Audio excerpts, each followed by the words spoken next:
truc industriel qui reste à bon terme. Bienvenue pour cette troisième journée. On va commencer à rentrer dans les matchs. Oh putain. C'est très important pour pas mal d'équipes concernant la qualification. Ça allait plus vite à boire le café. Tout à l'heure à 9h10. Il est quelle heure là?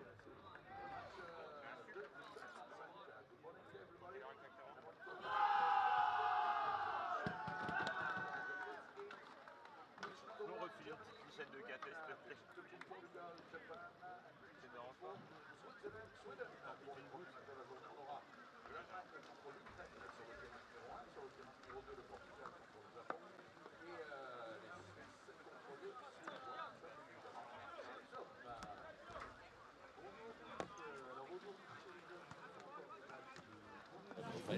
Yes.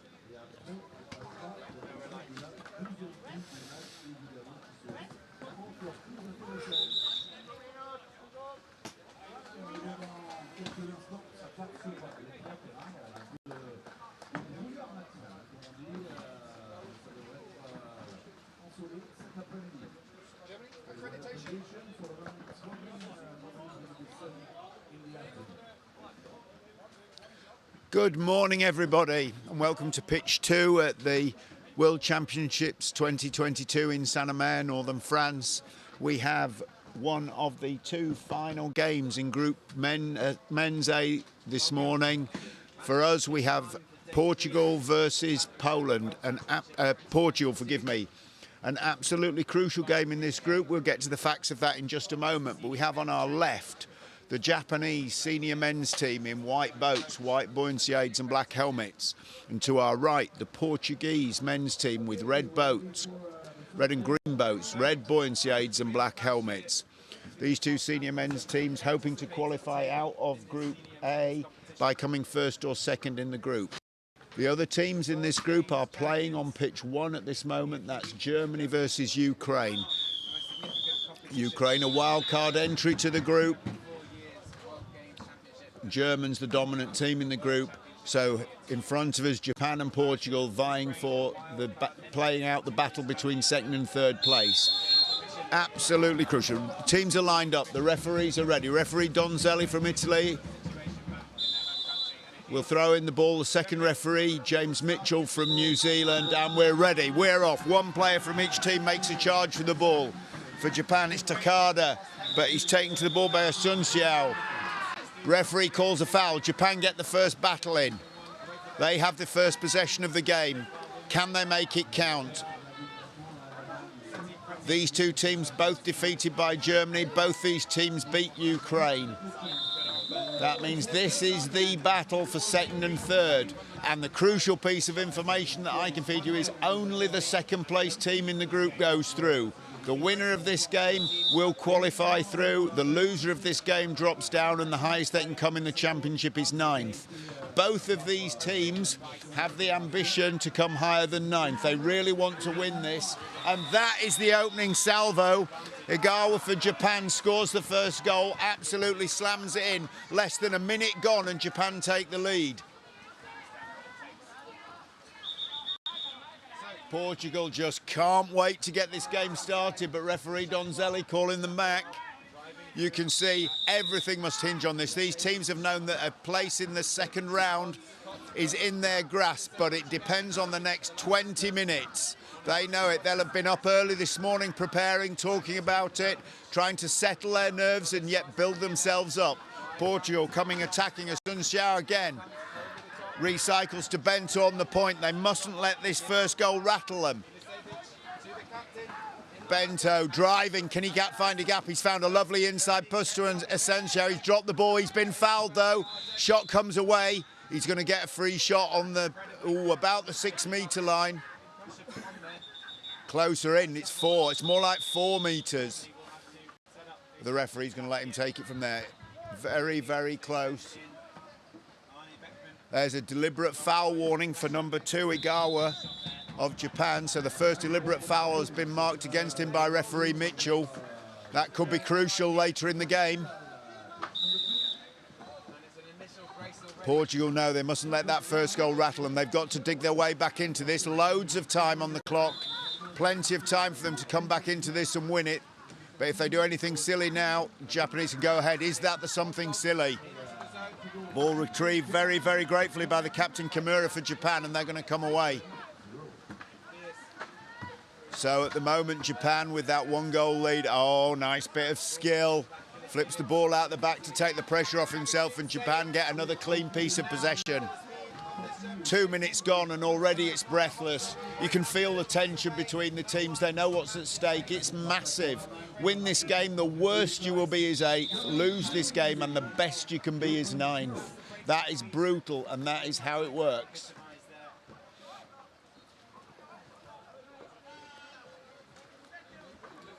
Japan just taking a little bit heat out of their game. This has been frenetic for both teams. They're letting the shot clock run down to 15, 10. They've got to make something happen. Shibata here driving in. He's looking for his shot himself. Gets the shot clock reset, but he's allowed the possession to spill to Portugal, and they're streaming away. Pace on these boats is phenomenal. They're committed to this. They must be pumping. Oh, slightly weak pass. It goes back to Mestre. Can he find a gap? No. Sun Xiao, a popular combination there, and bringing Bento into the play. Those three, the playmakers, seem to share it around. Fed the ball inside to Rowling, but he couldn't get anything away, and it's a corner. Very, very evenly matched so far in this first 3 minutes, but the Japanese scored that goal, and that is the difference.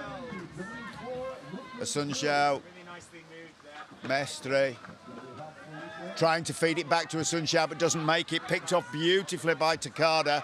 Used his blade into hand now. Can Kimura get there fast enough? Can the captain give them a widen?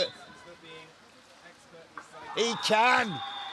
That is phenomenal. The captain Kimura takes a second goal. Now that's a bit of breathing space. Now the Portuguese are really going to have to do something. The Japanese have put this pressure on them early. Very, very nice for the Japanese. This is the start they'll have been dreaming about, and this is the nightmare for the Portuguese. Still, the advice has got to be they must not panic. They've got to press. Obviously they have, but they cannot panic at this stage. Still 16 minutes left in this game. Working the same thing, not getting enough on that for to trouble the Japanese keeper. Shibata brings it away. Being pressed on the line, but the Japanese looking good for it. Oh, that's a loose pass. I don't think he realised that the pressure was there.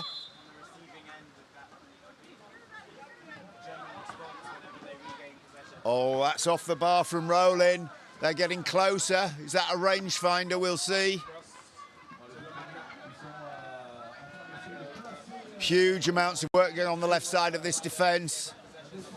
Driving, and Portuguese trying to use a combination of power and speed to break this down, but they're just not getting any traction. Japanese are working and working to keep them out, and so far it's paid dividends. There's been a lot of Portuguese shots, but none of it to trouble the goalkeeper.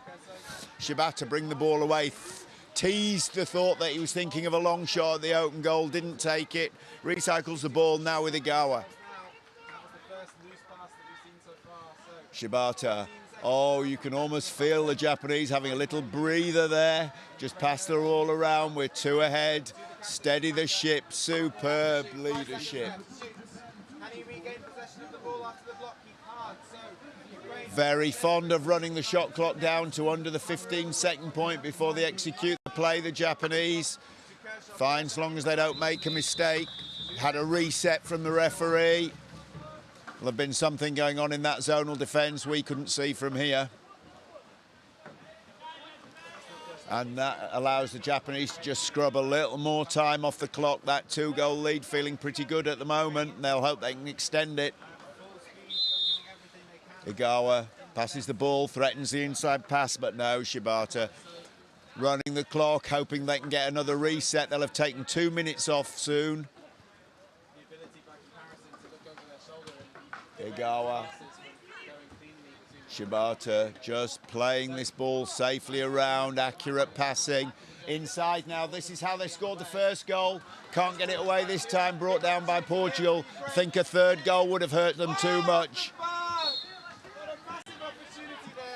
Mestre, the same as Sun Xiao, all their go-to players on the pitch.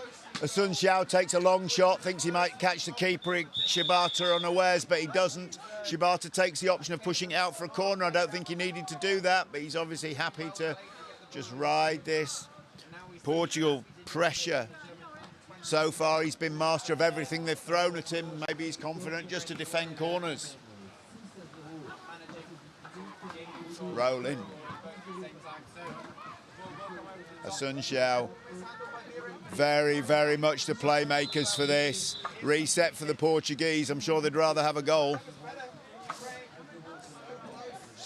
Oh, desperate stuff from both teams. That ball bobbling loose, and in the end, is it in hand yet? It is. Being tippied about by the... But there's the nerves. These players normally wouldn't let that happen. That was a phenomenal shot from Rowling, but once again, Shibata, a master of it. Oh, yes, they're banking on it. Ramos there for Portugal, but again, it seems to me that the Japanese are going to count on Shibata to bring them over the line. It's a long, long way to allow 12 and a half minutes of just taking shots, but so far he's been faultless. Sun Xiao, rolling. Oh, a lovely little inside pass to Bento. Again, can't get the product. Is this going to be the story of the game? It's certainly been the story of the half. Shibata for Japan, they're just banking on him to save everything that's thrown up. This break, superb. Igawa up the right-hand side, he's open. Oh, in training, he'd back himself to hit that every single time, but that open goal just dodged him. 3 would have probably broken the Portuguese hearts, but 2 goals to 0, they're still in it. Goal line throw. 1:45 on the clock. Portugal come again. They're going to come wave after wave. They're not going to stop. They're nowhere near done here. Oh, tried a little no-look pass, didn't pay. Rolling. Under pressure. Sun Xiao trying to run the gaps. They've really not had much luck getting close enough to trouble Shibata. They've got to find something. Off the post.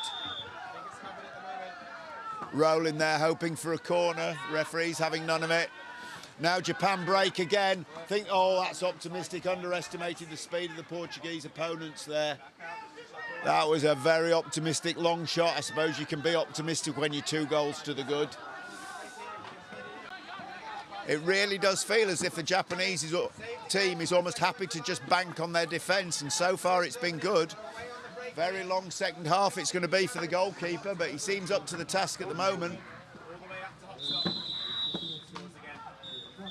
Goal line throw. Again, Portuguese effort, bringing them no reward. Frustration beginning to creep onto their faces as we come to the end of the first half. Obstruction call on Portugal.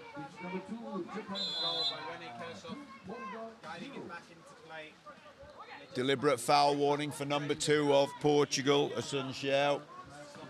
So both number 2s have a deliberate foul warning. I think they're the only 2 we've seen this half. Been a very, very clean fought contest so far. Into the last 10 seconds. Japan get up a massive shot, but it's not going anywhere past the keeper. Bento good for it, and he brings the ball away. Is there anything? Can't get the ball in the air. Ball wasn't in the air before the hooter anyway. So the half-time score in this men's Group A game, Japan 2, Portugal 0.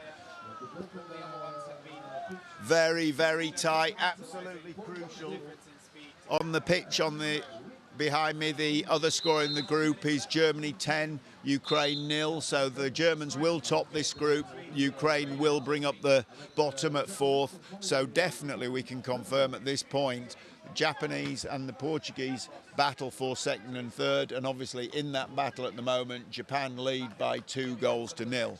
Should it come to a draw, I can tell you that so far in the group, Japan have a very slightly better goal difference than the Portuguese. So if it does become a draw, then Japan will progress and Portugal not.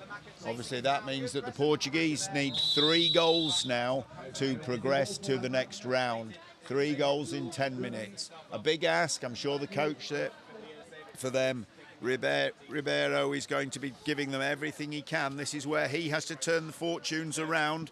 They're 2 down after the first half. He's got to find something that gets them inside that Japanese defence and manages to actually get the ball past Shibata, who's probably been the player of the game for Japan.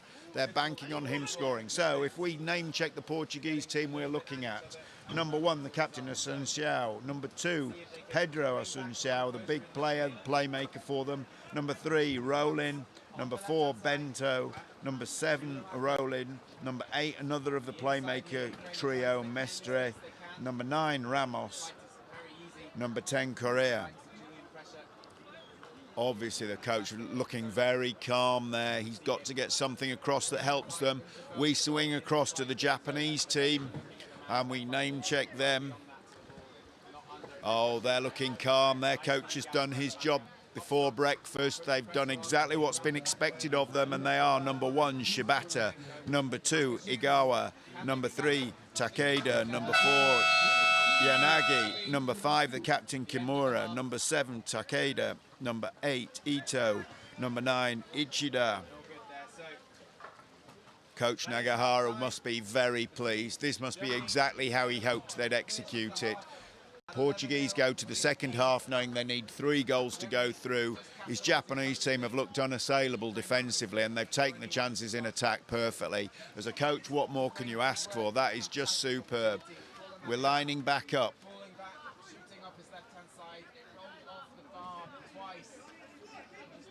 Will it be the same duo that go for?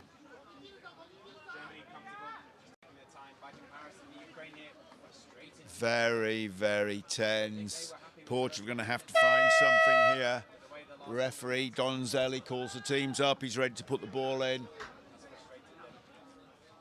And on that whistle, second half is underway.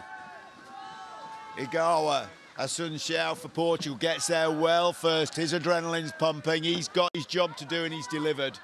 There you go. First step. This has got to be a comeback. There is no option for the Portuguese. They're going to have to take a risk or two. Can Japan score on the break? They've shown already that they're happy to take on long shots at the open goal if they get the chance. Portugal have really got to deliver something. That's the opening salvo. Assunção, hard and low, blasts the ball down. Saved and kept in by the Japanese. Magnificent piece of defensive play there, not a corner. And they have possession. They've got 2 choices. They can scrub as much time as they like off the clock, obviously notwithstanding the shot clock of 60 seconds. They've proved that they can get inside and get shots away that bring them corners, or they can drive for a goal. I know which I'm banking on them doing. They'll run it down to the 15-second mark and then some serious attempt at scoring will come from them. Even when they're behind, they like to use this shot, run the shot clock down before they attack. Definitely going to do it with a 2-goal lead. That's Takeda shouting instructions at the team. We've dropped to 10 seconds on the shot clock, and now the play must come. Shibata, the goalkeeper, gets the shot away, looks for more. Drops beautifully defended and dropped down by the Portuguese, and they come away as you would expect at 100 kilometres an hour. No open goal shot, it's been covered, but it's by Takeda, the second string goalkeeper. The ever reliable Shibata not back there yet, he took the shot. Can the Portuguese take advantage of that? No, it's been fumbled, and it's Shibata again, picks it up. He's going to be MVP for Japan if it stays like that. That is for sure. Oh, there's been a holding offence for Portugal. Elbow on the boat by the looks of the signal we saw from referee Mitchell. And Portugal will get the ball back, but they don't just need ball, they need a goal. 1 goal will give them so much hope here. Can they find it?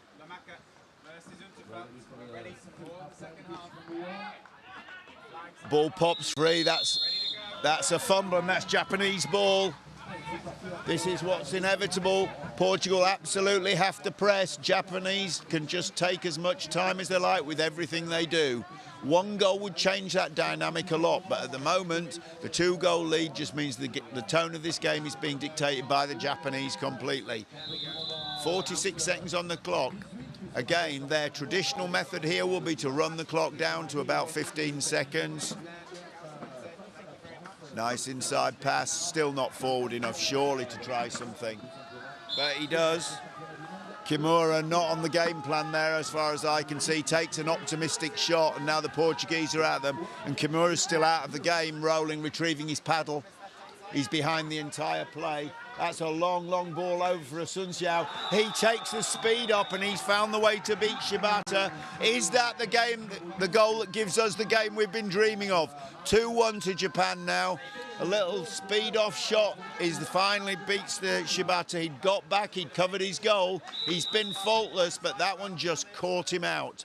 That was an early shot by Japanese standards, and I think that wasn't the best plan for them. Oh, cow. Can they make up for that? Kimura's early shot, and then the fact he was out of the game meant the Portuguese have got themselves back into it. The Portuguese can't afford to wait here. The Japanese will scrub a lot of time off the clock if they can, and why wouldn't they? At the moment, 2-1 sees them through comfortably. If it's a draw, they go through on goal difference. They've got nothing to worry about at the moment.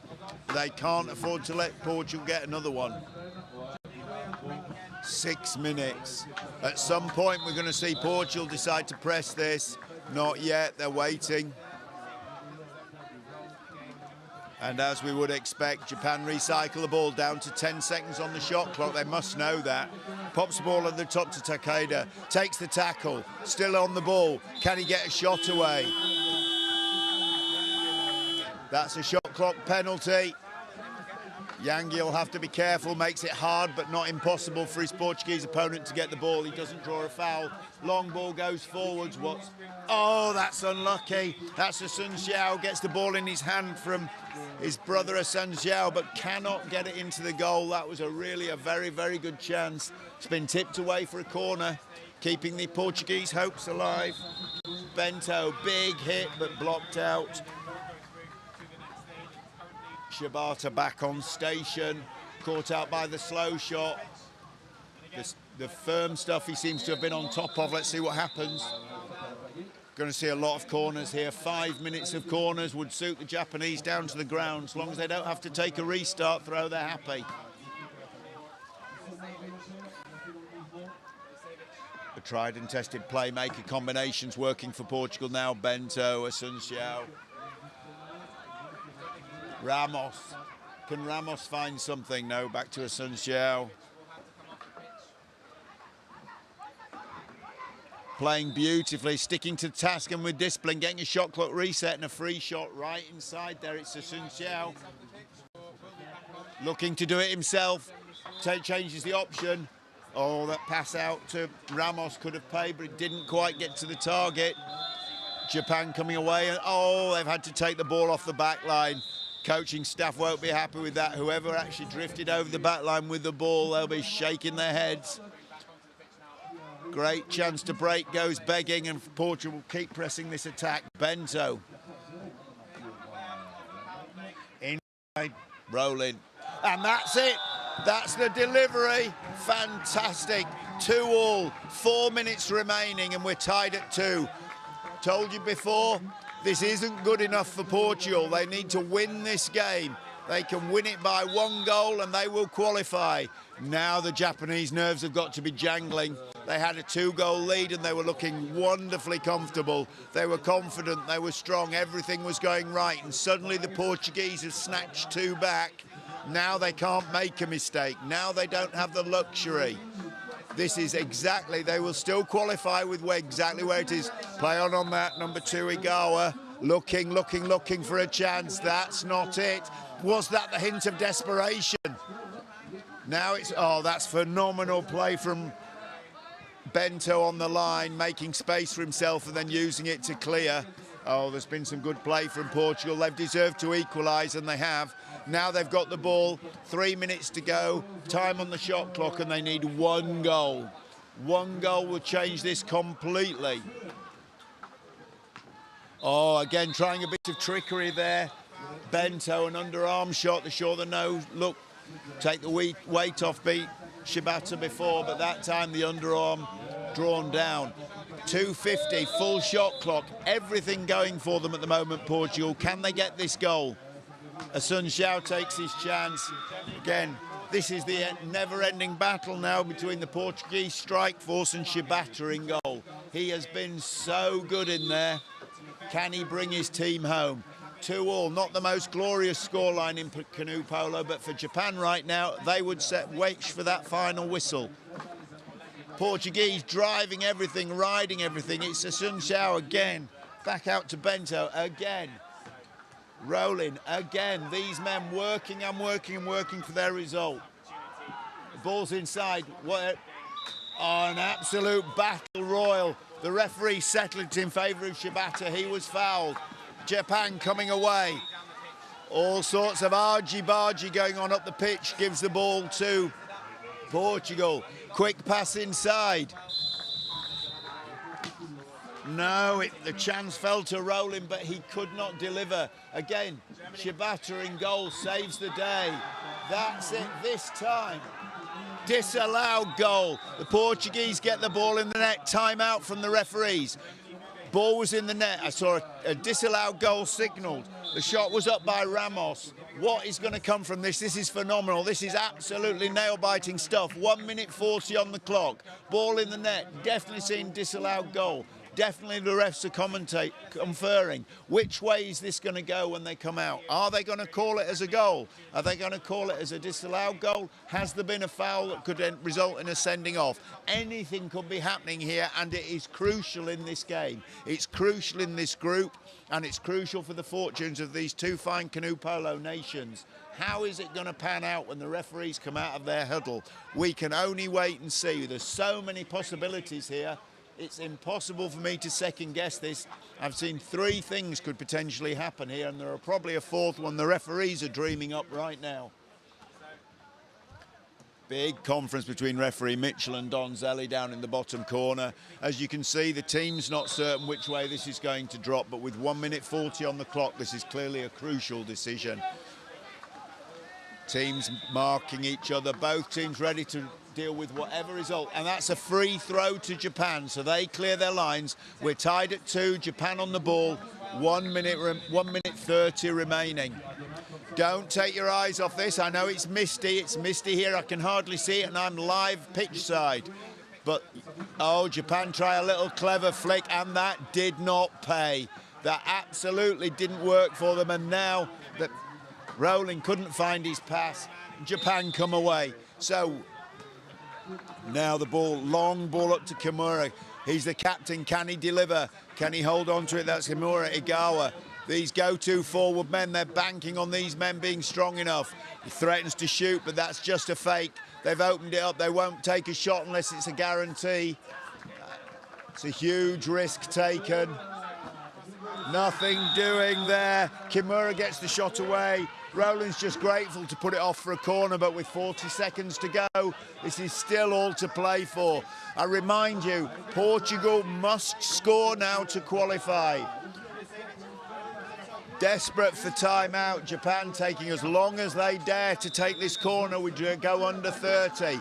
Portugal, man for man. Timeout by referee Donzelli. Again, timeout. There's been timeout called. It's been timeout called. Portugal think they've got possession for a 5-second penalty for Japan not taking the throw in time. Japan think they've still got time to take the throw. The referee's consulting. 20 seconds on the clock. If Portugal have the ball, there will be one last roll of the dice. If Japan get to retake this corner throw, then surely they can see out the game. It's this tight. Everybody here knows what is involved in this decision-making process. Referee Mitchell and Donzelli talking, which way is this going to drop? If it's Portugal ball, they have 20 seconds. 4 years of training comes down to this 20 seconds, whether they go through into the top portion of this draw. You can see, I've just seen Rowling indicate his team forward. For them, seriously, if they don't get possession, if they get possession here, they have to throw everything at it. If they don't give it, this is pretty much game over for them. They know it, I know it. I've just seen Rowling's head. He knows the way this is dropping. This is going to be a Japanese corner. Sun Xiao, the captain for Portugal, appealing to the referee. Both captains talking to referee Donzelli, Kimura and Sun Xiao. It's frustrating for both of them. They both know what they want. Two very different viewpoints. Which way is it going to go? Still the clock is stopped. Ball sits in the corner. Igawa coming over to take this corner ball for Japan. It's going to be marked as tight as you like by Rowling, but I really don't see that Japan aren't going to manage to dig 20 seconds of good play out of this and bring this home. Portugal, huge pressure to make something happen here. Where is he going to find Igawa as he's passed? Finds Shibata, the goalkeeper, but he's never got the ball to hand. Portugal have got it, they've got men away. It's into hand. Sun Xiao, he's been a playmaker all day, and he scores. 12 seconds on the clock. Sun Xiao has had shot after shot through this game. He's been a playmaker, he's done everything right, but he hasn't scored a goal until 12 seconds from the end. And now that goal will see Portugal through. A block from Rowling leaves the ball in space. Can Japan pick it up? And that is full time. What a comeback. What a game. For a big portion of that game, Japan had that game in their pockets. Portugal, they have been rallied at half-time. They came back into it. They fought the disappointment of the controversial corner decision, and they got on with it. And one pass that was not picked up, that was snapped away by the Portuguese and then delivered to the man who had run himself ragged all game for them, Sun Xiao, to score the goal that puts them through by 3-2 into the second round. Remember, these celebrations are all about the fact that you are into a tough second round group. That's what this means. That was a phenomenal comeback from Portugal. They did exactly what was asked of them. They timed it to perfection, and in the end, it was a slip from the Japanese that left the ball free for them to pick up after we'd had that delay on the clock. Commiserations for the Japanese, heartfelt coming from the Portuguese. I think for most of that game they thought they were going out themselves. That is quite superb. We now have a game break on this pitch, so we will be back with you when we get the next round of games, by which time we should be into the next section, and that game will be on this pitch at 9:45, and that will be the game between New Zealand and Malaysia in men's Group E. So from us here on pitch 2 now signing out, I would advise you all to go and have a look at pitch 1 for the next game. You will not be disappointed. That on pitch 1 is the game between France and Belgium, crucial in their group. We will see you all later. Thank you and goodbye.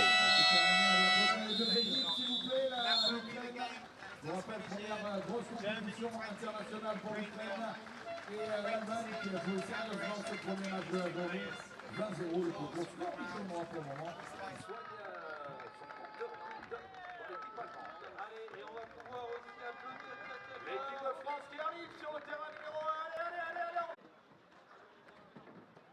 The referee for France-Belgium, which will even come Singapore and Luis Badiola, Spain.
De tir.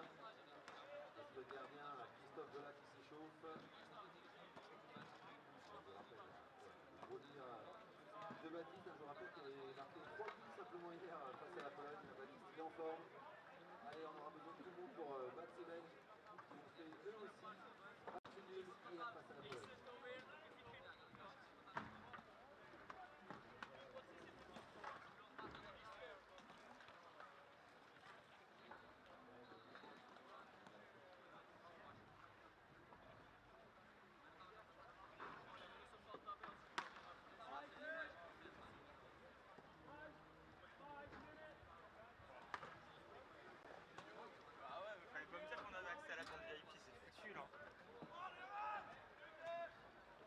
un gros petit pain. J'ai un temps mort, moi.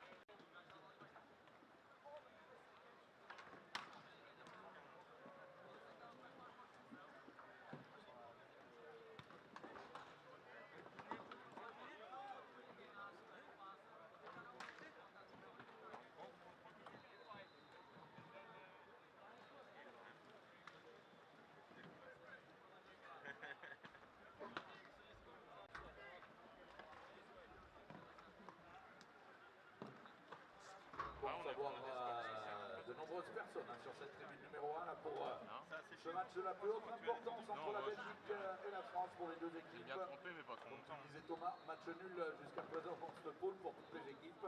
Va falloir le gagner celui-là pour passer le prochain tour pour l'une et l'autre des deux équipes sur ce terrain numéro 1. Et les Polonais qui viennent voir ça avec le plus grand intérêt, hein, ils sont dans la poule de l'équipe de France. Bon, peut-être qu'ils n'ont pas trouvé de place, c'est déjà plein. Autour de nous, en tous les cas, dans quelques instants, il y a de la place. Il y a de la place. On prend un peu de retard, hein, c'était prévu à 9h10. Allez, les arbitres sont en place, les juges de ligne aussi. Ça déconne, hein. Un peu plus retard à 9h.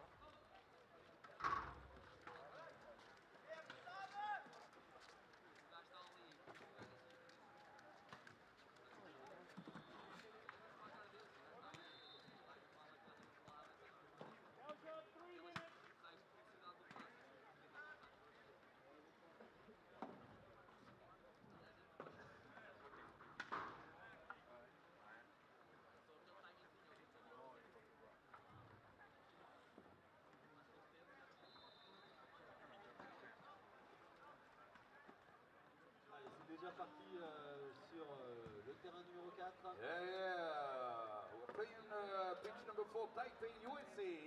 Pitch number 3, Spain, Hong Kong. And we're waiting from the beginning of the game in the pitch number 1, Belgium, France.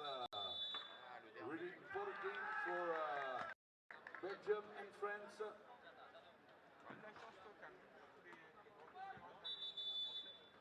Allez, l'arbitre principal a demandé aux équipes de se mettre en place.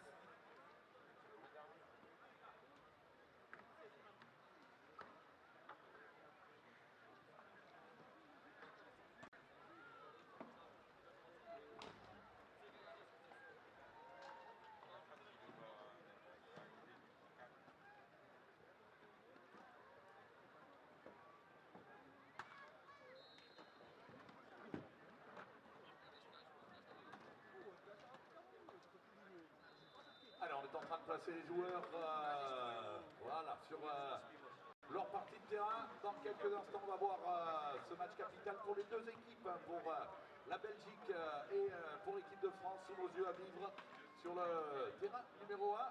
Pour le moment, les arbitres ne sont pas encore en place. Ça discute entre les deux capitaines. Voilà, on s'offre, je sais pas, Bouteille de bière, une petite bouteille de bière du côté des Belges. Voilà, c'est ça. Ça doit être sûr. On est d'accord. Allez, Vous savez ce qu'on va faire? On va applaudir l'équipe de Belgique sur le terrain, s'il vous plaît. Come on, Belgium. Et je vais m'appuyer sur les avanchinés s'ils sont réveillés. Je voudrais un tonnerre d'applaudissements pour l'équipe de France.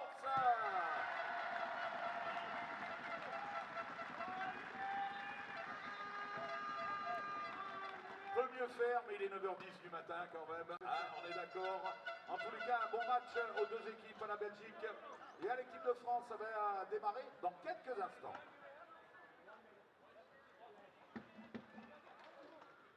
Allez, un petit clapping matinal là pour se réveiller au niveau des épaules. Tout le monde les met en l'air, tout le monde les met en l'air. Allez, on suit les avanchinés. Allez, allez, tout le monde.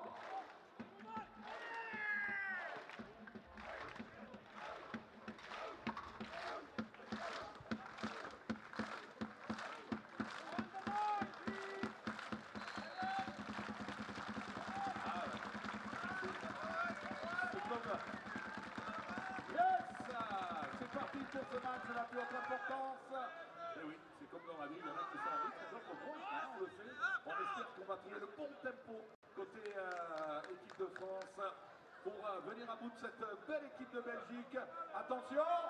Allez, on va donner de la voix une nouvelle fois pour les deux équipes. Attention, et c'est parti! Eh oui, L'engagement pour l'équipe de France. Allez, on lâche rien. c'est pas tout ce qui a été le plus rapide. Et c'est déjà parti. Belle fixation, là déjà sur la gauche. Oui, ça arrive vite. Église. C'est une faute sur les arbitres qui a été sifflée.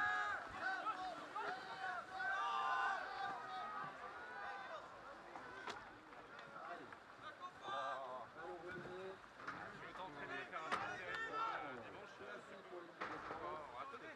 Ouais. Se positionne large de cercle autour de cette défense. Parce que. Ça ne pas se faire, moi. Après, si vous mixez, si vous êtes. Plein de formateurs. Ok.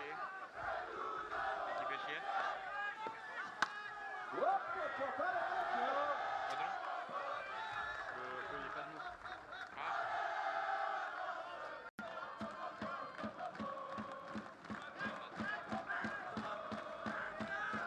Et pour le moment, mon bon Thomas, on est toujours avec la France en attaque placée. On a gardé le ballon. Allez. Église, Église encore.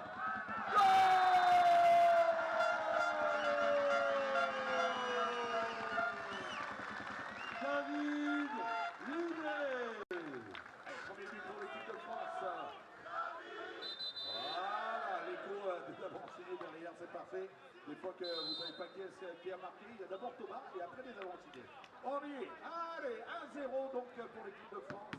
Oh, c'est que le début du match, mon bon Thomas. Et ça part bien, c'est toujours bien ça. Allez, allez les Français évidemment, hein, on voit les bloqueurs belges à l'intérieur. Hop, hop, hop, hop.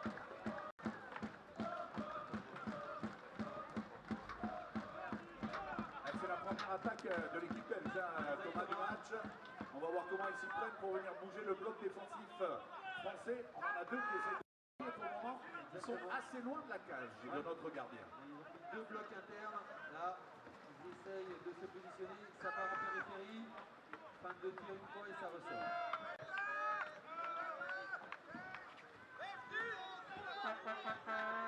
Ils vont avoir une dizaine de secondes pour prendre le tir, là, nos amis belges. Dans ces moments-là. Oh oui, belle passe pivot. Yes! Magnifique avec. Donc là, qui nous fait un très très bel arrêt. Ah ouais, une belle touchette, un beau balayage pour sortir ce ballon encore mieux.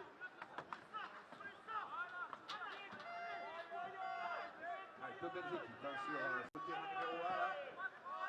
Il va y avoir une baston pendant tout le match. Voilà, on essaie d'écarter le joueur belge là.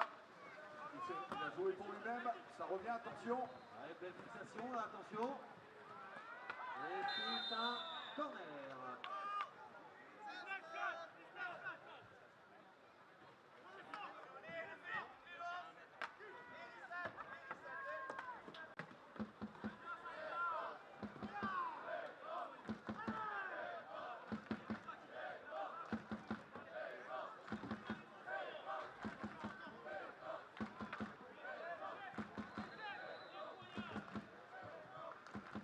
Bon, allez, on est toujours avec nos Belges. C'est bien en défense là. Attention, les décales sont opposés. Ça pas du fort, ça pas du fort. Et encore un bel arrêt de Christophe là. Allez, Et on récupère le ballon. Allez, allez, on donne de la voile. Allez, allez, allez. Allez, la passe. Yes.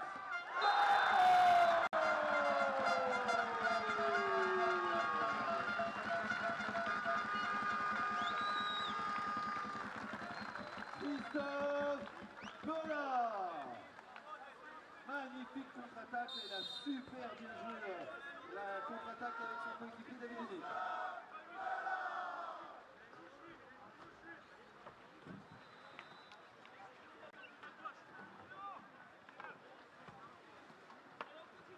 2-0 pour l'équipe de France. Thomas, attention. Ah, ouais, ça a été touché, il y aura un corner. Ah, ils arrivent bien pour le moment à les garder assez loin de la cage en défense. Là, ils sont bien présents. Aux Français, ça travaille pour faire reculer ces joueurs belges. Et c'est reparti pour la Belgique.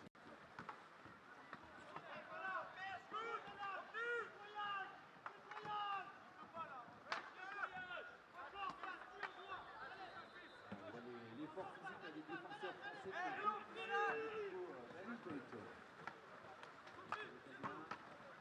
Oui, la belle passe intérieure, attention. Il a trouvé le pivot.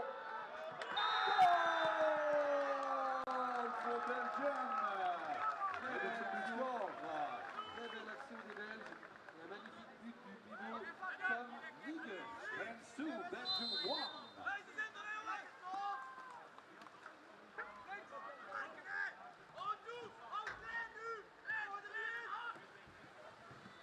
Allez, on voit le travail des deux bloqueurs français maintenant.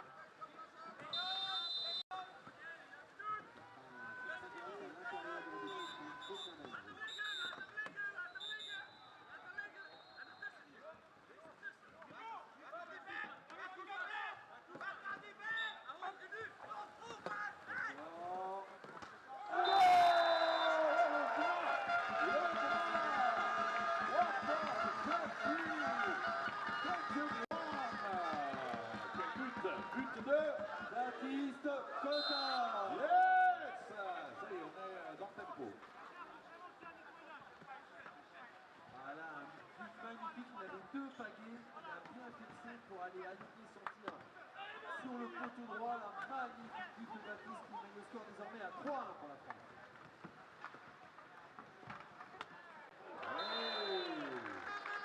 Encore un nouvel arrêt de Christophe. Je pense que ça fait du bien, on a gardé ces 2 buts d'écart pour l'équipe de France, mais attention, c'est sérieux la Belgique, il va falloir continuer à travailler dur en défense. Et oui, restez vigilants.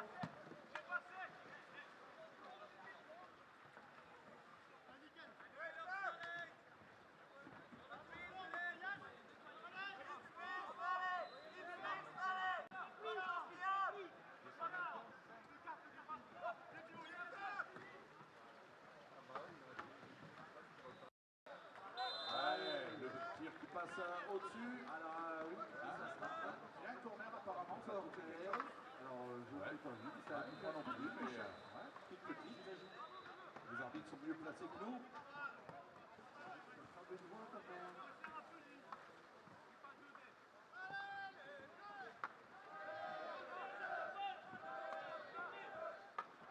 Pitch number 4, USA 2, Taipei 1. Pitch number 3, wow, Spain 7, Hong Kong 0. Et 3 minutes de jeu encore dans cette première mi-temps. On ressort le ballon pour les Belges. 30 secondes encore donc pour le tir. Allez, attention, là, il se glisse dans le couloir. Ça décale à droite. Oui, jolie récupération de l'équipe de France. Allez, c'est parti. Contre-attaque pour les Français. Allez, il y a un surnombre à jouer. On y est dans le surnombre là. On change d'aile. On revoit la balle, oui. Hey! Corner pour l'équipe de France. Un beau tir de Benoît Richy. Belle contre-attaque avec une défense très bien dans cette première mi-temps. Là, on a vraiment une belle mi-temps à l'équipe de France.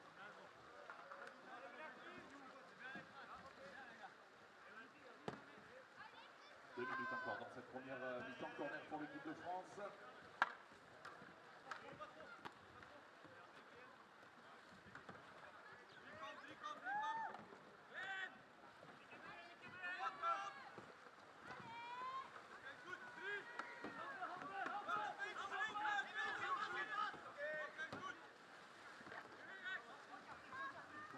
Ouais, c'est ça, ils essaient de prendre leur temps. Je vous rappelle qu'il y a 2 minutes avant la fin de cette mi-temps. Oui. Ouais, ça sera de nouveau un corner. On a fait le tir, donc on repart pour 60 secondes. Exactement, un beau tir de Patrice en pivot. Et on a toujours ces 2 buts d'avance pour le moment à 1h30 de la fin de cette première mi-temps.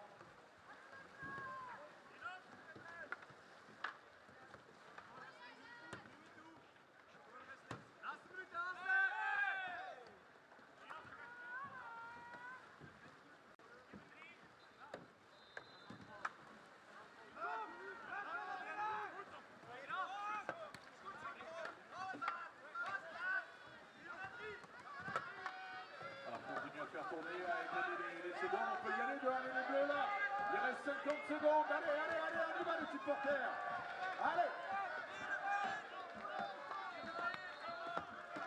Côté, non, c'est de le côté, on reprend. On fait tourner il y a 20 secondes.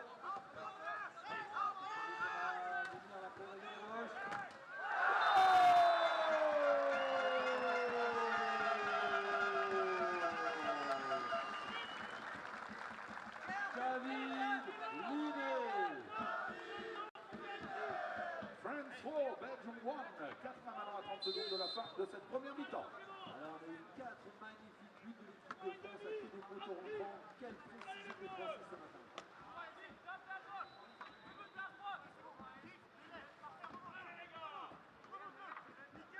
On continue à se battre, hein, à essayer d'éloigner les Belges. Ça bosse, 10 secondes, ça bosse.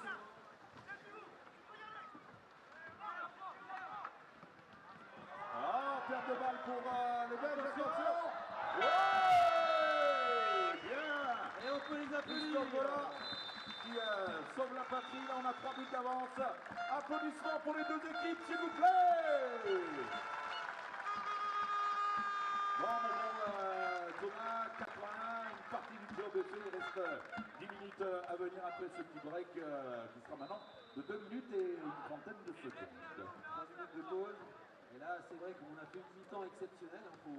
C'était vraiment du très haut niveau. Maintenant, il faut rester dans cette logique-là pour être sûr et certain de remporter ce match. On va s'intéresser au terrain 3 et 4. Voilà, j'ai mon assistant, super Fanfan, qui est là à côté. Ouais, rafraîchis mon petit Fanfan. Enfin, qu'est-ce que tu fais? Alors, terrain numéro 3, Espagne 9, 0. Terrain numéro 4, USA 2, Taipei 1.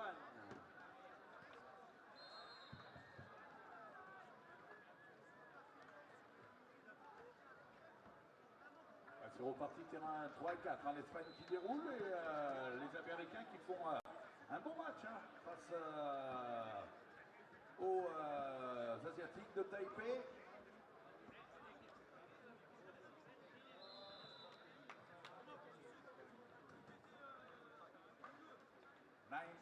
Zero Spain, Hong Kong.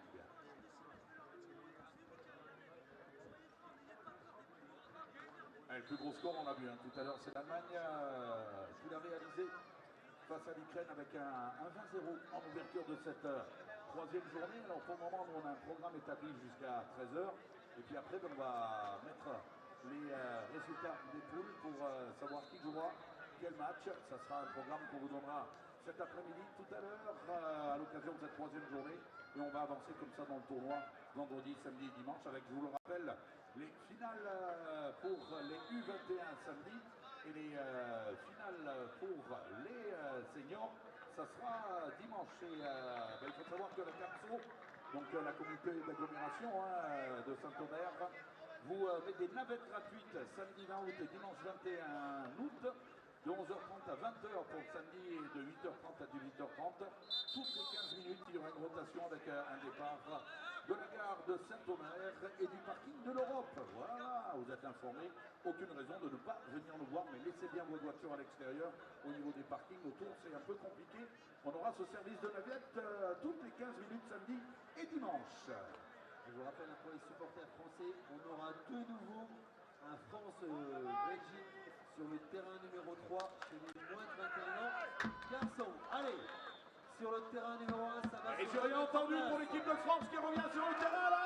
Allez, Saint-Omer. Allez. Applaudissements pour l'équipe de Belgique et l'équipe de France, c'est reparti. Oh, le ballon, yo papa. Bon. Ça joue. C'est l'équipe de France qui prend l'engagement. Bam, de l'autre côté.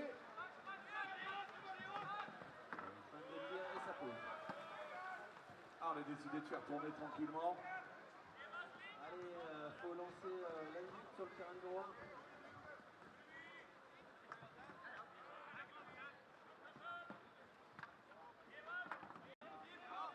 Allez, ça repart sur les droites là pour les Français. Attention, les 30 secondes. Et oui, ils prennent tous les risques les Belges. belge là maintenant. Et ils sortent tellement presque indigne le gardien qui hésite et qui rentre finalement dans son but. On va avoir des espaces, mais il faut jouer vite, les Indiens. Allez, 15 secondes. Allez, go. Ouais, ça décale au pivot. Pivot, ouais. Et le ballon est finalement perdu. Attention, la contre-attaque du belge. Le contre-belge.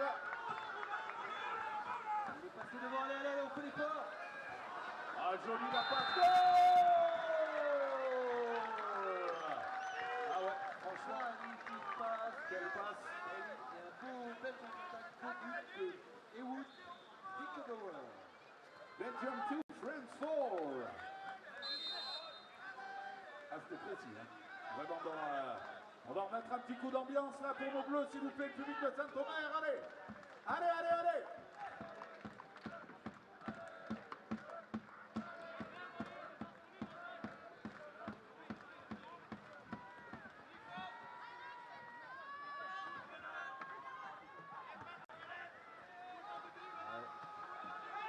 Et la presse des Belges encore.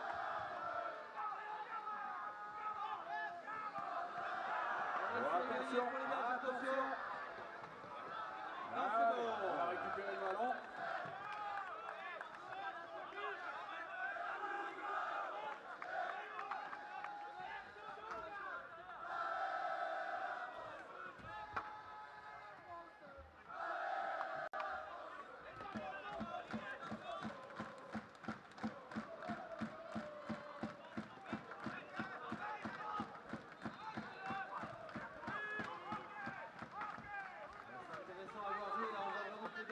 Tous les risques sont, on appelle une presse, et là ils vont aller chercher les joueurs français très haut pour redescendre, pour mieux remonter après. Allez les Français, il faut que les passes soient bonnes, il faut que ça vive, il faut que ça bouge. Allez. Ils reviennent là, ça sort en presse sur le 3 français. Ouais, ils sont le ballon là-bas, oui. C'est l'espace.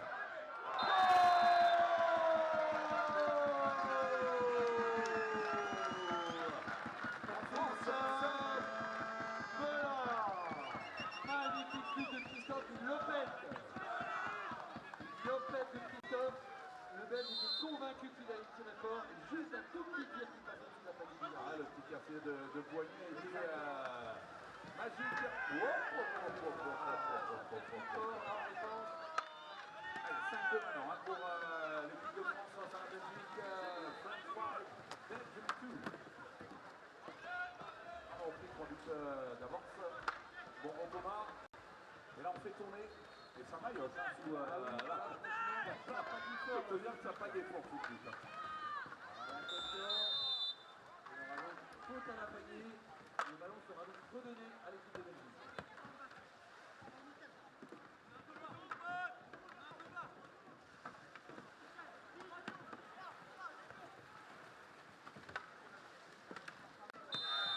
Il y aura un corner pour l'équipe de Belgique.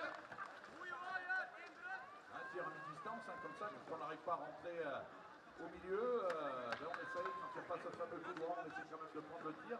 Je vous rappelle que les équipes ont 60 secondes pour déclencher un tir.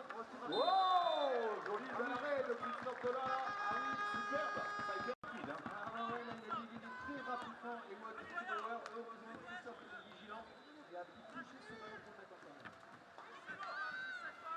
Spain 14, Hong Kong 0, pitch number 3. 10-2, USA 3, pitch number 4. Et pour le moment, on reste Au sol gardien, il s'est récupéré par la France. oui, allez. De bonne mur, 5-3, toujours pour nos Frenchies. Alors que l'arbitre demande aux Français d'aller redéplacer ça. Un carton pour une percussion navale. La Belgique qui se retrouve à 4 pendant 2 minutes. Ah, carton vert sorti par l'arbitre.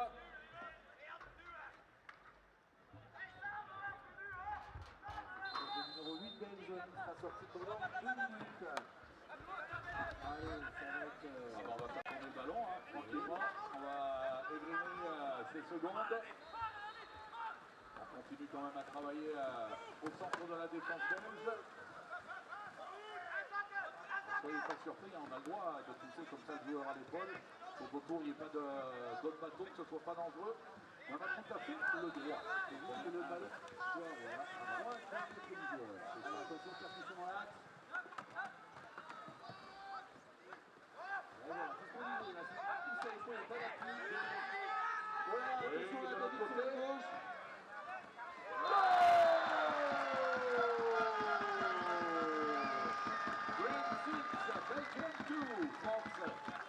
Belgique 2, David Linet.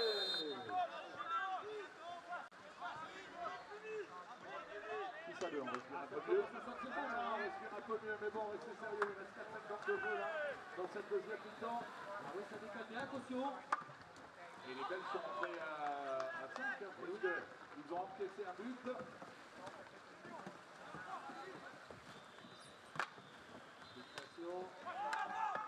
Allez, on continue. Ouais.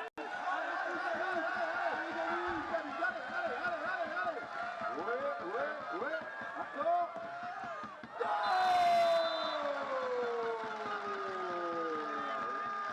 Oh, le but pour David Linet.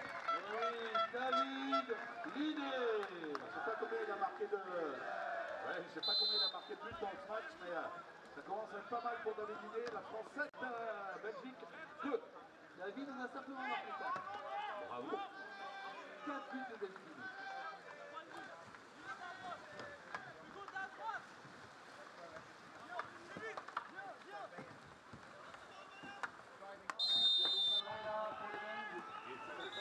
Libération de balle.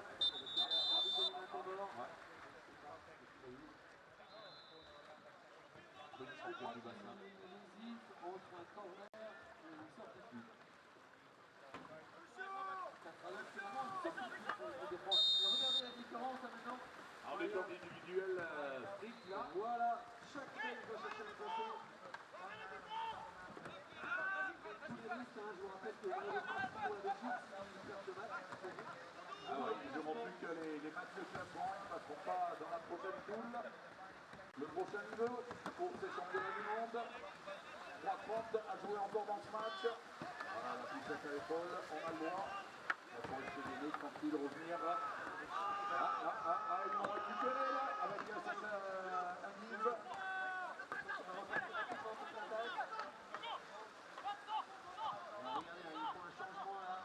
Oui, le petit coup de tiroir là. Le gardien, Omer. Voilà. Christophe là, qui revient sous sa cage.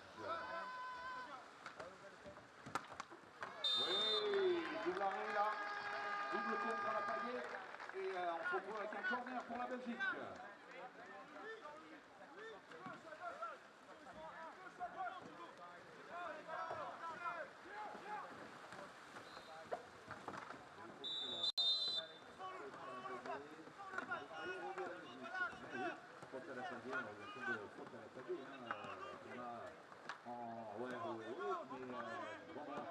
On a l'occasion de ce match. Petite passe en dos, aussi bien joué.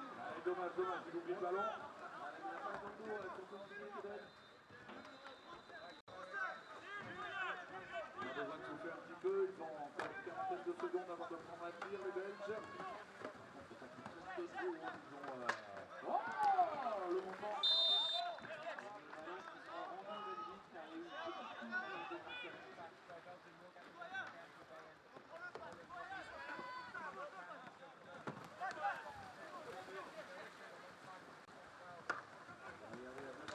Oh là. Allez, on pousse le tour du bois là, sur la cage française. Une 40 de jeu. Ici. Allez, bloc à droite, attention. Et bel arrêt, pas de problème pour notre gardien Christophe Bola. Ils reviennent avec faute. Ça sera donc de nouveau un coup direct pour la Belgique. Bon, les cartons sont donnés à un Français. On va jouer à 4 pour la fin de ce match. Changement chez la Belgique.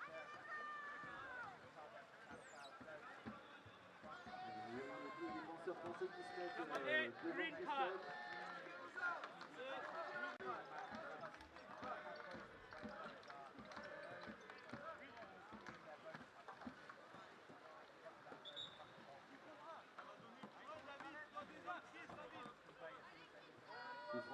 Belgique, on est à 4 pour la France. 1,28 à jouer. Et il y aura un corner pour la Belgique. C'était joli, hein. Feinte de droite pour tirer du gauche. Bien joué. Attention, c'est parti. Spain 18, Hong Kong 0.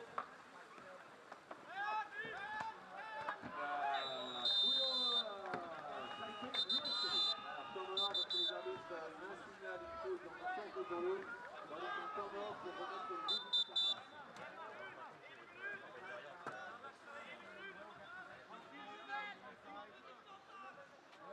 Allez, une minute. Allez, Ils sont bien bloqués là, ils sont bien concentrés, nos Frenchies. bien fixé, ah oui, Et encore Christophe Lola qu'on va applaudir. Ah, il est bien présent. Corner pour l'équipe belge, 7 à 2. ça fait plaisir de voir les Français jouer comme ça. Je vous rappelle qu'ils sont 4 hein, et ils sont en infériorité numérique. On ressort la balle. Allez, sur les 30 dernières secondes, là, on peut faire un peu de bruit pour l'équipe de France, s'il vous plaît. Le public de Saint-Omer, allez. Voilà, allez, tout le monde tape des mains, on lâche rien, là, 20 secondes encore, allez, on tape de la voix. Allez, on commence à s'échauffer avec les nos Français. Allez, Saint-Omer, on lâche rien.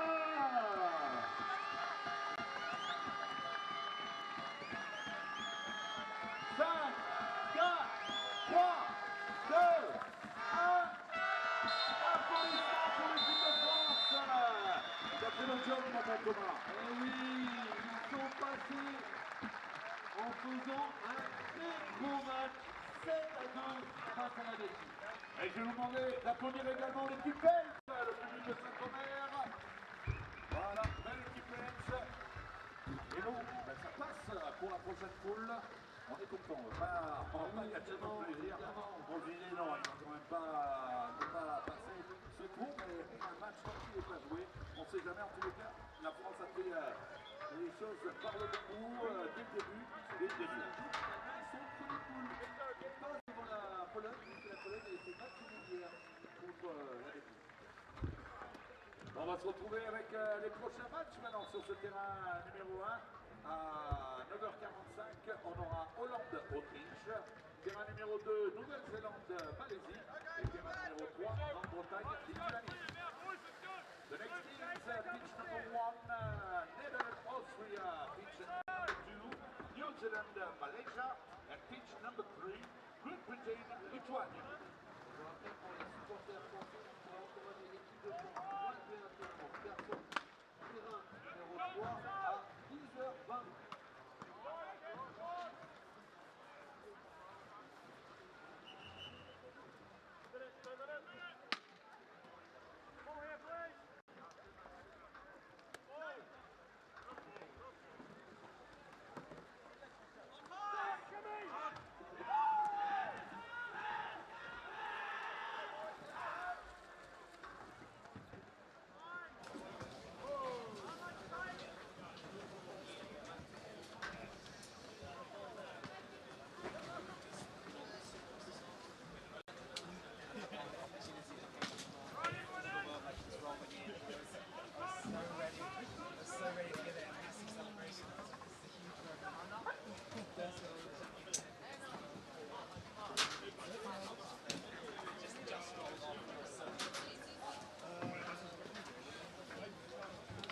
Alors, chez les garçons, on a plein de formules différentes hein, dans les catégories.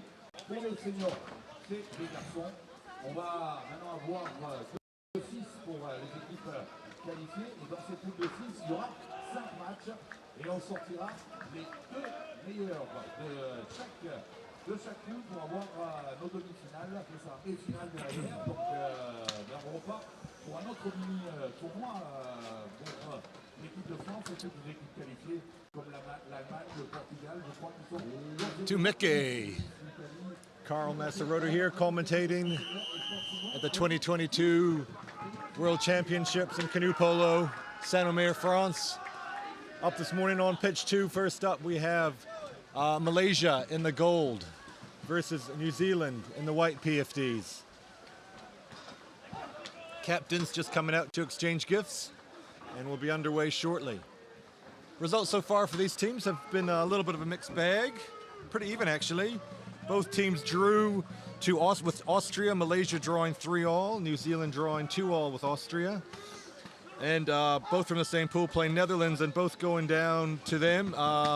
Malaysia gone down 9-3 and New Zealand 5-0. So perhaps Malaysia has a stronger attack, but New Zealand has stronger defense. It will be an interesting battle and a close game I'm picking here this morning. The New Zealand team, the Paddle Blacks, have done a lot of mahi, a lot of hard work leading up to this tournament.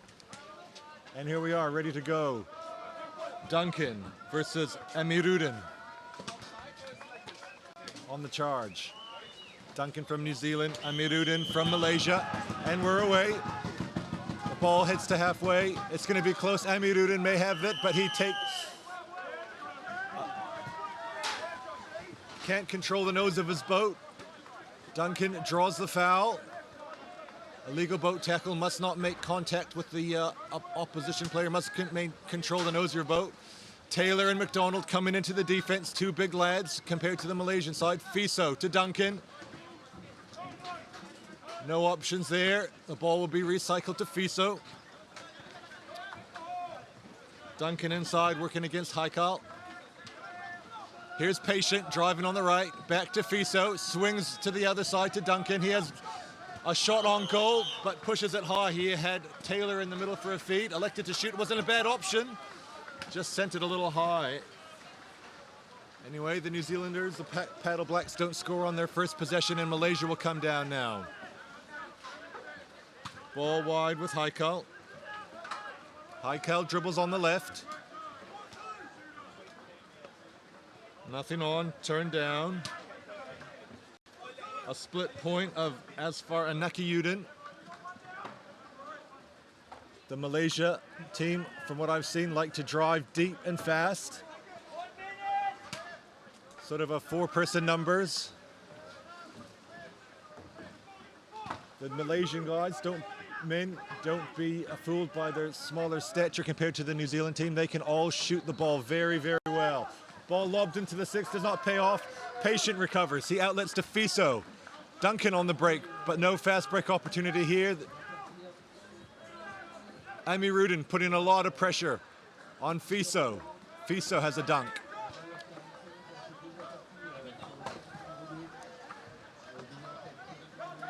Malaysian team coached by Liang Songpen, the man behind the scenes of Malaysian canoe polo, does a lot of canoe polo administration in the Southeast Asian region, I believe. A great volunteer. Johnson inside, working against Hakim. Asfar, I should say. Here comes Duncan to the middle.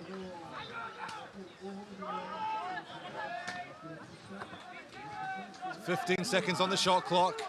The Malaysian defense very good, doing very well. Duncan will need to get a shot up here. He does. And it's put in on off the left bar. Duncan, number 5 from New Zealand, opens the account.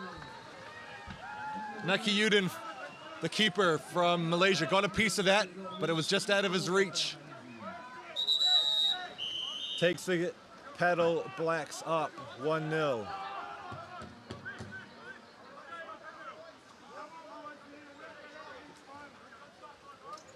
Amirudin to Haikal. Haikal dribbles down the middle. He's met by Norbert.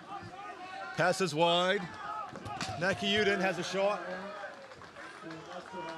McDonald with the ball on the rebound. He's illegally hand tackled, pushed onto a boat, I believe.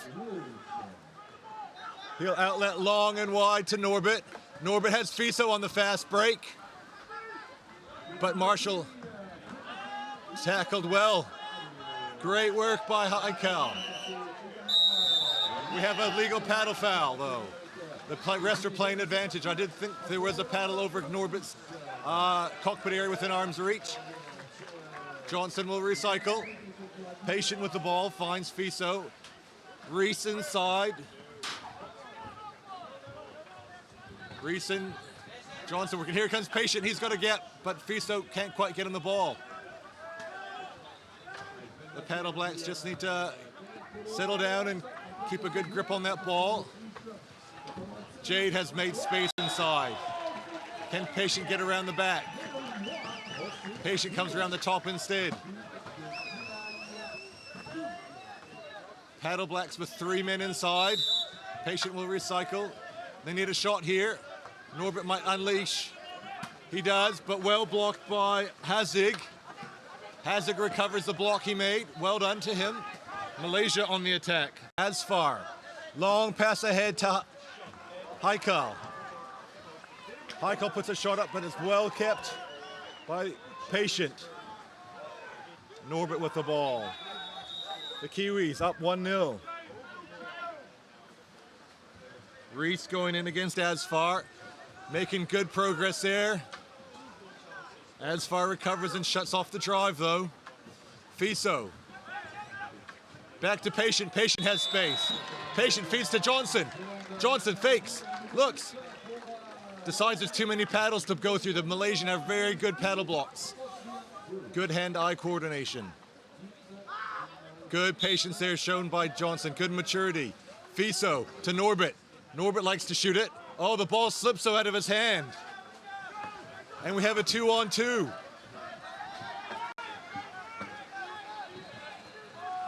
Patient doing a good job covering two people. Malaysia get a shot up though. Irfan takes advantage of the fact that Fiso was still getting back to goal. Ties it up 1-0. It will be a close game, ladies and gentlemen. Malaysian speed versus New Zealand size. A good matchup.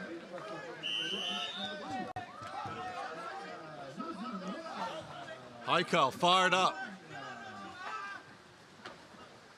After that goal, Taylor with the ball. McDonald and Reese working as forwards. Here comes Duncan, the goal scorer. Passes to Patient. Patient. Taylor. Taylor crashes. Leans over. Great save by Nakiyudin. And a great shot by Taylor. Reese and McDonald, the forwards. Taylor takes the corner. Out to Patient. Patient to Duncan. Oh, a little untidy. The Paddle Blacks turn it over, but they will recover. Patient gets back to goal. Fiso having a rest. The #1 goalie.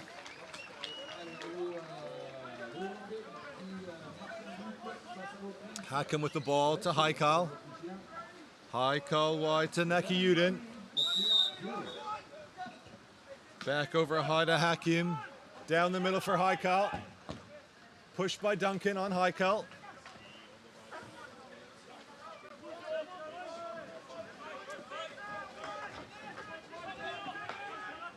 Malaysia have 2 men inside. Pressure being put on by the Kiwis now. Taylor with a big push. Shooter. Will he shoot? He will. It's well blocked by Reese. Malaysia with the sideline throw. Haikal. He'll dribble in towards Duncan. Big shot off the top bar. Nakiyudin can't quite connect. Ball goes out of bounds. McDonald will take the sideline throw. Taylor down his side. But the ball is fed back to Fiso. The Paddle Blacks have a 3-on-2 situation. 3-on-3. No, the Malaysians have recovered. Duncan paddles, just dribbles to himself.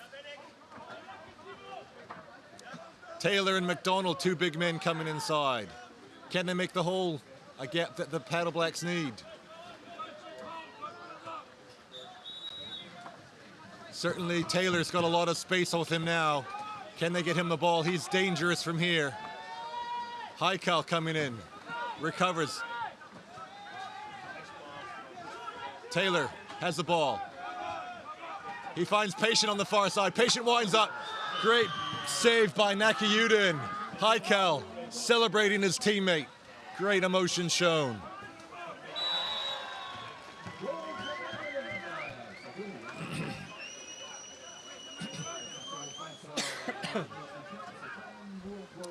Patient with the ball, setting himself up. Can he feed Taylor the ball? Taylor again with space. Haikal working against Taylor on this left side. Fiso to Duncan. He has Patient's drive. Patient has a look. It's straight down the middle. Haikal loving the defense. Loving the passion. What a competitor. Patient with the ball. To Duncan. Duncan to Fiso. The clock here is stopped for you, but there's 35 seconds left in this first half and the score is 1-1. 30 seconds on the half. Fiso driving. Fiso winding up, puts a big shot up, but it's blocked out for a corner. It's blocked out for a corner. The ref's not sure. No, the refs think it's straight out. Malaysia will get the last shot. 20 seconds on the game clock. Apologies, your game clock at home not working. We'll get that sorted out at halftime. The score 1-1. 10 seconds.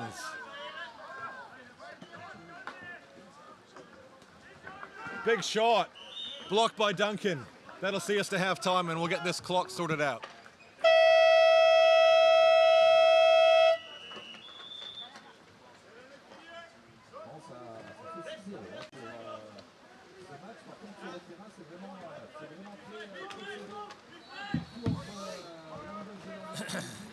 Ladies and gentlemen, it's a great game between New Zealand and Malaysia.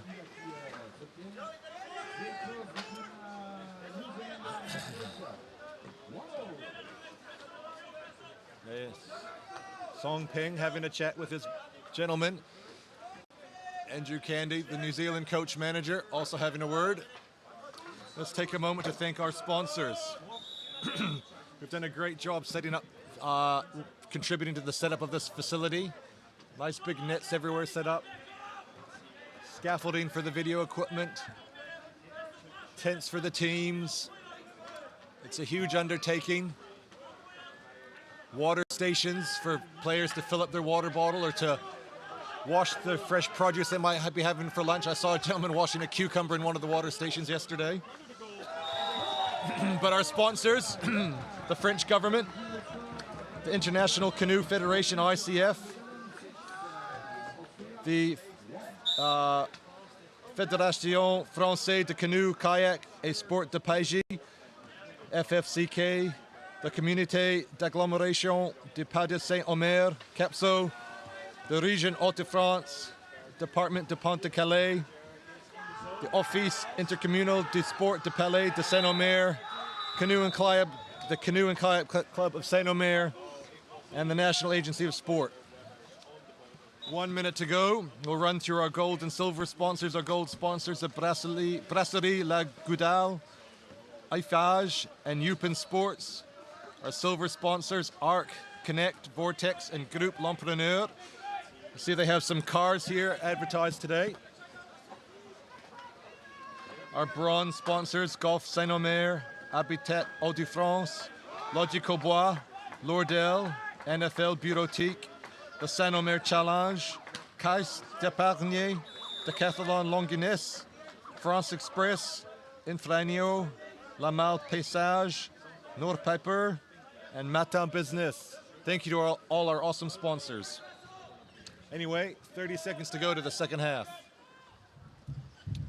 And the clock still hasn't been fixed.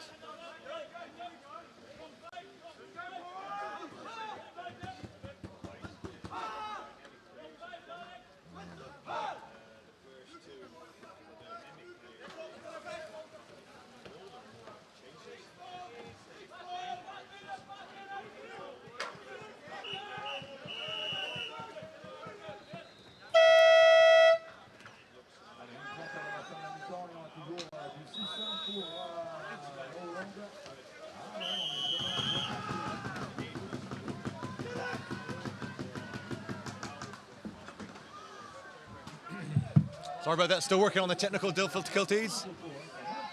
That time, Amy Rudin wins the ball from Norbert.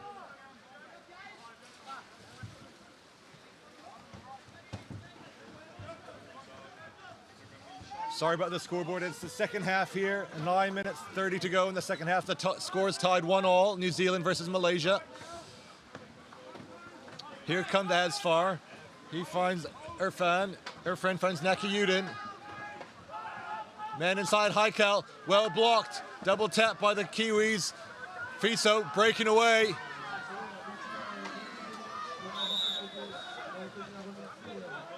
Fiso needs options. Irfan all over his stick. The long shot doesn't fall though. Norbert could pick this up. Not quite. Well saved by Nakayudin. He gathered that well. Under pressure, although Johnson has a shot here. Well done by Irfan. Loose ball here. Kiwis putting good pressure on. Looks like your scoreboard is being reset at the moment. 8 minutes 30 to go in the second half. Scores tied 1-1. Here comes Nakayudin, the keeper. He has a big shot. Well blocked by the shots.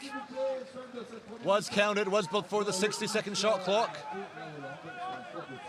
Fiso did a great job to block that ball onto the post. And New Zealand have the attack.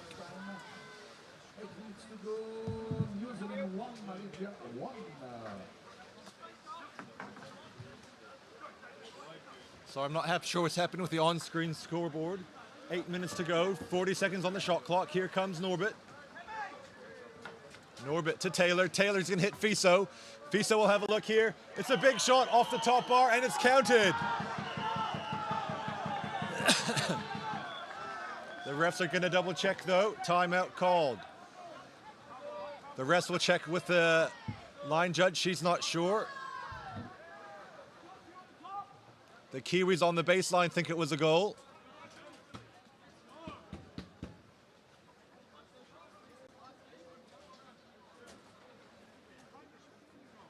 It looks like the refs have made a decision. Brian Anderson's may be making the call here. It was his baseline. It looks like the refs are coming back to halfway. It will be a goal, I imagine, which will take New Zealand to 2-1 if it's counted. If the goal is counted, a great shot. Matthew Fiso, the captain. First New Zealand captain, first captain here, I believe, in the World Champs of Pacific Island origin. 8 minutes to go.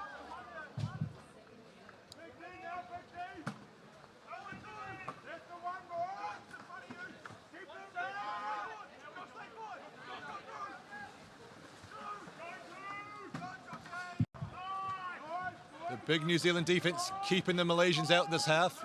Haikal, though, working hard against Patient. He's made a gap. Here's Nakayudin. He fins to Haikal. Haikal, will he have a look here? He will. Well blocked by Fiso. Thumps his boat, happy with himself. And so he should be. Fiso, the captain, doing it both ends, scoring goals, blocking shots. Leading by example, showing the men the way. His men the way. Malaysia get a shot off and will rebound this. Nakayudin. Back to Haikal. Amy Rudin drives but not fed the ball. Amy Rudin, will he shoot? Hazig, lost the ball. Fiso and McDonald. And your scoreboard's live again. We've got that problem fixed. That's good to see. McDonald's gonna pass high and wide to Taylor. Fiso driving in, but can't get the ball. He would have liked it, was all ready to shoot. But Taylor denies him the pass. It's decide to play the slower game. Don't need to force anything now. They're up now with 6 minutes to go in the second half. Patient to Taylor. Fiso starts to drive on the right. Not on though. Taylor now will swing to Patient. Patient back to Taylor. Taylor dribbles down the middle. Taylor crashes in, goes in deep, fakes, nothing on. Malaysian paddles in the way, not our whistle. Patient to Fiso. Fiso back to Patient. A great battle on the far right. McDonald versus Hazig, both men working very hard. Fiso with a man all over him. Ami Rudin was on top of him, but Fiso leans over and slams it into the back of the goal. Great shot by the captain. Again, that's what you want from your captain, leading by example.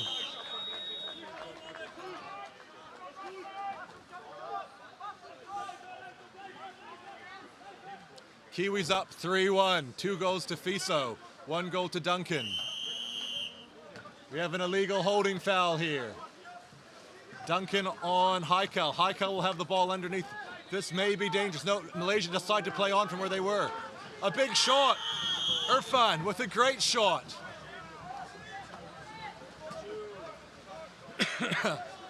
Beat the New Zealand paddles on defense that time. Score 3-2, 5 minutes to go, second half. Taylor to Norbert. Johnson going in, working on Irfan, the goal scorer. Irfan holding his position though. Patient with the ball on the left. Finds Taylor. Taylor checking his offense. Reese inside, we're also working. Reese on Haikal having a good jostle. Wide to Norbert. This is Norbert's a good shooting spot. Great shot by Norbert. A great feed by Taylor. Super accurate. All Norbert had to do was catch, wind up. And that big shot of his at the top bar. Great shot by Norbert. 4-2. But here come Malaysia. Another great scoring opportunity for them. Ami Rudin to Nakayudin. Hakim to Irfan, the goal scorer. Haikal working hard against Patient. Haikal inside. He lost that ball. I believe it may have come off a teammate. Norbert well gathered. Hakim putting enormous pressure on. Johnson has the ball. Norbert, shot clock reset.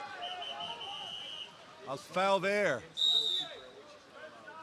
A holding foul by number 2. Number 3 from Malaysia, Hakim. Grabbing at the PFD, I believe. It looks like the referee, Brian Anderson, was saying. Quite a capable referee. I've seen him a little bit in Belfast and a little bit in Ypres. And here he's a very good referee. So Malaysia down to 4 men. It's a power play, so if New Zealand score, they will come back to their full contingent of 5. Otherwise, they will serve the full 2-minute penalty with 4 men down. It's not what they need late in the game when they're 2 goals down.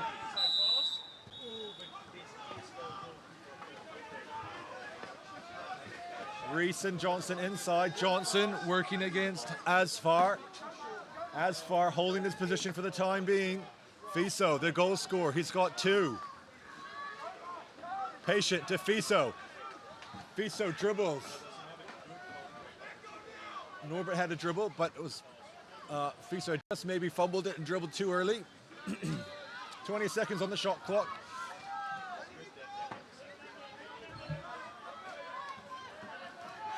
Here comes the Kiwis. Patient to Fiso, to Norbert. Norbert, the last goal scorer. He'll have another look. A very similar goal to his last one, but from the other side. That's a duo for Norbert. 2 goals to Norbert, 2 goals to Fiso, 1 goal to Duncan. The Kiwis having a great game. There's still time though. 3 minutes left. Malaysia still have time to tie or even win this game with a couple close games. Of course, with that goal, Malaysia, the power play is over and they're back to the full 5. Haikal versus Reese. Reese taking 2 attackers. Haikal, a shooter. He shoots, it's off though. A change-up by Nakayudin. Beats Reese and Fiso. A slow ball. Just put over the keeper's paddles. Nakayudin's forgot there was a goal scored. Taking time off the clock though, that plays, well actually the clock's paused. Malaysia out pressing. Anything could happen. So there's still 2 minutes 30 to go with Malaysia pressing, and they are a fast team. Patient McDonald. It's not a full press, though, not a full 5 out. Their keeper is in. Taylor looking, checking his options. Dribbles out of arm's reach. Taylor. Oh, Duncan.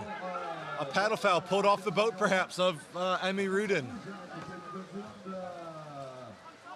That's what the Malaysian team need, though. They need to put pressure, but they need to score close quickly here. Can New Zealand hold them out? Irfan, he's scored one already. He scores a second. Jade had turned. It's a game, ladies and gentlemen. The Malaysian men clawing their way back into this game. Cheers from the Paddle Black supporters coming up now. Fiso to Norbit. The four-man press out. Johnson has the ball. There's a 2-on-1, 2-on-2 option. Johnson checking his options. Finds McDonald. New Zealand will be just looking to use a full 40 seconds here, get a shot up. Haikal coming to put pressure on Fiso. Fiso puts it over the top to Taylor. Taylor will dribble. He has Norbit on his right. Norbit scored a couple already. Can Norbit get a hat trick? He finds Fiso deep. 20 seconds on the shot clock. Norbit with the ball outright. Jade's made a good box in. Jade Johnson had pushed Ami Rudin low. Hykim will come in. Finds Johnson. Johnson takes a roll. He has 9 seconds to shoot. McDonald will shoot. Long arms of McDonald. Great lanky arm shot by Ron McDonald. What a goal, off the bottom bar. Just hooked that around. The keeper had no idea where that was coming from. That puts the goal difference up by 2. There's still time for Malaysia to get 2 quick scores, though. Here comes Ifran. He scored 1, if not 2 already, over the top.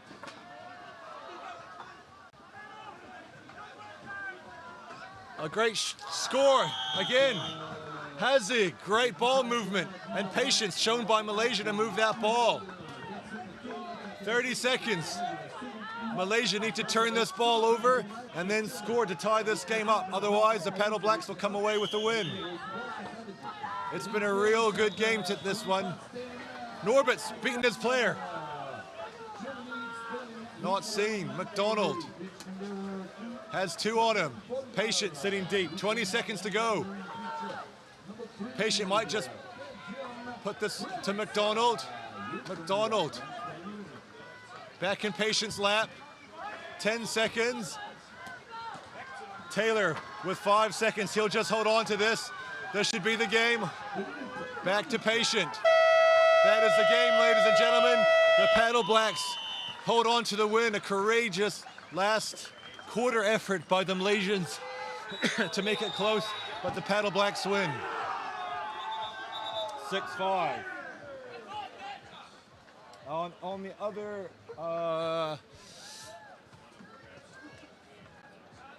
game from this pool on the far court, Netherlands are beating Austria 7-2. I've been Carl Massaroto, your commentator this morning. Apologies about the technical difficulties with the shot clock. Next up on this pitch in the under-21 men's category, the Swiss men are playing Portugal.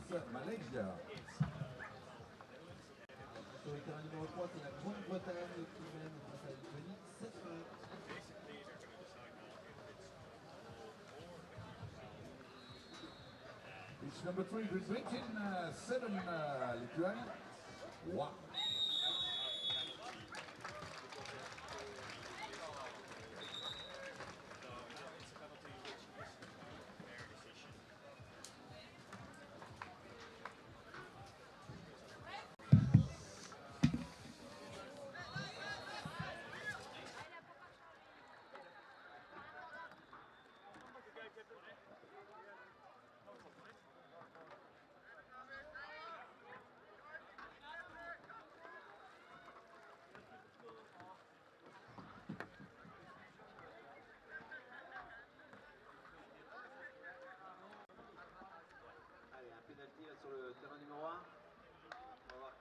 duel.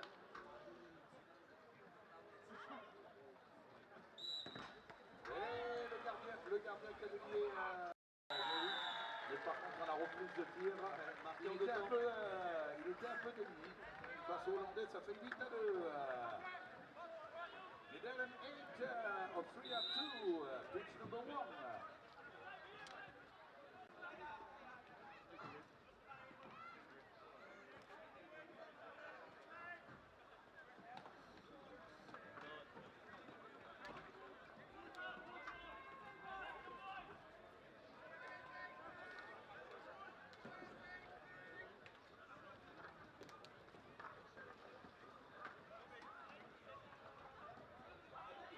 Terminé sur le terrain numéro 2. Ça a été un match très serré et finalement c'est la Nouvelle-Zélande qui l'emporte 6-5 face à la Malaisie.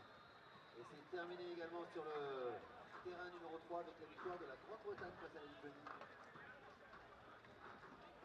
It's over pitch number 3, Great Britain 7, Lithuania 1. Voilà, dans quelques instants, on va passer au match de 10h20 avec l'Allemagne contre l'Espagne. Ça va être un gros match sur le terrain numéro 1. Après, on aura la Suisse contre le Portugal sur le terrain numéro 2. Les deux équipes sont déjà à l'échauffement. Et puis la Belgique, de nouveau, contre une équipe de France. On est dans cette fin de matinée, milieu de matinée, devrais-je dire, avec la catégorie U21. Allez, on peut les applaudir, ces Français qui rentrent sur le terrain numéro 3.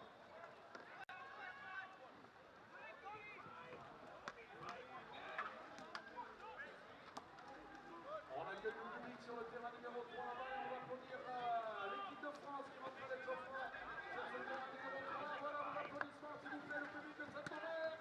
L'équipe de France U21 garçons.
morning and welcome to the game between Switzerland and Portugal under 21 men's. The game is about to commence in, I think, about a minute. Both teams are exchanging presents at the moment, and after that they will line up.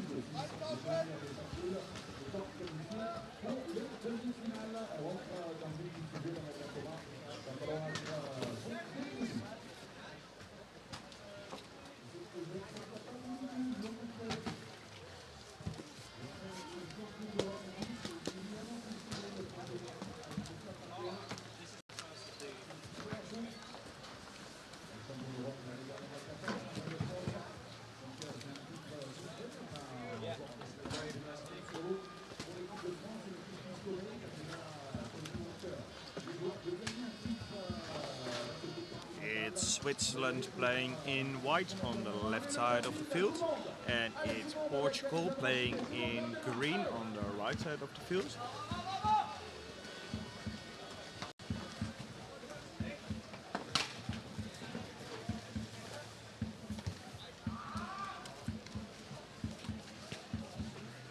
It seems to be like we're waiting on something. I'm not exactly sure why.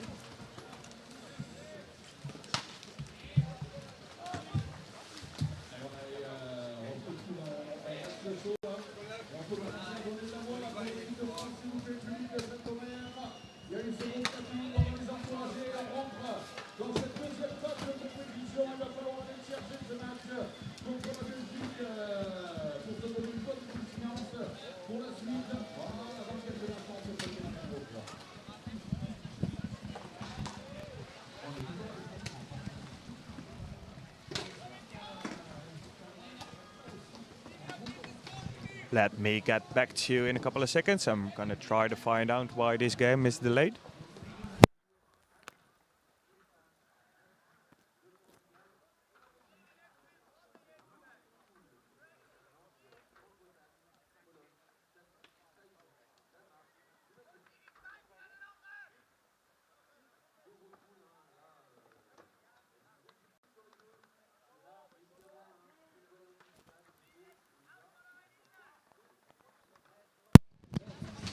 I just talked to the referee and there seems to be a technical problem.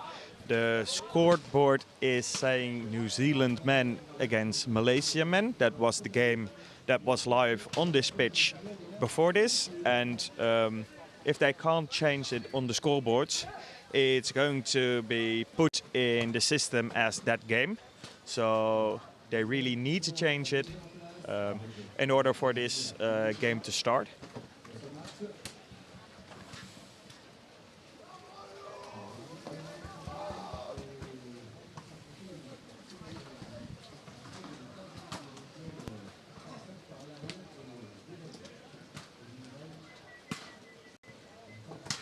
I'll come back to you when I have more information about this game or when it's about to start.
For the people who are just joining this live stream, this game has been delayed by a couple of minutes because there are some technical difficulties with the scoreboards. In the meantime, both teams use this little bit of extra time to get warm and prepare their shots for the game. Both teams are shooting balls on goal to get even sharper than they were. And such delay, it's annoying for spectators, it's annoying for the referees, but it's mostly annoying for the players. They focus on that starting moment, and when that starting moment is delayed, then you need to maintain that focus for a lot longer time than you firstly anticipated. In the meantime, they try to restart the system, but it doesn't seem to be working just yet. So in the meantime, you can see the Swiss and the Portuguese warming up. Another thing of such a delay is you can't overdo your warming up because you don't want to tire yourself out, but you still need to try to keep warm.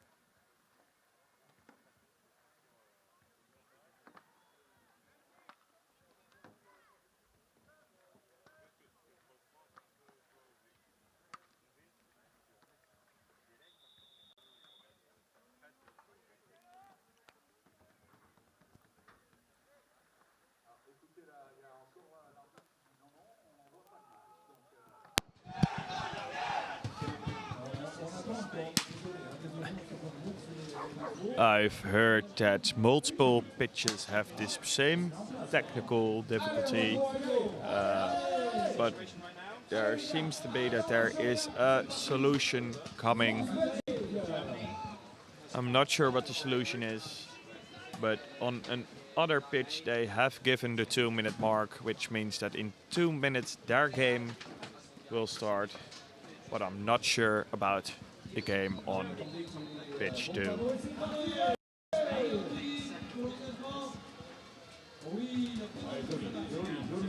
I'm looking at the scoreboard right now, and they seem to have found a solution to put Swiss men on there, and instead of Portugal it says visitors. Just changed Portugal. Only the flags are not right on the scoreboard, but it seems like they have found a kind of solution, like a manual override. So the game is probably going to start in a couple of minutes.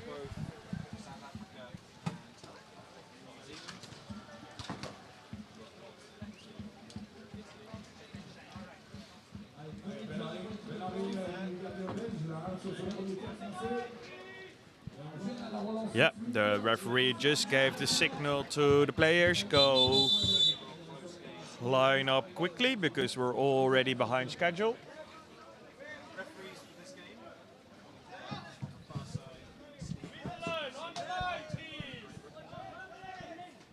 And Switzerland is lining up, Portugal is lined up already.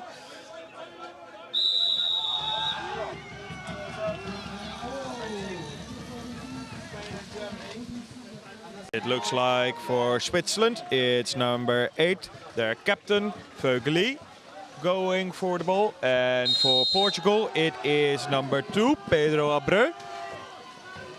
Sorry, it was not Vögeli, it was the number 3, Filozil, going for the ball, but Portugal was faster at the ball, and now they have the opportunity of the first attack. The captain and playmaker throws the ball to Abreu, who just won the beginning sprint. Back to their captain Ribeiro.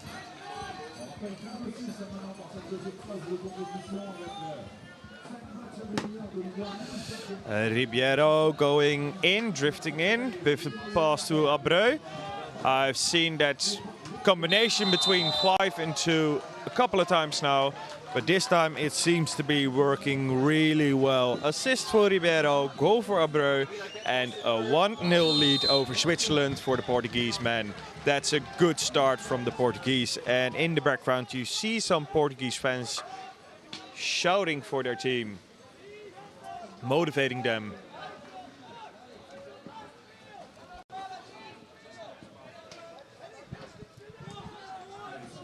I can see on my screen that the people at home don't have any graphics, so I'll try to inform you about the score of the game. It's 1 for Portugal. Sorry, in the meantime Switzerland scored, so it's 1-1, Portugal 1 and Switzerland 1. And number 9 of Switzerland, Lucille, scored.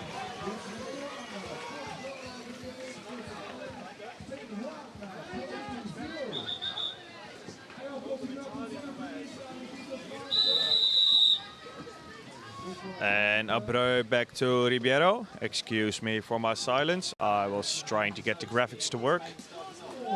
Hopefully they will come back this game. I'm not too sure. And Ribeiro to Abreu. It's a good system they have between the two, between Ribeiro and Abreu, but they're doing it a lot of times. So Switzerland know what they're going to do. And now it's really easily defended by Schneider, the number 10 of Switzerland. Oh, they went for a check over the right side. Surprisingly, good pass from number 1 to number 8. But Switzerland ended up with the ball. Vogeli with the ball. And an easy pass outside. I just got an update on the graphics. They won't be appearing in the first halves of this game, so maybe the second half. Ball to number 1 of Switzerland, Vogeli. Vogeli is not in a position to score, so he passed it back to, I think it must be his brother, because it's another Vogeli. And number 9 with the shot, but it was blocked.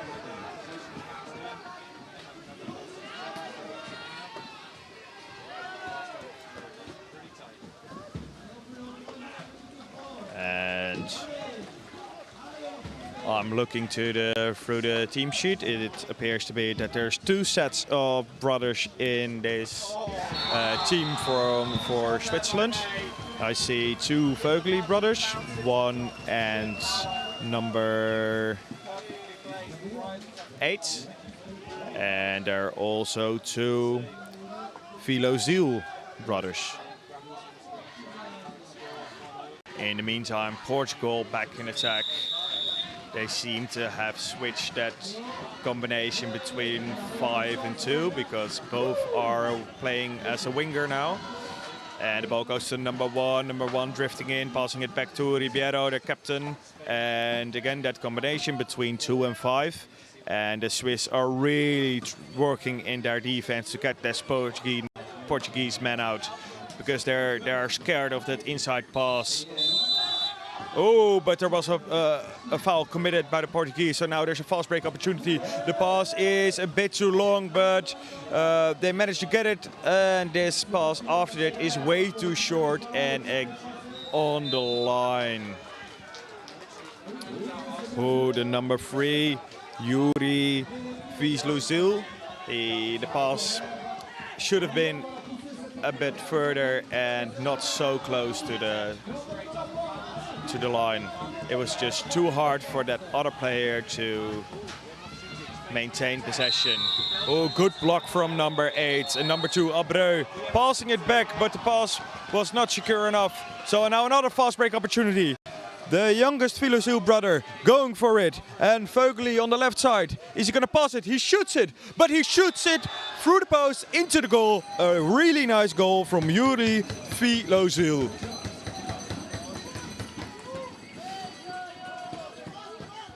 And if the scoreboard is updated, we're looking at a 1 point lead for the Switzerland men under 21. 2 for Switzerland, 1 for Portugal.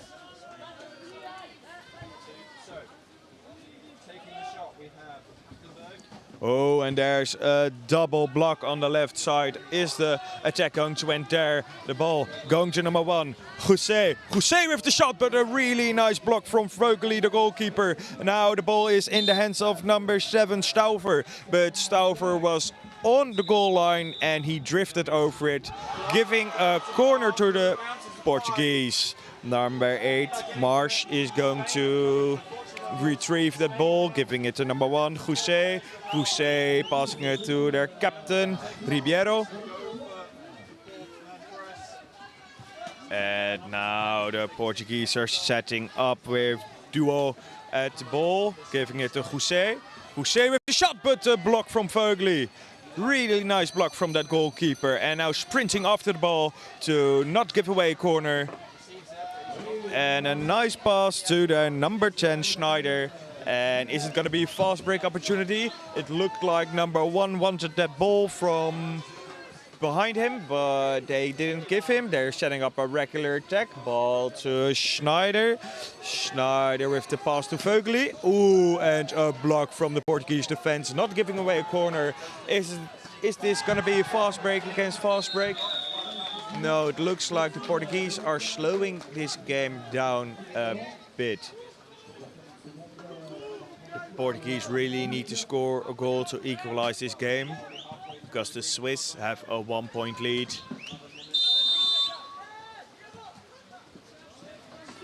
Yeah, number 9, he just got appointed a deliberate foul. That's like a pre-green card. He got it because he was defending over the 6-meter line, which is not allowed if a player don't have a ball. Now that same number 9, he caught that ball, giving the ball to Switzerland, and now Switzerland is in attack again.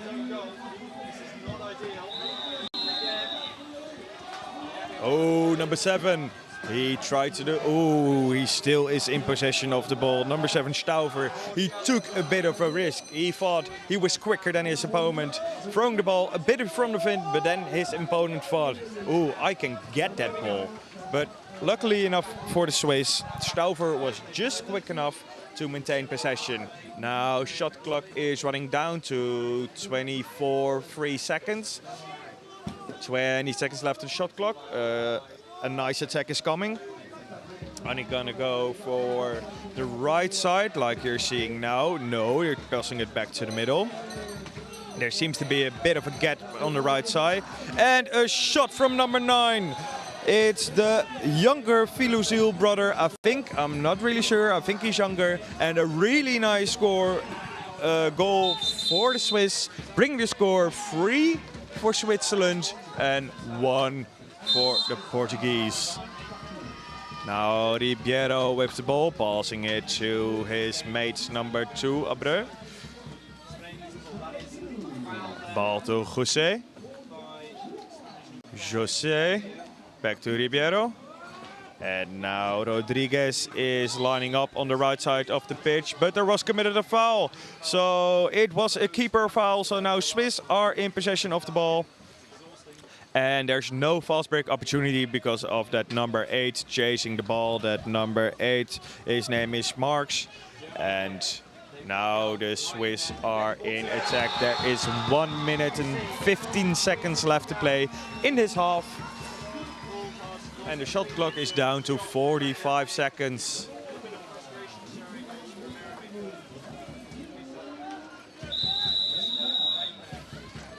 Schneider. Sorry, Stauffer with the shot. Shot and a goal. Easily put away. And the Swiss, they put some distance between them and the Portuguese by extending their lead to 3 points. Switzerland 4, Portugal 1, 50 seconds left. And Chusset back to Rabiero. Rabiero to Abreu. But Stauffer's already there to block that ball. And they gave away a corner. Switzerland need to watch their right side defense. 15 seconds left. Ribeiro drifting in the middle. And Seven tried to shoot it, but he lost the ball. He fumbled it. And now Switzerland is in possession. 4 seconds left. And the pass wasn't precise enough. And that buzzer marks the end of this goal. There was a little bit of an opportunity for Switzerland there at the end. But the pass wasn't precise enough. So at least for the Portuguese, the Swiss were not able to extend that lead any further. I'll be checking back in with you in about 2 minutes and 30 seconds. The score in this game is 4 for Switzerland, under 21 men, against Portugal, under 21 men.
And the ref just asked the players to line up again for the second half of this man.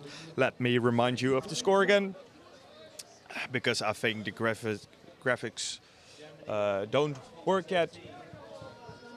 It's 4 for Switzerland, 1 for Portugal. Portugal playing in green, Switzerland playing in white. And it's number 6, Damas, sprinting for the Portuguese.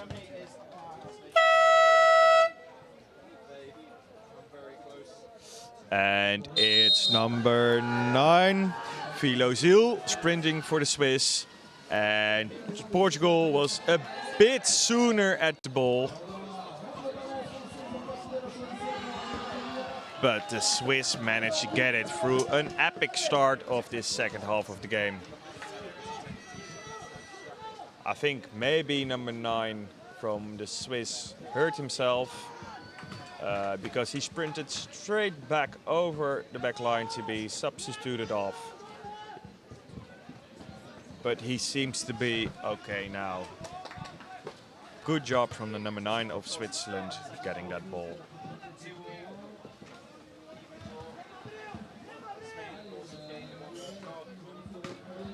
And number 1, Vögli, Vogeli, oh, he almost fumbled the ball, still tried to get it, and a timeout is given.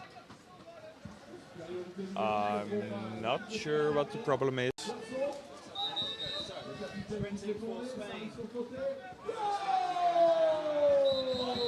If I know what this timeout is about, I'll let you know. The referee is talking to the jury table at the moment. I think it must be a shot clock problem, it seems. Yeah, it was a shot clock problem. There was an unnecessary reset, I think. So the shot clock has been brought down to the correct amount of seconds, which is 40 now. Now the Swiss are back attacking.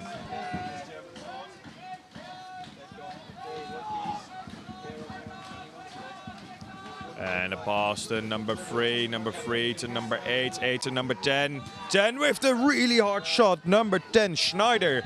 But it went off the bottom bar into the pitch. The thing about these goals here in France, they're so rigid. When you throw really hard and you hit the bar or the post, the ball flies back to almost the middle of the field. I have seen some fast breaks off a bar off the post already here in France, the World Championships 2022, where the Swiss are attacking. Vogeli with the fake throw, passing it back to number 3. And the Swiss committed a foul, not exactly sure what foul, but Portuguese have a fast break to Damas. Damas throws it back to Abreu, and the Portuguese are taking their time because number 8 of the Portuguese, Marsh, has dropped his pedal. He got it back now, but they were like, if we have to do with 4, we rather wait now. That same Marks was trying to block. Ball to Damas. Damas with the shot, but it was a bit low, so easily blocked by the Swiss.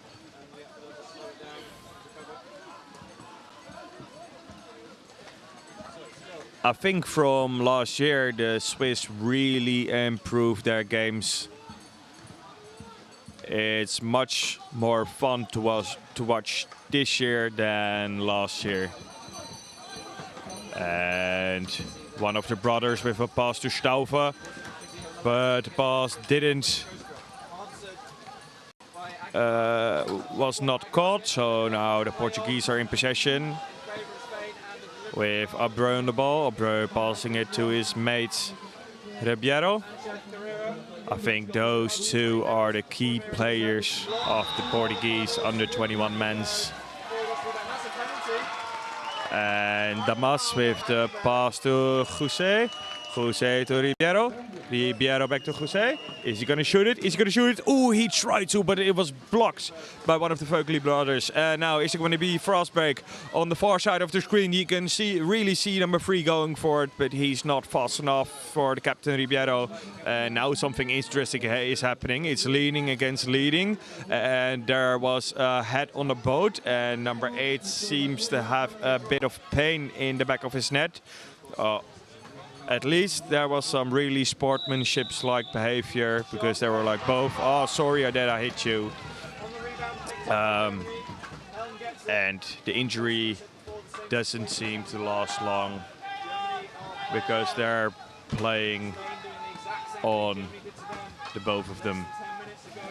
Oh, the Portuguese have switched their system. They're playing 1-4. So they're putting pressure on the offense of the Swiss, trying to get that ball and bring the score a bit closer. At the moment, it doesn't seem to be working because the Swiss are faster than the Portuguese. And now number 8 with the shot, but it bounced off the bottom bar and in the air it crossed the line, so it's a goal line throw for the Portuguese, for the captain Ribeiro. Ribeiro throwing it to Duo. Duo, what is he gonna do? He's dribbling it, and now a long pass to number 1, Jose. Jose with a pass to Ribeiro, and the Portuguese are setting up another attack. That Duo is blocking on the right side of the pitch, and Abreu is blocking on the left side of the pitch. Is there a gap? Is there a gap? Is there a window to shoot? He decides that it's not, and in the meantime, Duo touched the goalkeeper with his boat, which is not allowed, so Swiss is in attack with a long pass to number 9. Number 9 with the shot off of the top bar and the bottom bar. Number 9, Milos Vilozil with the amazing fast break and a good goal. Milos Vilozil with the goal. Bring the score 5 for Switzerland, 1 for Portugal, with 4 minutes and 20 seconds left to play in this game.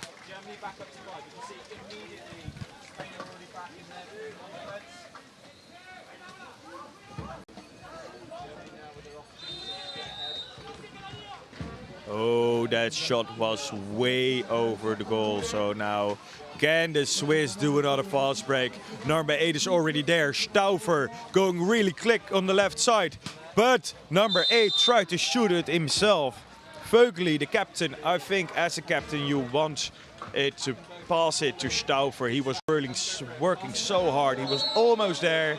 But Vögeli decided to shoot it himself, which is also fine. But when you do it, you want to score.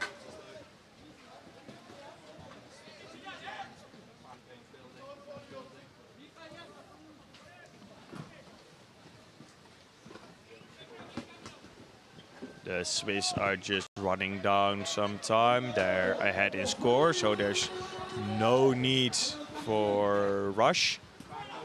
30 seconds left on the shot clock. 3 minutes 8 left to play.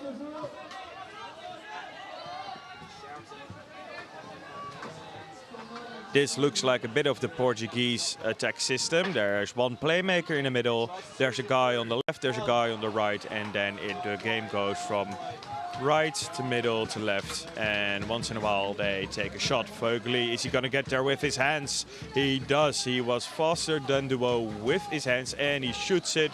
I don't know why, because it's not a good place to shoot from without a pedal. I think it was a bit of frustration from the number 8, Livio Vögeli, and he also lost his pedal, which number 2 tried to throw back at him. Oh, that's cheeky from number 6, the mouse of Portuguese. He was pedaling the pedal of number 8 away. Not really sportsmanship-like. But you can't give a foul for that. Number 8. Oh, is it going to be a fast break for the Portuguese? Number 3 seems fast as well. Oh, the Portuguese committed the foul. So that's the end of the fast break, and the Portuguese are out of their defense system by now. Stauffer is really working hard there in the middle to get some space. Oh, number 1 with the fake pass and the shot. Is he going to shoot it? Oh, he shoots it wide.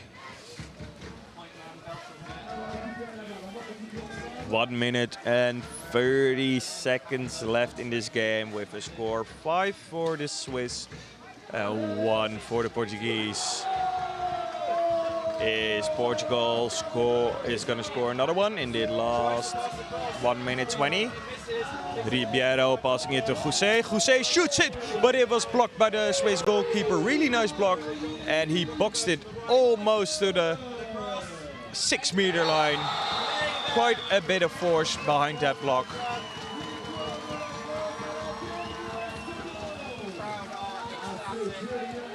And over the right side, pass over the zone to the left side to Jose. Jose with the pass to Duo. Duo loses the ball. Now number 3, Vilozil with the ball. What is he going to do? Pass it to number 2, Wandeler. Wandeler passing it all the way up to Stauffer. And Stauffer... Oh, somebody got a green card. I missed that completely. Number 2, Abreu got a green card. And I think that green card was for... I think it's obstruction. but I'm not entirely sure, to be honest. I couldn't see the ref when he gave the foul. He was behind a board of one of the sponsors.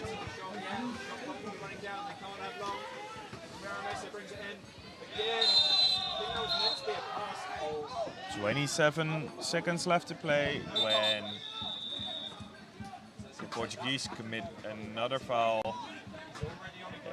Number 8, one of the Vogely brothers, passes it back out. 10 seconds left to play. Are they going to score another goal? Pass to Staufer. Staufer with the shot, easily blocked. Schneider now. Schneider passes to Filosul. Ooh, a nice shot. A nice quick attack. And that marks the end of the match. And you can see the Portuguese players being really angry. You see Duo smack his boat out of disappointment that they couldn't do more in this match. A really nice game from the Switch. And that marks the end of this match with an ending score 5 for Switzerland under 21 men's and 1 for Portugal under 21 men's. Thank you for watching on pitch 2 today.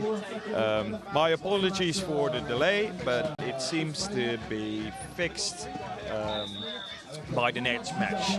Thank you for watching. This was Benjamin, and until the next game. Slowing him down, constantly fast his pace now, squeeze it through, screen on, deep ball, back to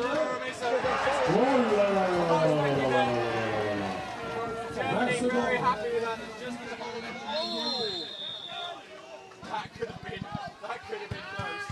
Marina Missa.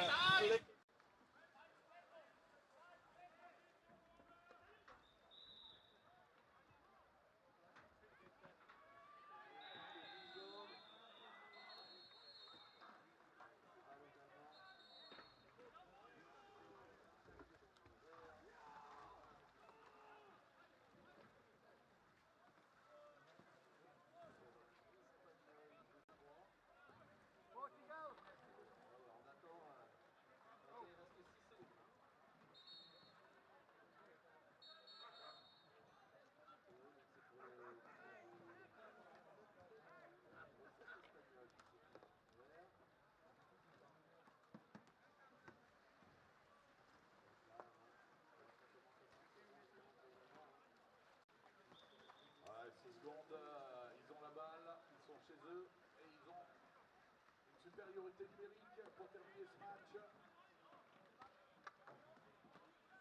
A correcté vraiment un gros match. Victoire de la Suisse de l'autre côté. On envoie le ballon en avant. Rapidement, c'est fini. Yes!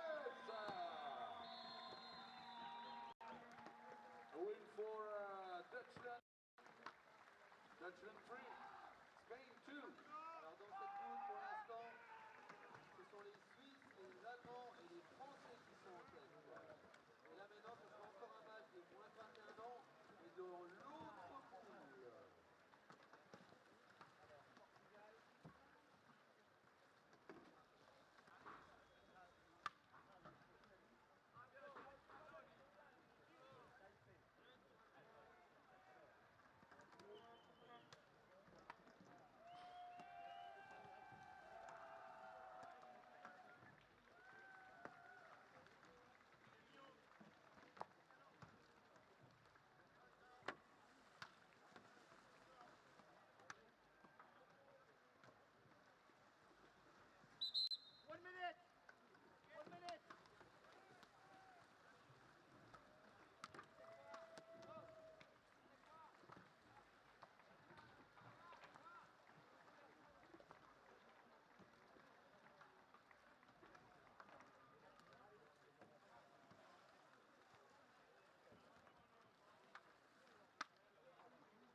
Maybe a beer, I don't know whether it's late enough for you.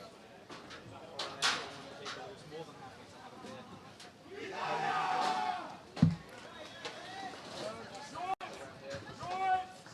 Welcome back to Pitch 2, the 2022 World Championships in Saint-Omer for Canoe Polo. The game about to play is the Italy under-21 men versus Chinese Taipei under-21 men. Looks like it's going to be a good one. Both teams having their team talks fired up. We've seen good results from both teams too. Very close games. The Italy team seems to be taking the more victories. They are on 3 victories so far out of 3 games, so they're looking to continue that. Chinese Taipei, however, have had a much more mixed bag. 1 win, 1 draw, and 1 loss. So, again, very important for them to take a win here, just to get back on that winning form. Doesn't look like the Italians are going to give them an easy ride, though.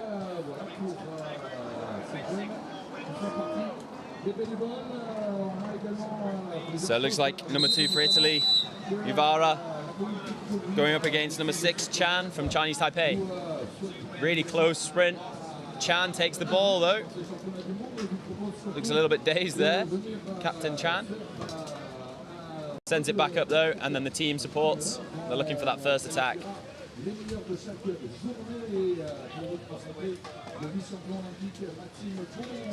Starting off down the left, running that star, drawing these players wide, trying to run down the centre if they can, get that momentum for a big shot.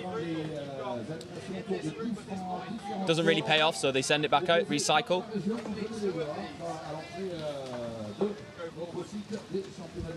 Captain just sat back a little bit there, dictating the play a little bit more. Not quite satisfied with how the rest of his team was set up. And he starts off the play to the right. Good example of a star going on here. Man on the inside, looking for the shot. Is it on? 3 paddles in front. Maybe it wasn't on, but he takes it anyway. He was feeling himself. He takes it off for a corner.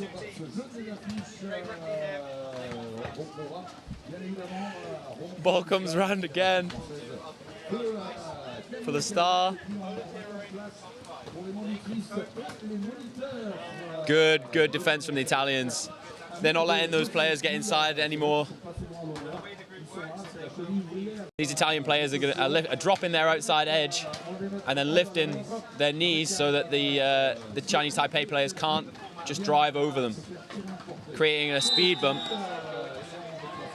So Chan takes the shot. It was a good shot. Keeper had to save it. Barbagallo does save and celebrates, rightly so. Lampo pressuring the corner there, and Chan comes and supports his player, maybe takes it. Maybe he's a little bit more confident that he can make that pass from the corner. Barbagallo sat really tight on the corner taker. I think the referee's going to tell him to back off a little bit. The players shouldn't be contacting each other on this restart.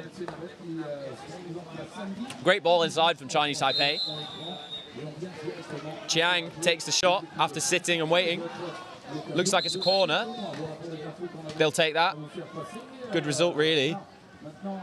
Doesn't really look from here like the shot was going to go in anyway, so if they can get a block from that, then fantastic for them.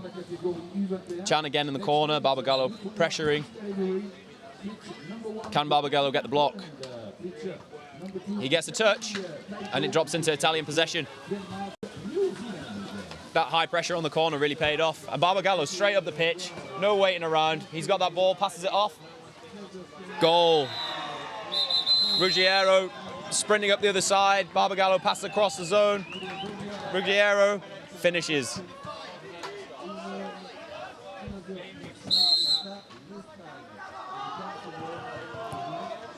Ball comes back to Chan on the restart. Barbagallo has a look. No, I'm going to leave that.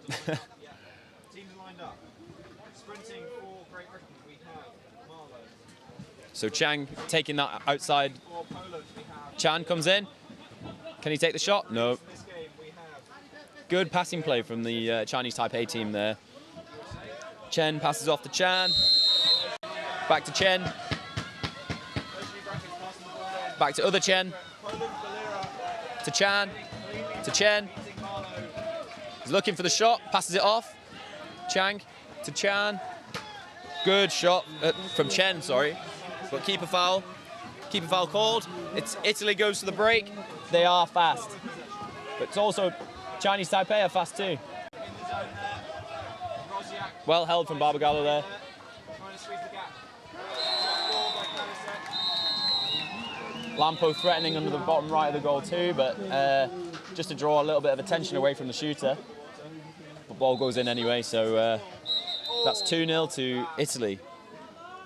Yeah, this Italian team are a bunch of big guys. And it's not just for show.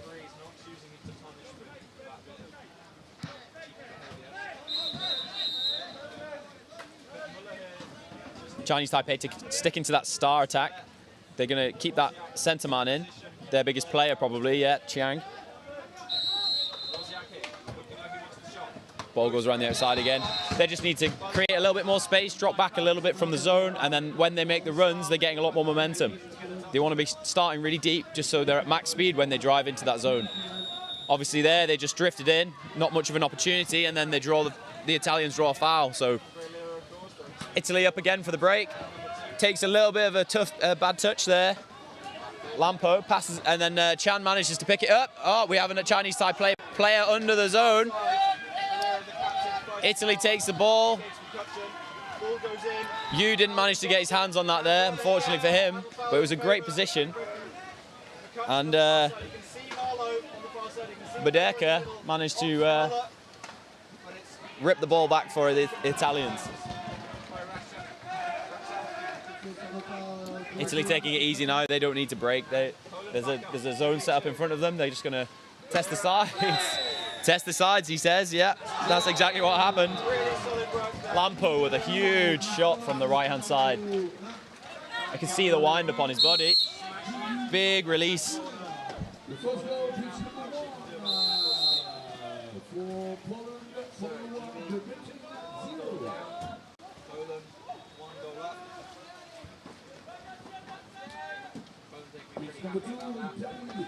So yeah, Chang still doing the same job in the zone of the Italian defence. Ball passes around the outside.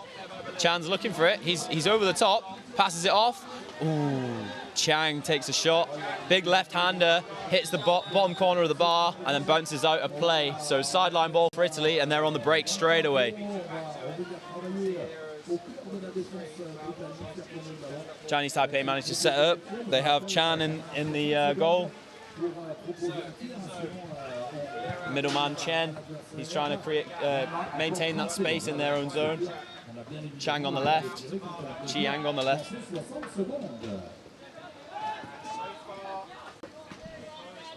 Italian star not looking quite as fluid as the Chinese Taipei star, to be fair. Lampo trying to draw a foul there. Ref's not having it. And the Chinese Taipei weren't getting baited, but lay off to the right. Keeper Barbagallo takes the shot and it goes in. Keeper and captain Barbagallo. Chan's looking for another shot here. Yeah, he takes it. Ooh. Barbagallo just got to that. Had to release his paddle just to touch the ball off the back. Squeezing through, shot opportunity. Yeah, that's blocked. Just a nudge there from the pounds, I think, of Muller, maybe Bowden. He's lucky that that paddle made contact there, I think. Referees call timeout to remove a ball from the pitch. Bit of confusion there from the Chinese Taipei guys. And we start a corner from Chan on the right. Stars running from right to left. Chan sneaks in the inside. Chiano wasn't really paying attention to the taker. He fully expected that star, and when Chan deviated from the plan that they'd already performed, then he just didn't know what to do.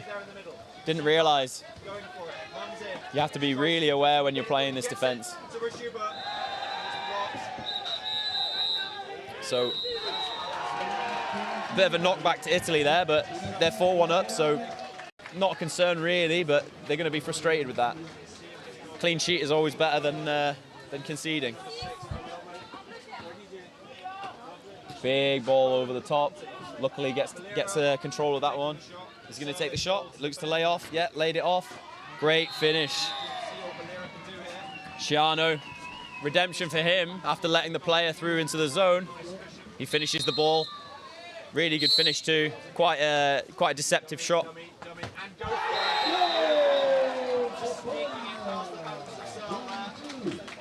Let's see if he lets another player in that inside. Good deep run from the Chinese Taipei players, but loose ball and paddle foul called against them. So Italy again on the break. 3v2 at the moment.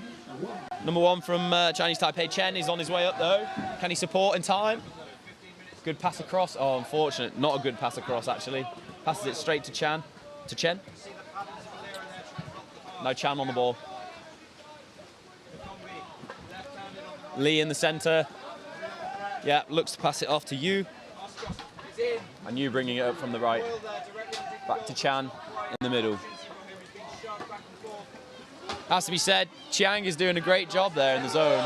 He's definitely the biggest player that the Chinese Taipei guys have. But as I say that, they take a shot from the outside and no space was made. So Italy on the break again. 3v2, attackers versus defenders. Great shot, but a little bit low really. Uvara should have aimed a little bit higher there, but he thought, I'll take my chance while we're a man over. Keeper maybe not paying attention to me. Goes out for a corner. So shot clock reset for the Italians. And then going back in for a star. Ball cleared to the other side. We've got a runner, lots of space. Decides better of it. Ruggiero, good pass across there from him. Iba in centre. Ivara runs in again. No, passes off to Iba. Back to Ruggiero, back to Ivara. Apologies. Ruggiero on the right. Budeke on the ball there, looking for it. Ooh. Good intelligence there. He faked it really high and wide on the left and then pulled it in tight for a close shot on the right. Trying to draw some paddles away. Back up the other way. Quick break for Chinese Taipei. Chan, captain, takes a shot, but a bit high really. Tries to loop it over the defender's paddle. Italy just taking their time to get the ball back on the pitch. They're not on a break, so that's fine. They hold the ball. Only 10 seconds left of this half, so they're not too fussed about getting it up and rushing themselves. They're already in the lead, 5-1. Final shot of the game. Great shot. Good straight shot there, but the trouble with the straight shots is that a lot more paddles can get to them. So yeah, Italian under-21 men leading 5-1 for Chinese Taipei. I think the Italians obviously are going to be very happy with that. And the Chinese Taipei men must have realised coming into this that based off previous results, this was going to be a tough one.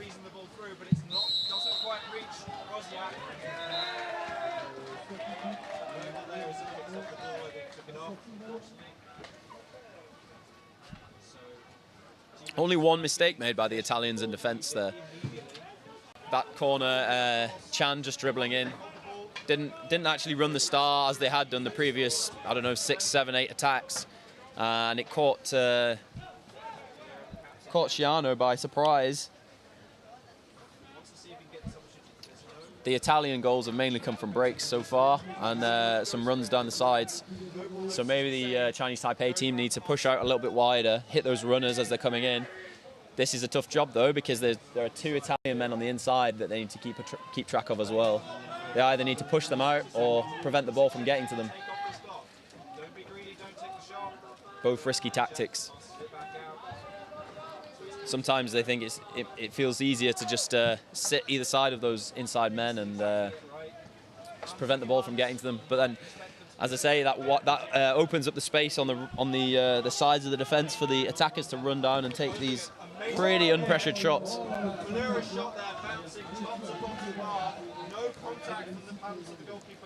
Heads of the Chinese Taipei team seem a little bit low. They know they've got a lot to do if they're going to win this game or even equalise. A little bit of frustration by the captain. Italians obviously looking pretty happy.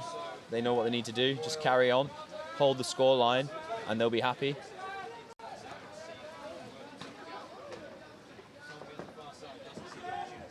Yeah, a lot of nodding there. Good discussion.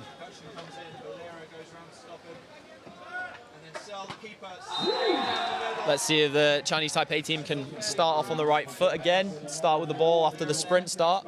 They have some rapido players. So do the Italians. I'm sure they'll be trying for some retribution after that first start.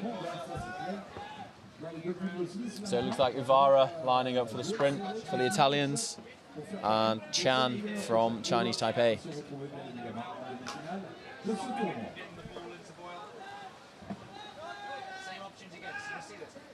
Just a few seconds left until restart. Referees are getting the teams ready.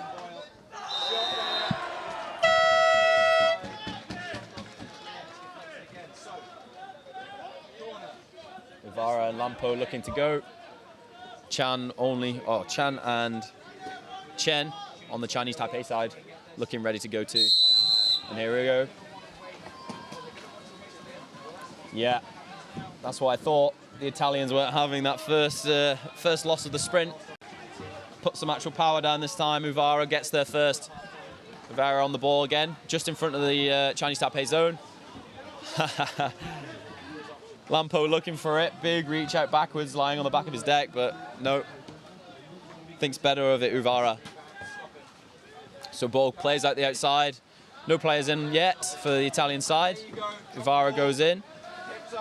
Well, Lampo goes in. Ball around the outside. Good threat. Barbagallo passes it off. Ruggiero there. Off to Uvara. Ruggiero to Captain Barbagallo. Barbagallo takes a dribble, catches him unawares. Takes a big shot, but keeper was equal to that. Pretty tough angle when you're tight like that for the Italian shot. But it was a good idea from the captain. Ball comes back across the captain from the corner. Big shot. Oh, unfortunate for the Chinese Taipei keeper. Took a deflection from a defender's paddle and bounces into the side netting.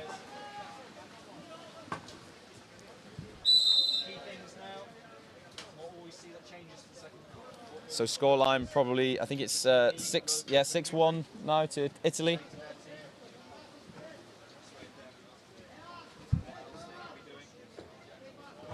Ball being played around the outside for Chinese Taipei. Chan looks across, yeah. Good ball. Make that shot. Great shot. Yu makes it finish. That was a really good patience from Yu, and really good vision as well from the captain Chen. Sends it across the zone of Italy, and big wind up. Took a few fakes, and then hits the paddle, and then goes in anyway. So a lot of power on that wind up.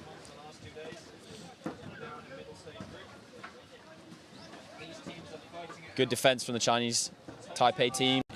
They're working really hard just to move those Italian players out of the zone. Doubled up on the left though. Yeah, Barbagallo thinks better of it, takes a dribble, passes back out to his teammates. He's looking for this run down the left though. You can see he knows that the defender has to commit, so he's looking. Yeah, takes it. Is he going to take the shot? Passes it off. Paddle gets to it though from Chan. Pass again through. Yes, two-hander. Iba. Good decision from him. He got turned away from the goal, was looking for the right-hand shot, instead brings it into the body, two-hands it into the net. Really hard to read those shots for the keeper. Chinese Taipei chomping at the bit just to restart, but referee waves them back. Restart the ball on the line, he says. Straight in at the right though, taking the runs, running that star again. They're really fluid with the star. Oh, fantastic. So the earlier failed star attempts are really paying off now, because now that they're playing a little bit more fluidly, they're not quite throwing the ball all the way around the zone as the Italians expect. So they're throwing back from where the ball came originally. Those Chinese Taipei players carry on going into the zone, and the Italian players are kind of ignoring them. I think that could be a little bit of an experience from an under-21 viewpoint. They won't do it again after this game, I'm sure. Good ball up though from Barbagallo up to And then into Ruggiero. Ruggiero, great finish. Rapid fire shot. On the run as well. This is becoming a bit of a back and forth game.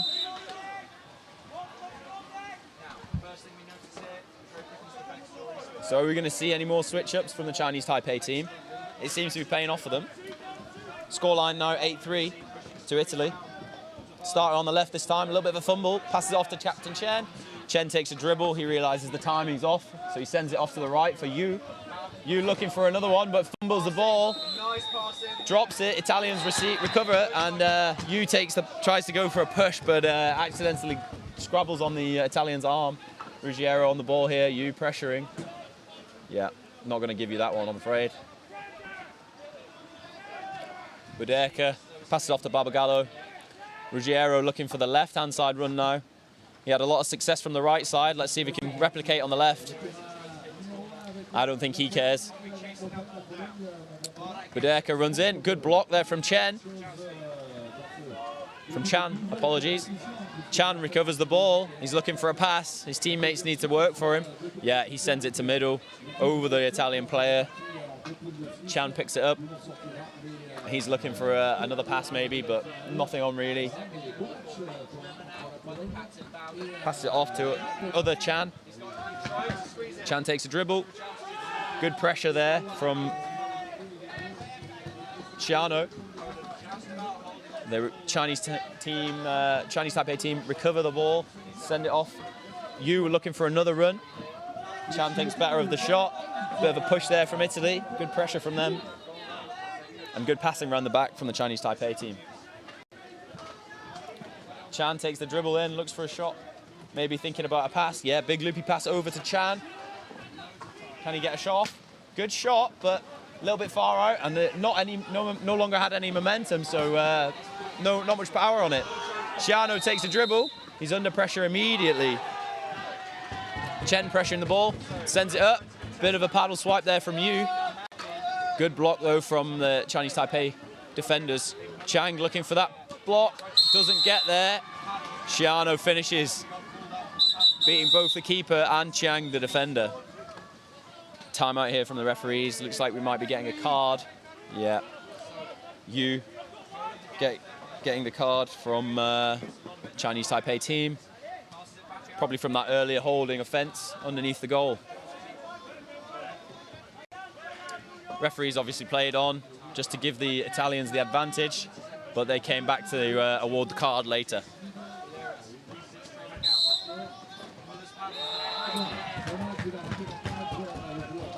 They need to keep their heads up, this Chinese Taipei side. They're down a man. They're going to have to work even harder for each other just to prevent these breaks. 9-3 the score lies. Good run in for the zone. Passes it off. Lee passes it off. Stays in the zone, starts trying to work some more space, but too many bodies in there, so not much area to run into. Chen passes off to Captain Chan. Chan to the right, back into the middle.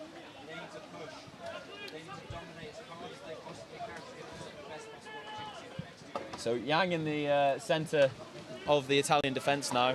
He's just trying to create some space, keep these defenders busy, take the attention away from these runners, just like that. Chiano manages to block that shot though from Chan. Doesn't get too distracted by Yang. And then corner for Chinese Taipei. High pressure from Italy though. They know they can pressure this corner. There are only 4 players and they can keep a keeper inside.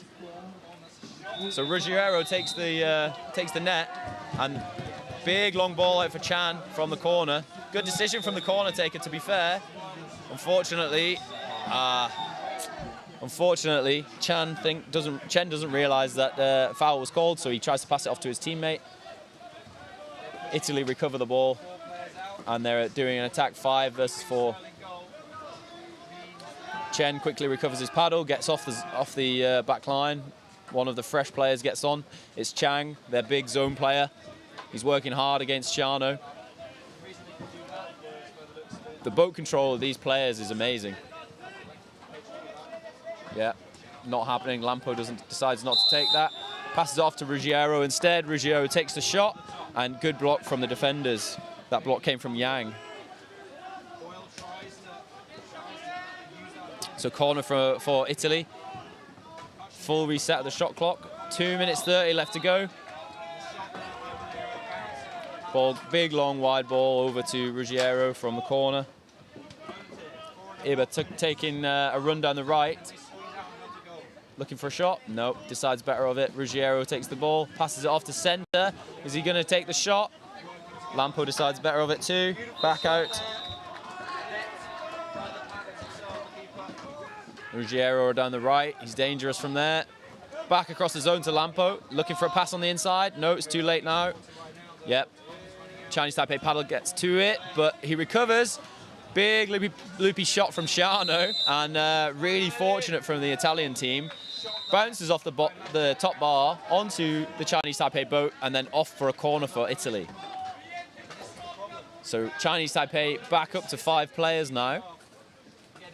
This is going to be a little bit easier for them to keep this defense strong and keep the Italian attackers out. Is the shot coming? Is the... Oh, very, very tricky shot there.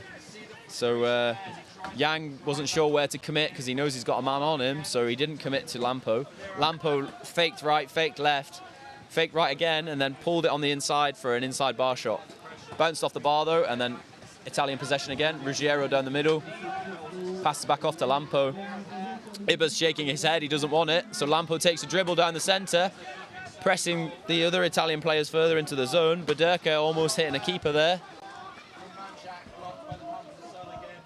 Iba on the right, recovers from that loose pass, sends it back out to Ruggiero. Ruggiero's thinking, what's happening here? We need some runs, boys. Lampo takes a dribble. He's looking for that inside pass. A bit of a nod there from his teammate. Great push, though, from Yang. Wasn't letting him get inside. Oh, two-hander again. Baderka, you know they were looking for that play early. Lampo was dribbling down the inside, from the outside, apologies. Baderka had his head up, he was ready for the pass, and a couple of fakes, and then two-hand into the net. It's a good tactic if you're the inside man. Sometimes you get your arm high and trying to take a shot, it's easily blocked from those high paddles. So if you take a shot from down low, two-handed, you can get quite a bit of power on it still. Attempted pass on the inside there from Chinese Taipei, but blocked out by the Italians. Not very long left, 2 seconds, so they're gonna, no, they're not gonna get a shot off. Lampo takes a long shot to end the game. It was a big one, but did go over the bar. The Italians are very, very happy with that one. Chinese Taipei fought really hard to work it back, but those last few plays from Italy just really destroyed them. Not much you can do at a 8-3 scoreline, and then they push it back up to 10. So that sets Italy up really well for this group. Chinese Taipei going to have to start bringing it back in the next few games.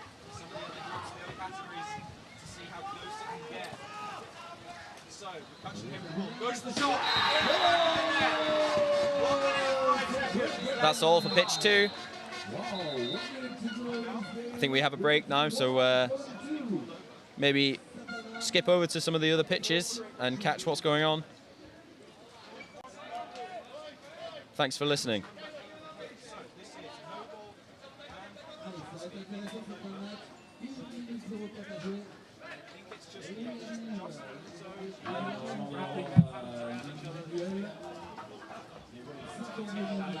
Là, ça va donner.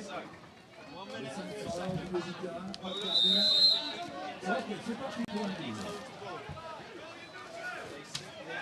See exactly what they reckon. They know they're going to be hit by the 5-man press. They know they just need to hold the ball. They need to not give it. It's a great record. Or just get it. I was going to say, worried there for a second. Chasky looked like he could get the clear shot.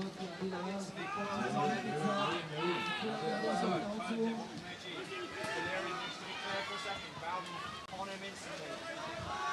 Attends, ils ont parti trop tard. Hein. Les Anglais, je pense. Attention, revenir. Allez, allez-y. 30 secondes, ça recule pas mal.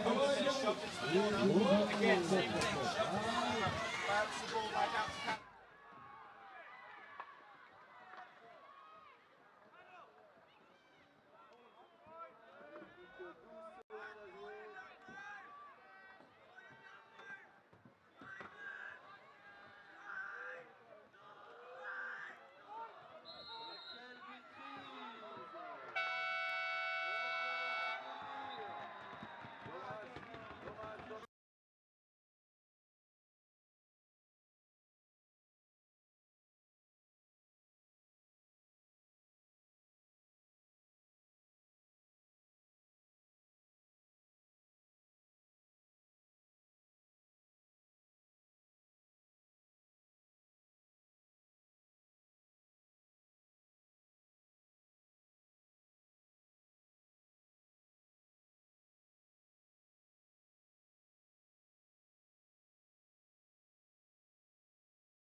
doubler le score 2-0 pour la district sur le terrain numéro 1.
République tchèque qui a alourdi le score sur le terrain numéro 1.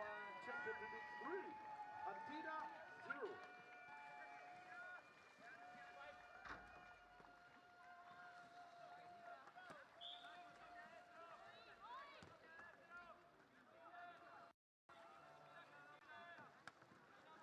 Pitch number 3, Japan 1, Republic South Africa 5.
Voilà, on se passe le match de placement. Je vous rappelle les places 13 à 16 qui sont en train de se jouer dans ce tournoi entre l'Argentine, la République tchèque, l'Afrique du Sud et le Japon.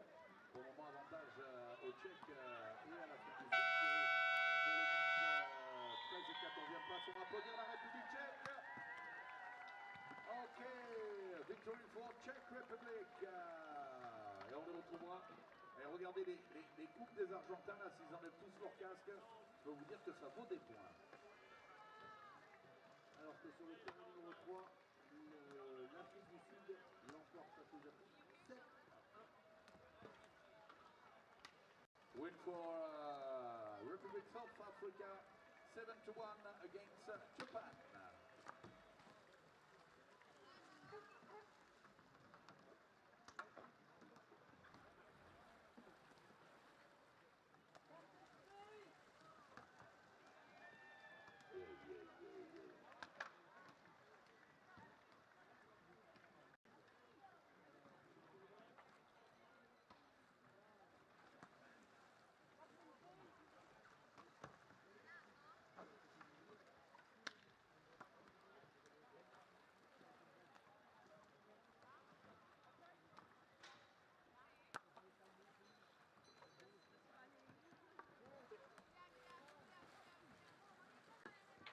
Okay, the next game's women category. Pitch number 1, New Zealand, Denmark. Pitch number 2, Italy, Ireland. Pitch number 3, Switzerland, Singapore. And pitch number 4, Germany, Hong Kong. Et sur le terrain numéro 1, donc on va retrouver la Nouvelle-Zélande face au Danemark. On aura la force rouge et blanche contre les Kiwis. Sur le terrain numéro 2, les Italiennes contre les Irlandaises. Terrain numéro 3, les Suisses contre Singapour. Et terrain numéro 4, l'Allemagne contre Hong Kong, mon bon Thomas. Et oui, pas de match dépassé pour l'instant. Les Françaises moins de 21 ans joueront à 13h15 terrain 1 face aux Allemandes.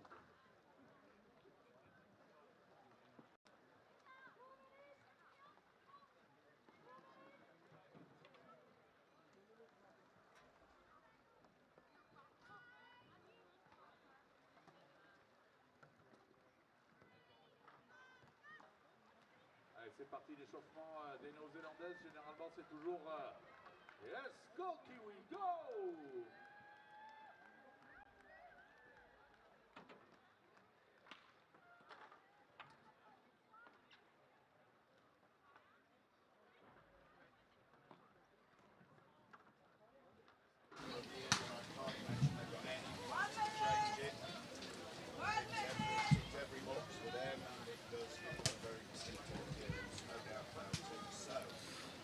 Okay, in 1 minute the game is going to begin between Italy and Ireland's women.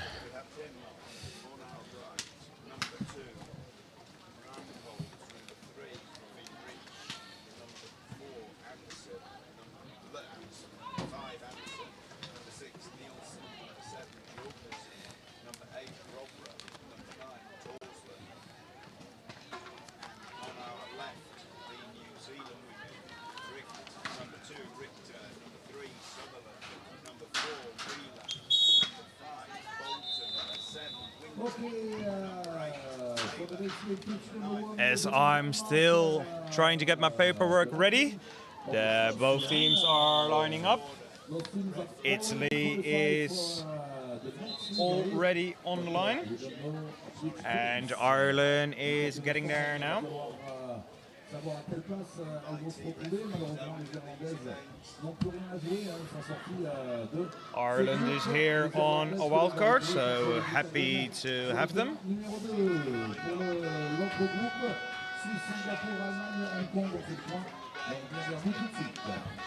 Il reste plus à passer quelques secondes sur le terrain numéro 2.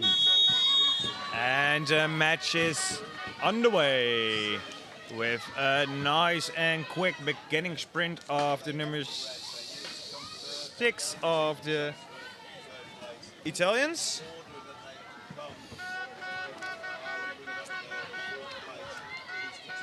Number 3 with the ball.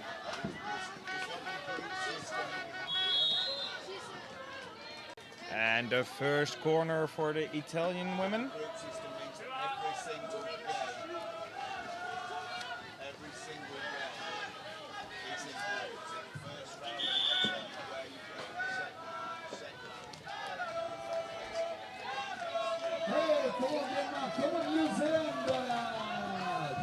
Excuse me for my silence, but my paperwork blew away by the wind. But everything is in order now. It looks like an exciting start to this match with 3 with the shot and the first goal for number 3. Martina Anastasi with the first goal for Italy, getting a lead with 1 goal over 0 for Ireland. Now Ireland with the ball. Malloy throwing it to their number 8, Gurphy. Or is it Gurry?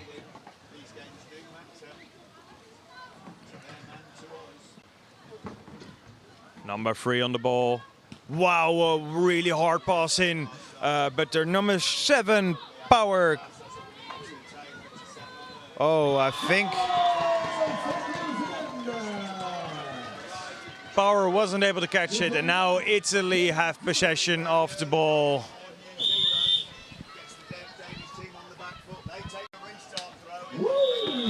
Number 8 for Italy on the ball. Passing it to their number 1, didn't expect it, doesn't expect it still, but 4 is able to recover. Madalena Lago really recovered it nicely, and now there's a chance for their number 3. Number 3 with the really hard shot and the block from number 7. 6 with the with the pass over. Oh, and a keeper fault in the middle. It is an exciting match that we have today on pitch 2 between Ireland and Italy. The score is 1 for Italy and 0 for Ireland. But let's see if Ireland can make that goal that they need so badly. Last attack, the ball into the zone was just a bit too much power behind it. And then miss power, holy power, couldn't catch it. Let's see what they're gonna do now. Number 8 with the fakes, the fake throws. And now the ball's at number 3, Rachel Malloy. Rachel Malloy still with the ball. Shot clock run down to 20 seconds. And number 1, is she gonna shoot it? Fake throw, pass in to number 5. 5 with the extra pass. The ball ended up at number 3. Number 3 with the shot. It was a good shot from Rachel Malloy, but she isn't able to score it. Then in the rebound she tried again, but that number 4, Madalena Lago, was just too good on goal. Now corner for Rachel Malloy. Corner throw. Inso Daiti and McCardle are trying to block inside of the zone, but the ball hasn't been able to go there just yet. Now Corinna McCoy dribbling in, but she's really nicely defended by the Italian number 6, Catania. Catania wasn't fast enough, so ball is back in Irish possession. With the shot and a corner. The shot was blocked by the Italian number 10, Landolina. But good way for Ireland that they were able to recover that ball. Otherwise, for sure, they would have had a fast break against them. But now the score is still 1-0. Number 1 with the shot, but an easy block for the number 4 of the Italians, Madalena Lago. Madalena Lago with the long pass to the front. Catania on the ball, passing it all the way to number 10, Landolina. Landolina is going for the pass to number 8, Gugoni. But Gugoni isn't able to put it away because of a pedal foul from behind, which means she is being given a penalty. The penalty in this sport means you have a free throw against a keeper on 4-meter line. And it also means that the person who committed the foul has to go out for a 2-minute ejection of the game.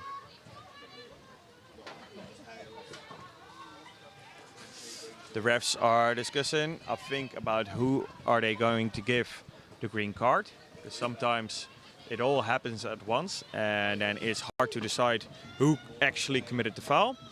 It also looks like number 10, Flavia Landolina, is going to be taking the penalty. And Corinna McCoy is going to try to block the penalty. Oh no, what happened?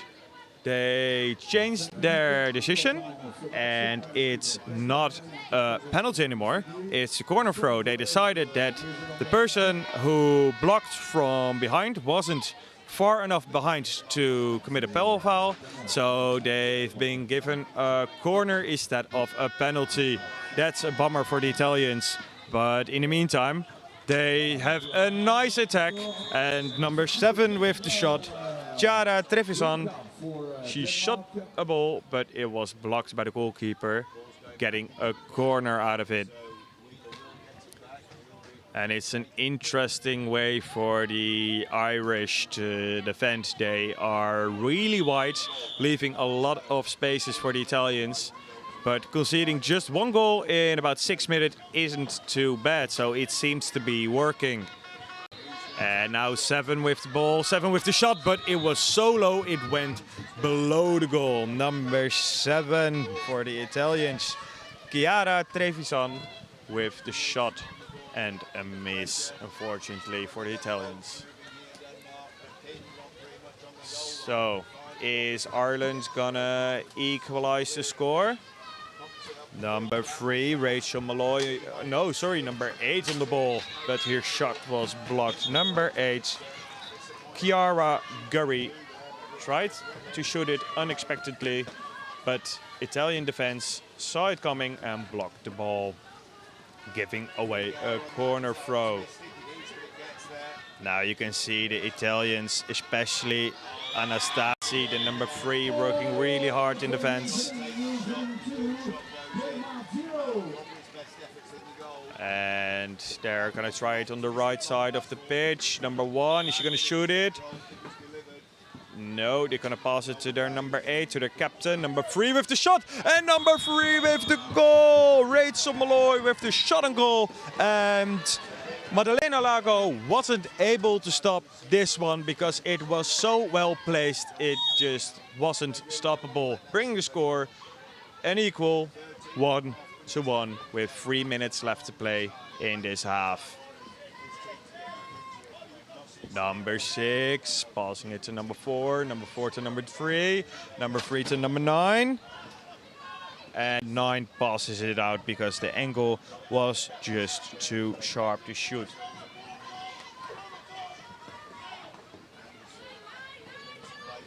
Oh, Buenfenga passing it into number 1. Ooh, she hit the inside of the post, but it didn't went in.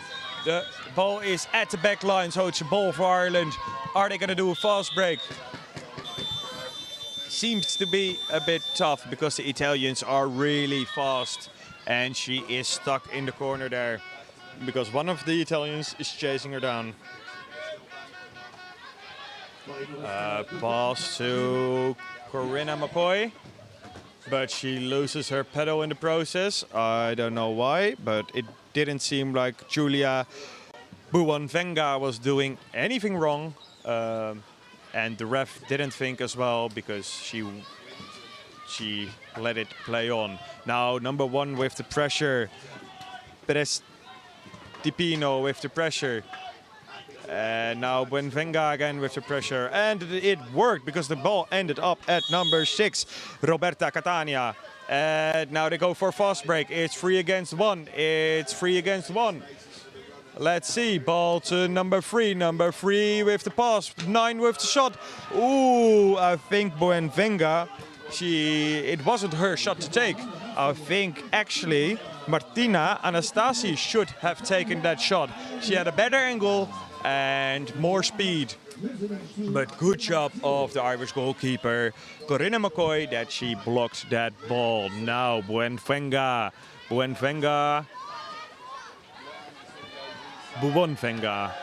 apologies. Now number 3 with the shot. No, it was a fake throw, passing it back out. As the shot clock is winding down to about 25 seconds, Ireland is putting pressure on there with Holly Power.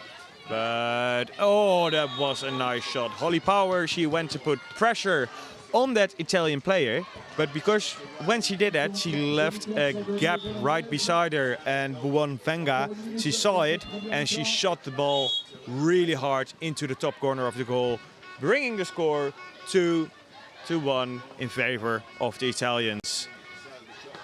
If you haven't noticed, the Italians are playing in blue and the Irish are playing in green.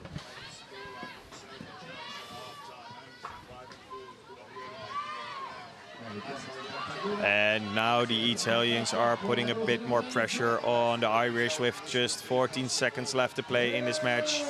And number 7 passing it to number 3. Number 3 with the shot, but it was blocked. And with just 5 seconds left to play, I don't think there will be another goal. And that's the end time. Number 10 tried to flick it in with her paddle. Flavia Landelina, she tried it. It was already out of time, but it's still fun to try though. But unfortunately, she missed. And that action from Flavia Landelina marks the end of the first half with a lead for Italy, 2 points over 1 for Ireland.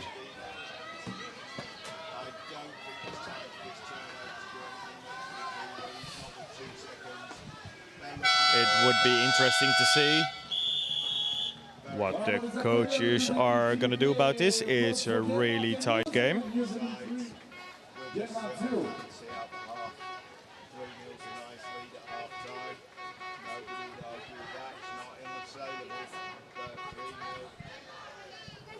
Still 2 minutes of rest time left. And on the opposite side of the field, I can see some of the Italian under-21 men players coming and sitting here to cheer their team up.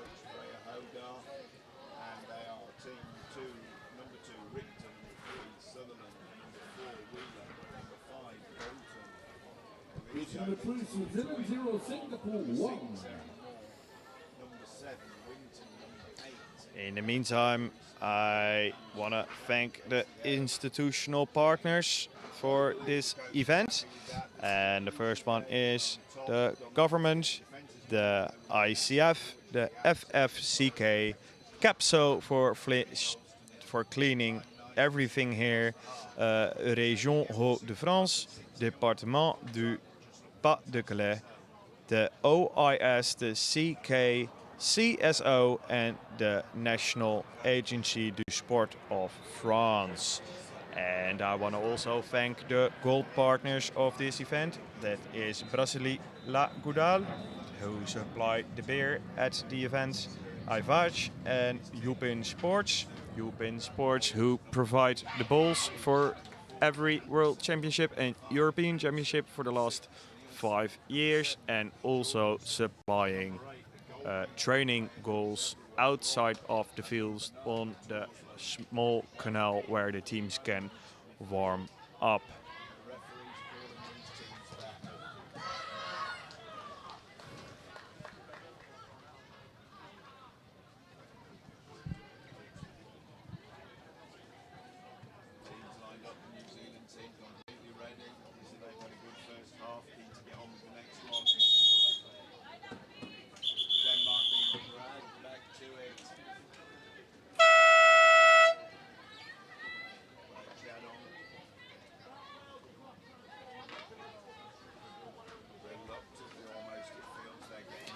Both teams are lining back up. Italy seems already in place. The score is 2 for Italy, 1 for Ireland. Italy is on the right side of the pitch now, and Ireland on the left side. There they go. It is Rachel Malloy against Sylvia Cogoni. And Sylvia Cogoni seems to have the upper hand, winning the beginning sprint of this match. Is Italy gonna extend their lead in the second half of this game? It's number 6 with the pass to Prestipino, Prestipino to Lago, and Lago to Anastasi. And a fumble of the ball, and Ireland tried to get into possession, but whilst doing it, she was leaning on the boat of Roberta Catania, and you're not allowed to do it. And because of that mistake, number 4, Maddalena Lago, got the ball for free throw, and she just shot it on goal. She banged it in the back of the net. So Italy scored and are leading now with 3 points to 1 for Ireland. Oh, Ireland, I can see the look on their faces.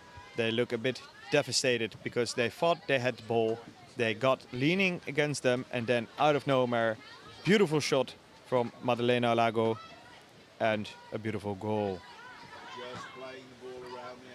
Sometimes when you think you have an opportunity, in a split second, the whole world turns around and you need to get that ball out of your own goal because your opponent scored.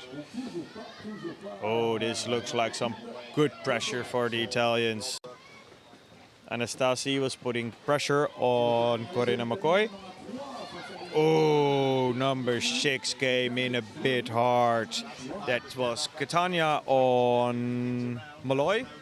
And in this sport, you're not allowed to hit your opponent in a 90-degree angle, because then the chances of injury and breaking down of your material is quite high. So it's not allowed, and that is what Catania just did on Malloy. So now the Irish in possession for quite a while. Shot clock is still 35 seconds. Let's see what Ireland is going to do. They already scored one. They need to score one more, and they almost did. Number 7, Holly Power with the shot, but it was blocked by the Italian defense.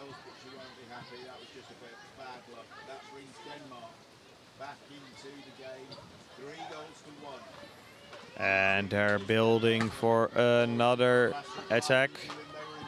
Number 8 with the ball. Number 8, Kiara Gurry. To number 3. Number 3 with the surprise shot. But Anastasi wasn't bothered about it. She was like, oh, that's my ball. And now a fast break opportunity, which was blocked by one of the Irish. And now there is a counter fast break opportunity. But again, the pass wasn't right. So now Italians have another fast break. It's a fast game. Ladies and gentlemen, it's a fast game. So now number 7, Chiara Trevisan with the pass. But the shot was just a bit too high.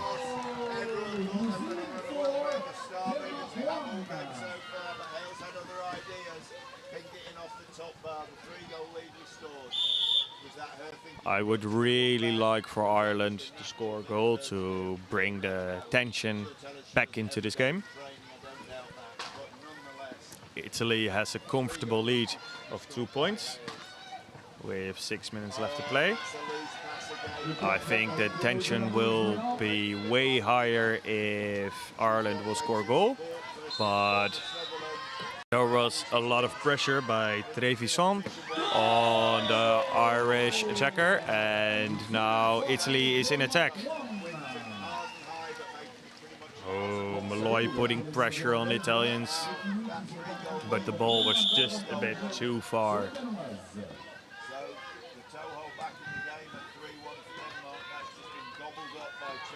And there's Lago passing it to Buonvenga, back to Trevisan. Trevisan is trying to move her body to get further into the zone, but the Irish defense was pretty good, so it wasn't happening. 22 seconds left on shot clock. Number 10, Landolina. Landolina passing it to Lago. Lago to Catania, and Catania with the shot on the goal. Oh, there was a fast combination between the 3 players. There was a combination between Landolina, Lago and Catania.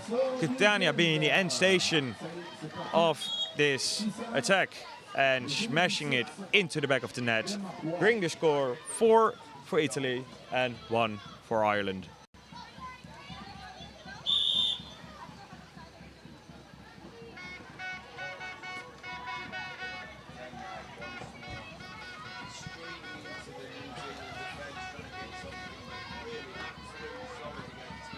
Oh, fumble there. And 9, Buenvenga is chasing the ball. She got the ball. Is she going to do it all on her own?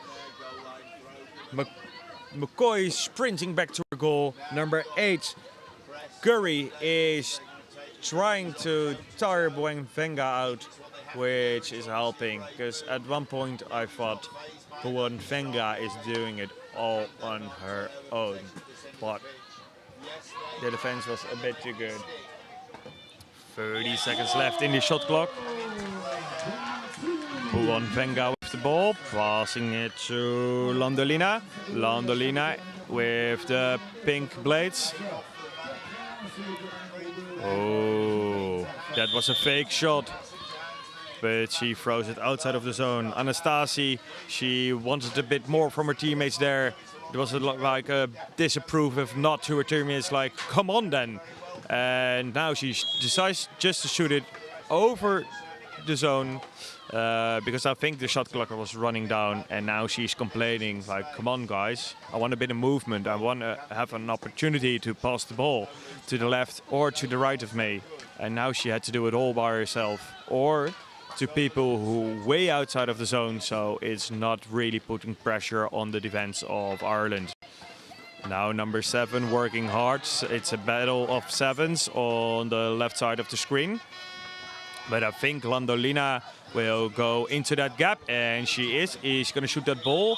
Her boat is a bit twisted, and now it is a ball over the pitch to Lago.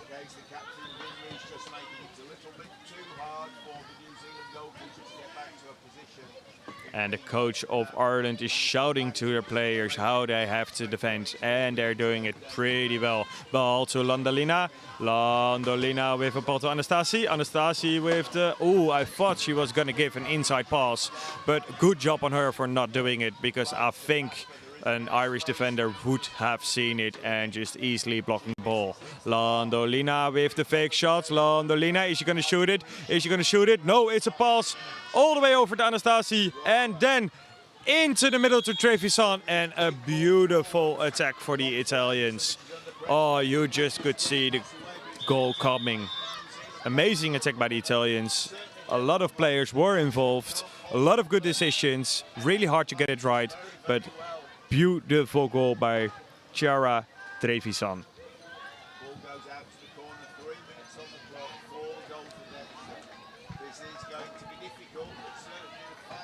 In the second half, Italy really has taken the upper hand in this match. Ireland tried to score many times, but Italy have stepped their game up, and Ireland is really struggling with that new level of the Italians. And as I say that, you always see Ireland scores. Really nice shot from Holly Power, unexpectedly for me, but good attack and good goal.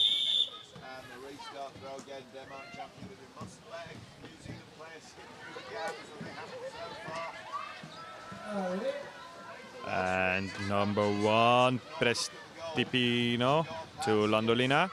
Landolina with the fake shot. Oh, they missed it. And now Ireland is in possession. Are they gonna score another one? That would make this game interesting. To number 8, but the pass was faulty. Chara Gurry. Gurry passing it to Power. Power, ooh, she tried to pass it, but it slipped out of her hands. So now Italy is back in possession with 1 minute left to play.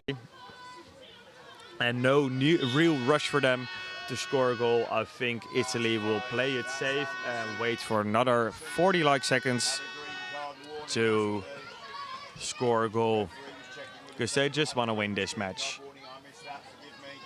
It's still a game for the group stages.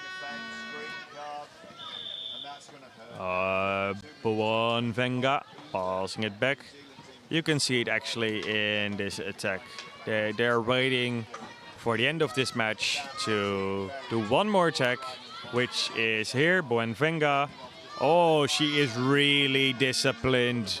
I thought with 20 seconds left she would shoot that shot, but she was like, no, we have an appointment, or we have an agreement actually. Just shoot it in the last couple of seconds of this game. Now Landolina with the ball. No, there was a foul. She had the ball in her hands for more than 5 seconds. And that is the end of this match with a good victory of Italy over Ireland. Ending score 5-2. And an interesting match. That was the game on pitch 2 today. And hopefully you'll be here for the next one, which will be the next game on this pitch will be Poland against Great Britain in the under 21s women's category. and the game is starting at 1:15. So Poland against Great Britain under 21 women at 1:15 local time.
Victory for New Zealand.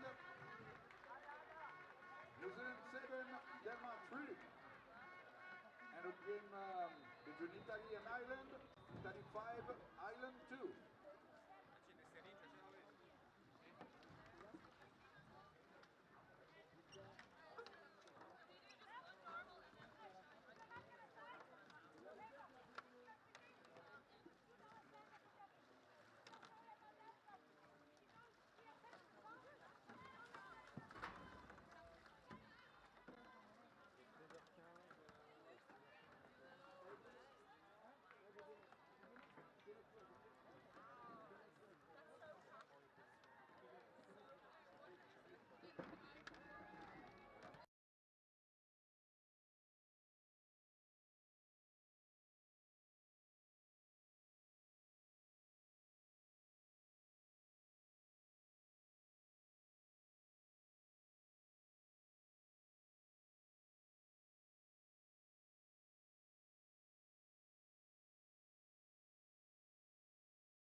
On n'oublie pas, à Avranches, jamais de sieste. Pas de sieste à Avranches.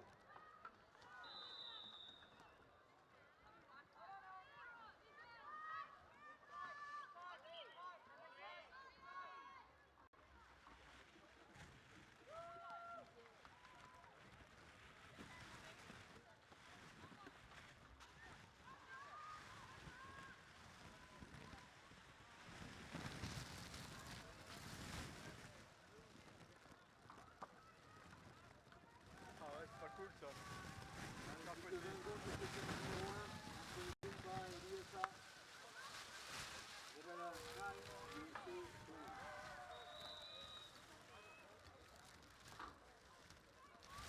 Voilà, on vous rappelle que dans quelques instants, on va passer sur d'autres matchs qui nous intéressent pour le tournoi U21 Cannes. Et c'est terminé, on peut les applaudir Okay, sur le terrain numéro 1. big applause for Netherlands. Netherlands 9, USA 3. And now pitch number 1. The game U21 Women's Category qualification. Remember that in this qualification you have 8 teams. Only the top 4 goes to final. Terrain numéro 1, Allemagne, France. Pitch number 1, Germany, France. Terrain numéro 2, Pologne, Grande-Bretagne. Pitch number 2, Great Britain, Poland. Terrain numéro 3, Italie, Espagne. Et on peut Et l'équipe de France et les Allemands qui arrivent. Le terrain numéro 3, Thomas. Italie, Espagne. Pitch number 3, Italy, Spain. Et terrain numéro 4, Pays-Bas, Nouvelle-Zélande. Pitch number 4, Netherlands, New Zealand. Allez, on sait que ça va être une rencontre difficile là. Ils sont tous les deux à égaliser ces deux équipes au niveau du classement provisoire. La Nouvelle-Zélande est en tête avec 4 victoires. Et l'Allemagne et la France sont juste ensuite avec 3 victoires et 1 défaite. Donc l'équipe vainqueur passerait donc deuxième de ce classement provisoire. Yeah, really tough match, an important match for those nations, for the qualification. Allez, dans quelques instants, l'échauffement avec nos Frenchies.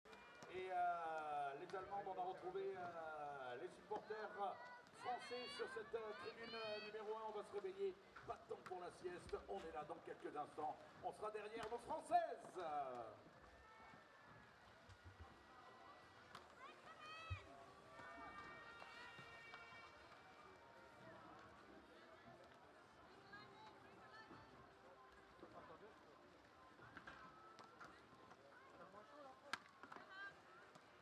Okay, the players for Germany. Number 1, Lily Jondral.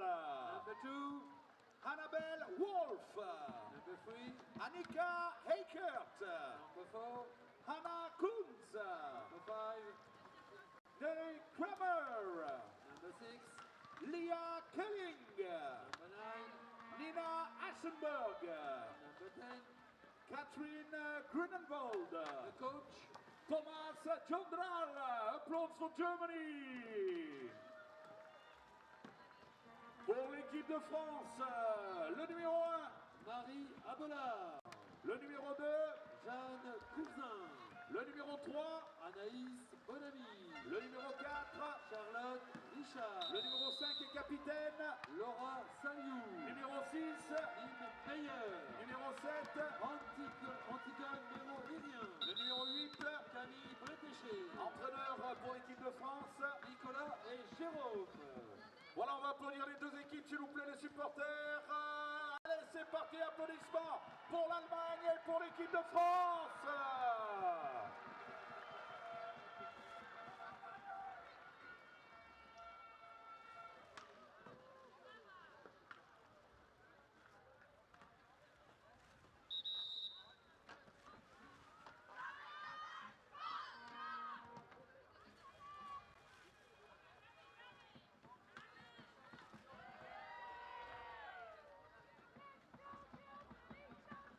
Allez, et pour arbitrer ce match, en principal, nous aurons l'arbitre de Nouvelle-Zélande, Anthony Fear Ross. Et en secondaire, l'arbitre de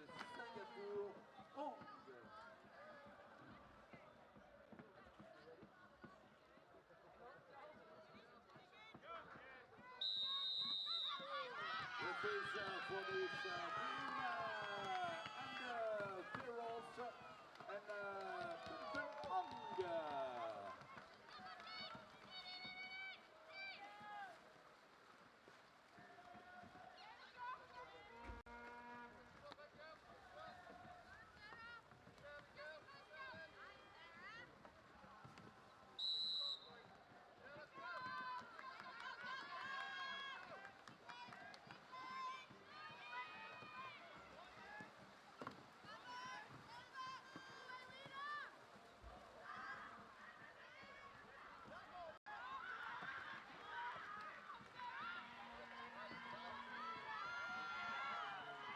Okay, we're ready for the game. Beat number one.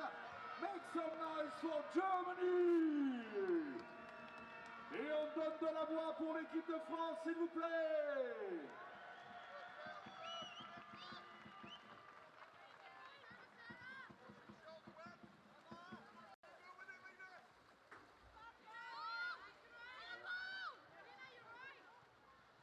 Allez, remise des Fagnons.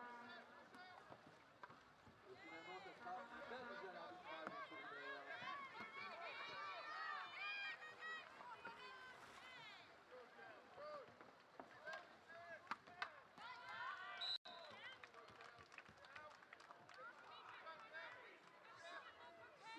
Allez, les joueurs se mettent en ligne. Allez les gars de la branche, on peut lancer le clapping si vous voulez, on y va là-bas. Allez le clapping, là, c'est parti. Allez, tout le monde les mains en l'air. Put your hands up. And for the two teams, play the clapping. How?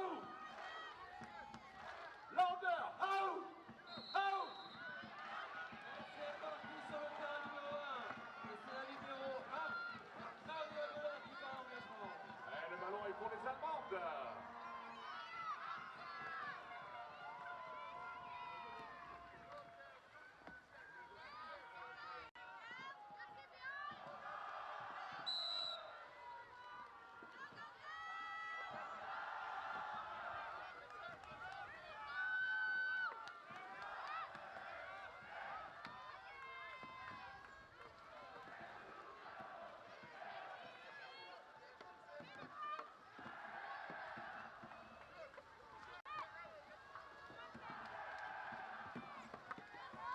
Allez, il va falloir être solide, mon bon Thomas, là, pour les Françaises. Il y a quand même du lourd avec cette équipe d'Allemagne. Eh oui. Grosse équipe, là, les Allemands. Allez, attention, il leur reste une dizaine de secondes avant de prendre le tir. Faut être vigilant dans ce moment-là. Ouais, on va se concentrer, là, ça fait un tir à distance. Voilà, c'est aussi la cage. Ce sera de nouveau un ballon pour les Allemands. Car la Française a tapé le gilet de sauvetage de l'Allemand. Ah, puis dans les gradins, on a un match. Deutschland d'un côté, la France de l'autre. Si on arrive à nous entendre, ça va être énorme. Allez, Manon, tu peux faire des photos. Yeah, Manon. Allez, une petite photo. On y va, la vidéo. Avec Juju, il nous manque Gianni avec son t-shirt rouge. Et on devrait s'en sortir. Ça fait bleu, blanc, rouge. Bravo, TSK. Where is Gianni the ball? He's not the Ah, ils ont le ball. Allez, pour le moment, les Allemandes, elles sont toujours là. France. Attention, elle est passée. Ouais. Anaïs Bonani qui nous a fait un magnifique arrêt.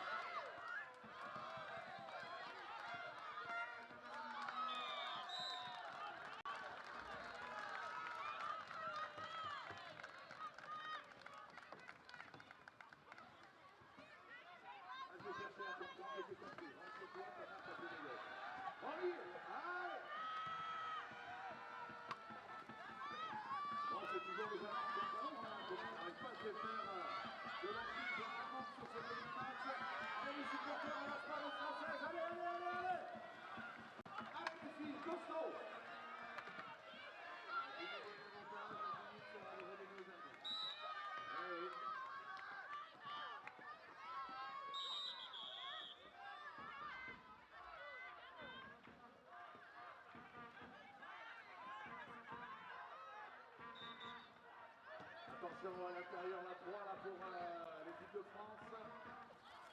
Attention, allez on bouge là. Et attention, passe à l'intérieur. Eh oui. Oh, on s'en sort bien. Elle était étonnante depuis tout à l'heure, hein, cette numéro 3 là. Allez, attention. Et on a récupéré le ballon. Allez. Oh. Voilà, faut bien se marrer. Non, ça va. Par contre, pour la contre-attaque, c'est terminé. Ouais. On a fait par attaque placée. Faut se marrer. Faut être vigilant dans ces moments-là. Allez. La Française de numéro 6, Meilleur, va à l'intérieur. Et après 3 minutes et demie de jeu, Thomas, première attaque des Françaises. Exactement. Première attaque, et on lance, on décale.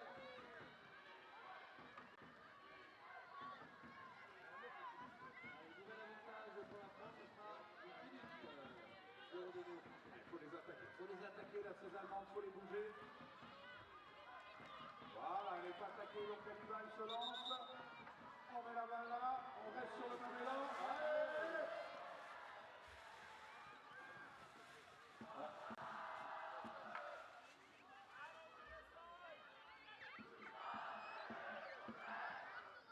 30 secondes. Elles sont tranquilles, les Allemandes. Là, elles attendent que l'on vienne. Allez. Ça passe, c'est la gauche, ça passe. Allez. Hop. 15 secondes.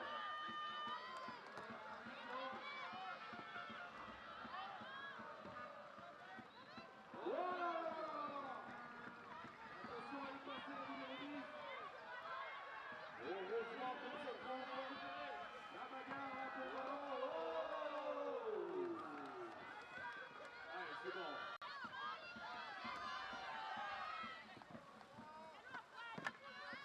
Bon, c'est replacé côté équipe de France sur les cages. On est au milieu du premier mi-temps. Attention. Allez, sérieux, c'est bon, allez. Allez, le ballon. Oui.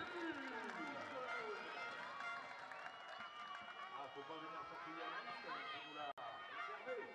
On y est. Ah, on change de côté et on y va pour cette attaque. Alors, les Allemands, pour le moment, elles sont tranquilles, elles se font pas bouger à l'intérieur. Voilà. On a décidé de mettre un petit bon, d'aller les attaquer.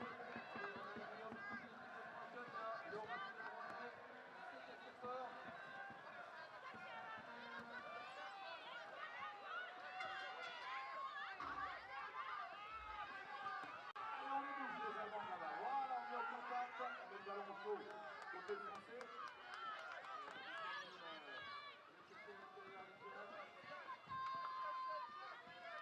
20 secondes. Oh là là.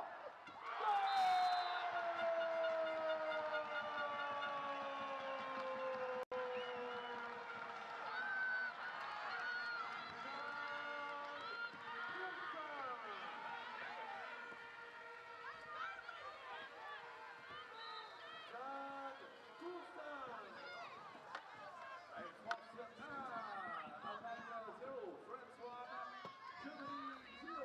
Bon, joli là. On optimise nos attaques là.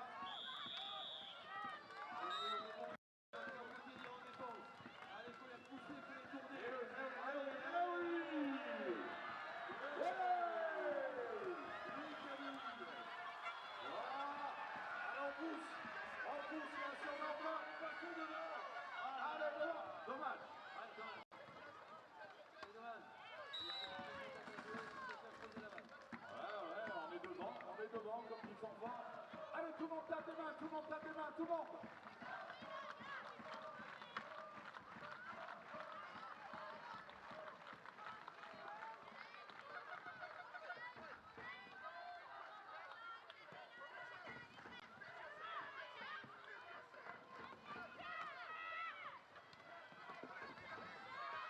Pour le moment, c'est tourner le ballon. 15 secondes.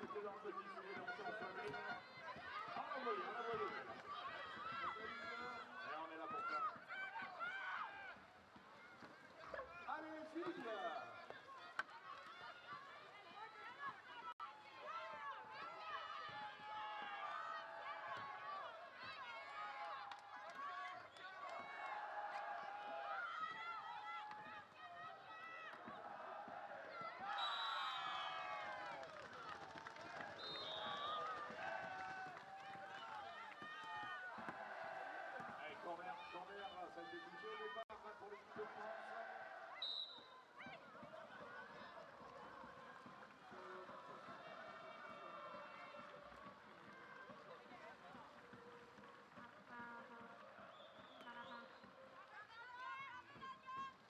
Alors sur les autres terrains, la Hollande face à la Nouvelle-Zélande, c'est 3 pour la Nouvelle-Zélande.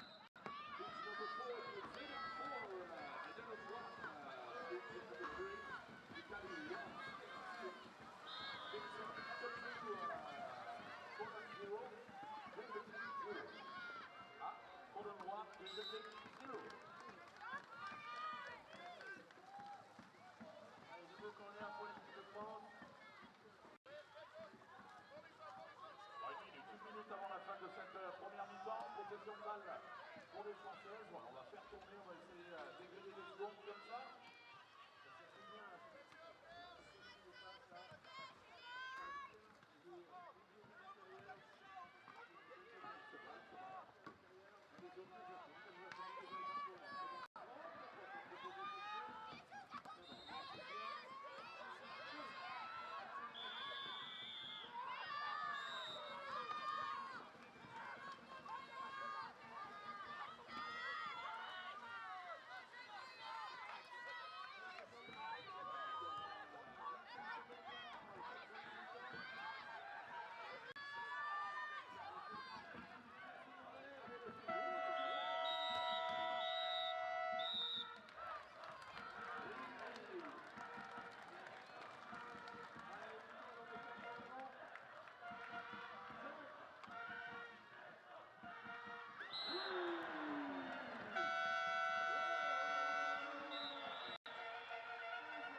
Lovely long ball up, Katie Howes into Lanelle Madden.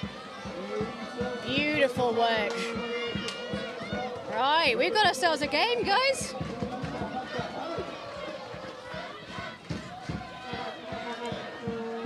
Great Britain not wanting to chase too high. We don't want to be chasing past the halfway line yet. That's looking like she was going to go and punch up, but Coach Lee Busby just bringing her back, saying, "Calm down, guys." I think there's some issues, technical problems now.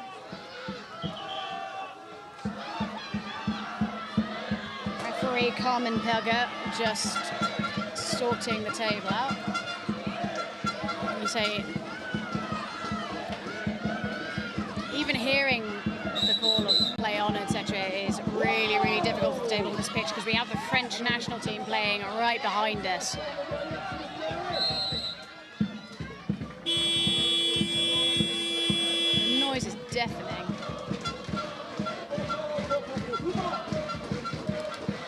Just need to sort this shot clock out. Anyone who's played canoe polo, you've had issues with the shot clock. You know what it's like. Captains are being summoned. I'll see if I can hear.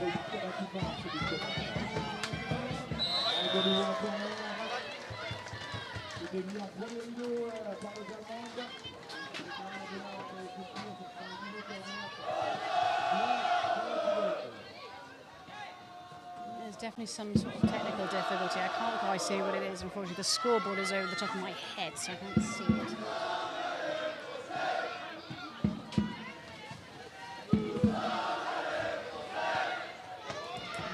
The issue is that the game clock appears to be out. I've got a manual stopwatch as well for timing the game clock, so I think we're just bringing that into line right now.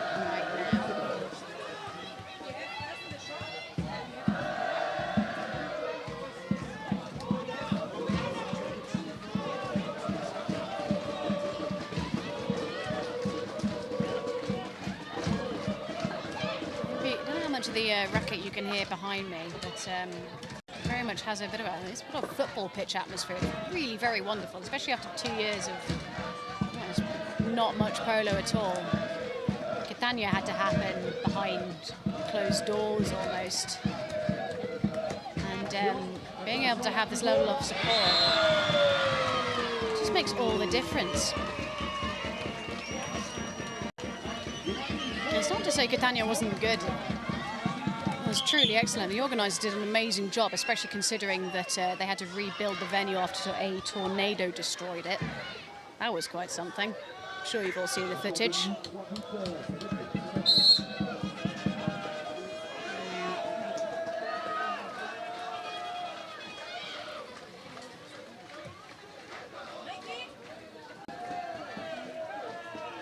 Still just trying to get these clocks in order, it seems. It's been a bit of a technical faux pas.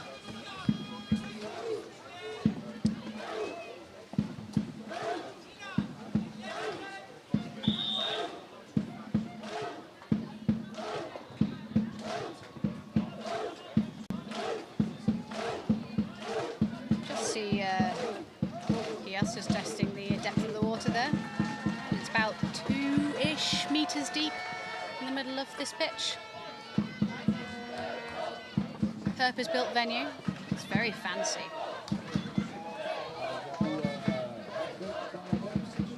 It's not often that you get to play in a venue of this caliber. You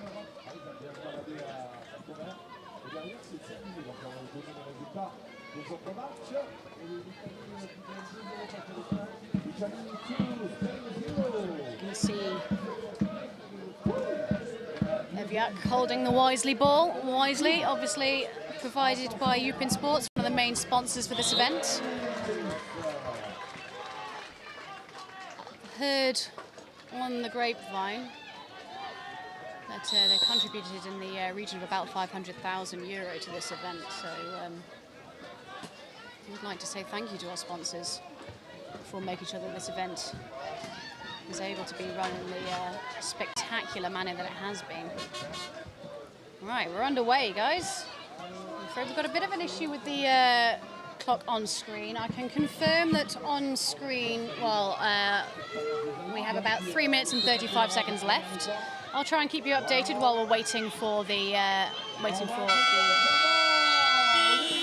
technical team to catch up. Demol draws the foul. Great work there. It's Webb under pressure from Vatkowska. Long ball up, finds Hurt. Needs to find Demol or Lanao Madden. Chooses Lanao Madden. Gets hands to it. Not quite close enough. And is taken off the back line. I think there's a question mark as to whether there is an illegal holding foul. Oh, interesting. Okay. So, foul in the act of either shooting or positioning for a near certain goal. It is a penalty for Great Britain. Worth noting, all penalties now are defended, so regardless of whether there was a keeper in at the time of the foul or not, you still get to put a keeper in for the penalty. Now, I'm always under the impression it needs to be the fouled player who takes it. It's looking like it's going to be Howes to take it. And Poland just needing to move well away. I don't think Walusz is getting the net. There you go. Walusz has got the message now behind the 6 metre line. Thank you very much. So, goalkeeping. It will be Eviak taking on Katie Howes. This could go either way, but if I was a betting woman, I would put this in Howes' court. One of the best shots in this competition. There it is. What a shot. Katie Howes takes Great Britain into the lead. They were down at half-time. Very reliable player, Katie Howes. Very reliable. One of those players where if she's on your team, you automatically think you can take on the world. All right, Great Britain. Now they are a goal up, so we'll see if they push out as much. A little bit of a communication error there, potentially for Great Britain. Two players going for the same attacker. But thankfully they're not punished for it. They've gotten away with that. Goal line throw. Poland now pushing 5 out, so they will go man to man.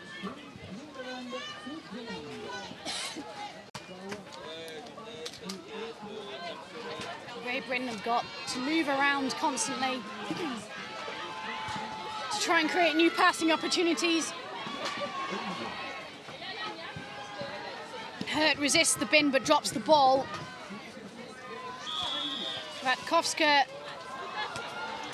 picks it up and unfortunately takes it off the pitch, so it'll be Great Britain's sideline ball.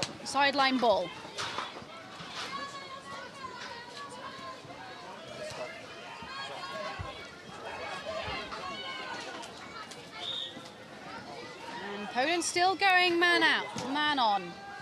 Man-to-man marking. Ball over the top to Lanao Madden, who needs to find a fast runner now, needs to look for Jessie Hurt. Hurt unchallenged. But Vatkowska just making the pass really difficult. You can pass it over the head of your opponent, but you are playing a little bit of a dangerous game if you are going to do that. Probably best put it directly over the top of their head where they've only got a paddle shaft as opposed to a blade on either end. Hurt. Finds Webb, shot from Webb, just goes wide. Webb's got a hell of an arm on her. She can make that shot, but she's under pressure and being moved by Polish boat. And Great Britain, this is 55 seconds left on the clock. Long ball up finds Vatkowska, who needs to find a runner now, but Great Britain, you can see how well they've done to keep goal side of... wow! Beautiful work. Webb needs to turn on the ball, Demol needs to go. 29 seconds left. Good pressure from Soika there. forcing the ball down and taking all the momentum out. Katie Howe, strong player, resisting heavy pressure from Wadkowska. Takes the dribble, puts it back to Lanao Madden. Dangerous now for Great Britain. Webb resists the bin. Lanao Madden, 4 seconds left. They just need to hold it. Great work there.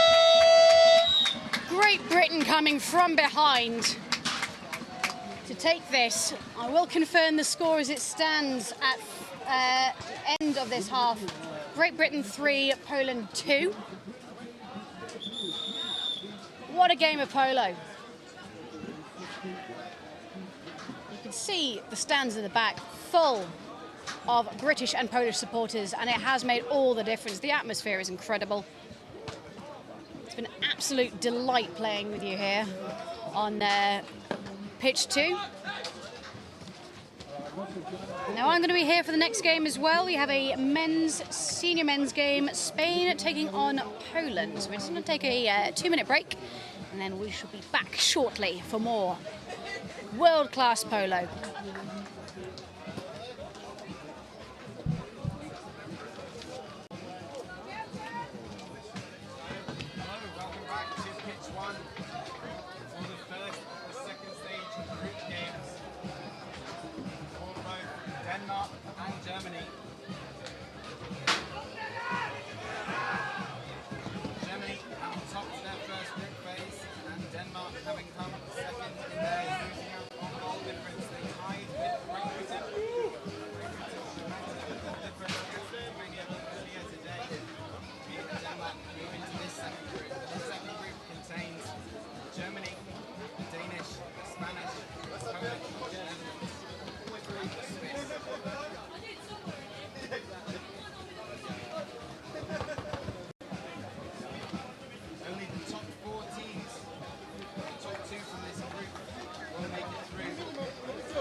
On this left-hand side, to Jensen, to Peterson,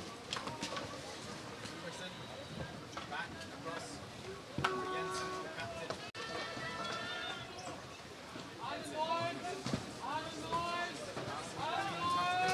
Comes back across the Gleis, having gone for the sprint. Jensen shoots, saves. Early tester, early sighter for Kashuk there in the German net.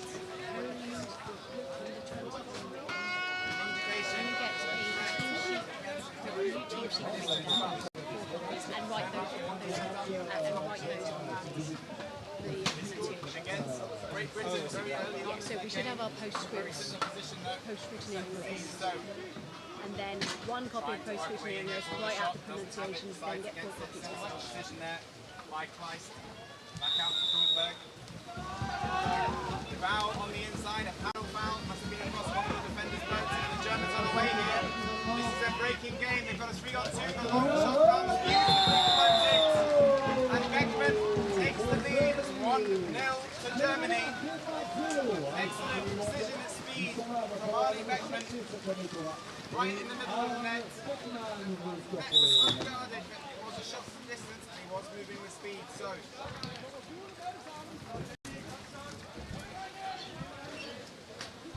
now arming his troops. Anderson out on the left-hand side.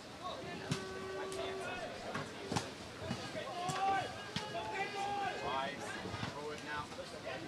So Jensen gets it to him. Weiss looking threatening on the right, but doesn't receive the ball.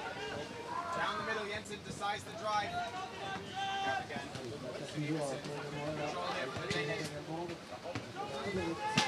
Weiss on the run again, and this time he does get the ball on his right-hand side. Shot away and blocked on the way through. Hop stop. So let's have a look at how these teams are set up in attack and defence. The Germans playing a 3-on-1 defence. There's 3 defenders in front of the goalkeeper and 1 person on the top. And the Danish are desperately trying to make pockets of space behind here. Wilson with no shot there. You can see there 2 larger players on the Danish. In Nielsen. Trying to make space. None yet so far. To capitalise on. Weiss with the ball. But another paddle foul on the inside.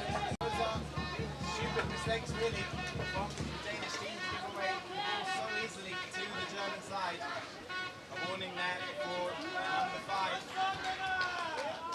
Number 6, sorry, from Denmark. Hello, hello. Welcome back to pitch 2 at the World Championships for Canoe Polo. My name is Elna. You're joining me here on this beautiful day in Saint-Omer. We have a second group stage game between the Spanish senior men and the Polish senior men. So this is a second group stage game. Both of these teams will be finishing top 12 and therefore have already qualified for the next Worlds. Spain finished top in their first group and Poland finished second. There are 6 teams in this group and it's only the top 2 that are going to go through to the semi-finals. It's the first game for each of these teams in this new group. Worth noting, the other teams in this group, they are Denmark, Netherlands, Switzerland and Germany, who are once again looking very, very strong. Referees for this game are Sean Downs of Ireland and Sandy de Kommer of Belgium. The referees actually needed to be assigned last minute, as you know, while Spain were locked into this game relatively early on.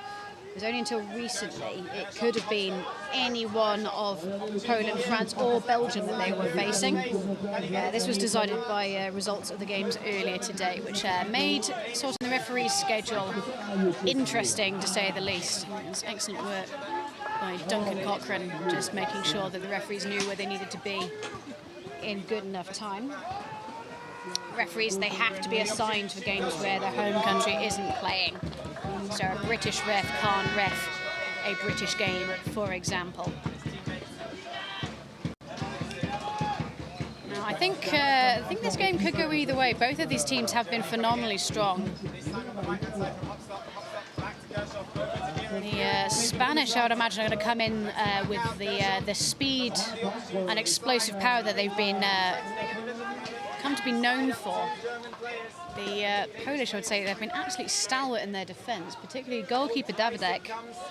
He's been a goalkeeper for a very long time, and he is absolutely one of the best in this competition, hands down. We are a little bit late starting on this pitch. We had a bit of a delay in the previous game, some technical difficulties, which took a little while to get right. We're going to be getting underway on this pitch in the next sort of couple of minutes. In the meantime, you can see the teams warming up.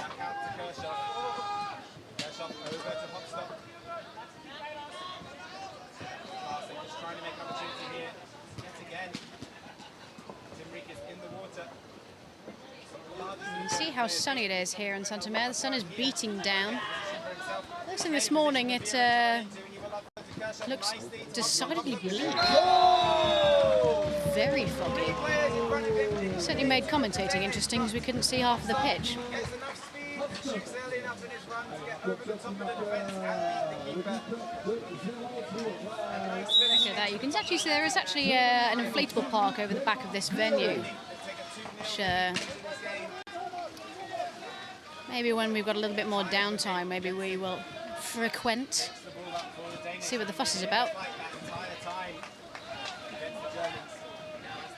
You can see the stands packed to the brim, full of Polish and Spanish supporters. It was the under-21 Polish women who were playing on this game, on this pitch in the game last. They took on the British under-21 women. Wonderful game, actually. I would recommend checking that one out.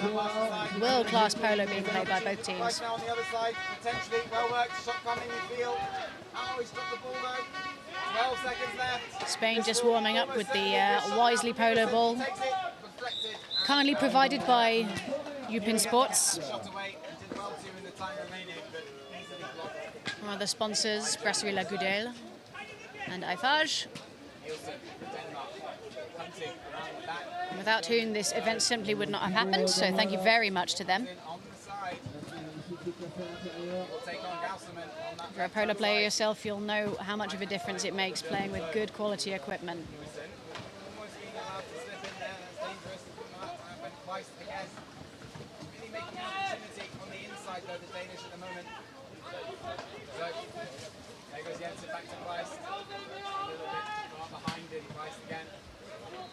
Spanish in the World Games, they came third. They were fourth in the ECA Cup in Milan.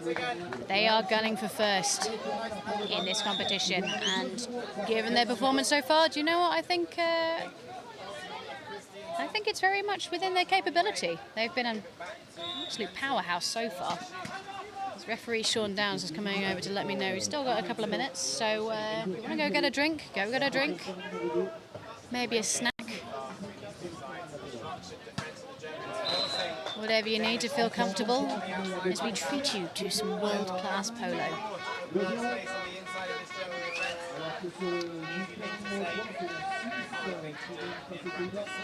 Last World Championships, Poland, they came 10th, but they have assured us in no uncertain terms that they are actually gunning for first this time.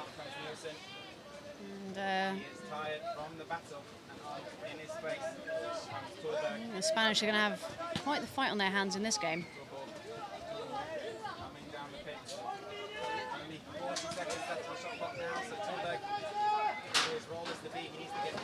If you haven't heard already, there are actually fish in these pictures. I haven't quite worked out whether they found their way there or if they were put there, but if they were put there, I really know why. It's nice to see them. Occasionally you'll see the little splash of a fish.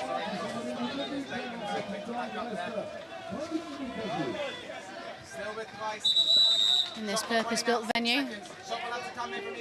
On the subject of the venue is absolutely incredible, completely purpose-built.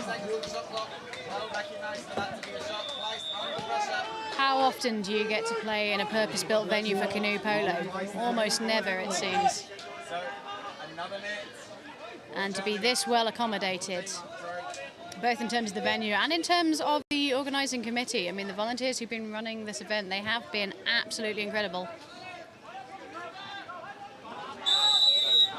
We are sprinting off. Ball has gone in. Sprinting from Spain, it is going to be Corvea, who takes on Thomas Schmug. Shot! Amazing stop by Arejo. Massive stop, stopping dead in its tracks. Does take the ball off the back line there with winding up to launch the ball up the pitch to his teammates, so it'll be a Polish corner. And see how Poland answer when they've got an opportunity to formulate an attack. Waste no time in attempting to put two boats inside the zone, but you can see the excellent boat work there by Buys, keeping Donat well out of the zone. Donat managing to get underneath Buys, but Buys turning on him. Donat in a very favourable position at this point in time. Just need to get the ball into him and fast. He's now in between two boats. He's going to try and open up that space for a fast run on the left in the form of Schmug.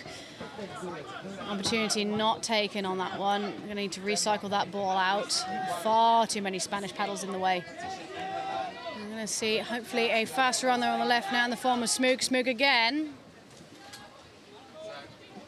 Ball goes over to Migdalski. Wonderful. Hubert Migdalski putting Poland on the board in this senior men's second stage group game.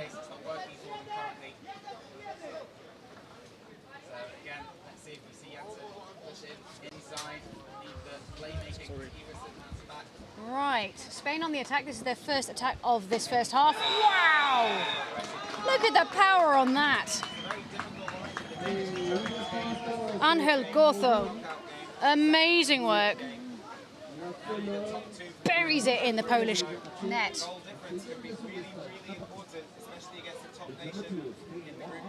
Score 1-1, Spain to Poland.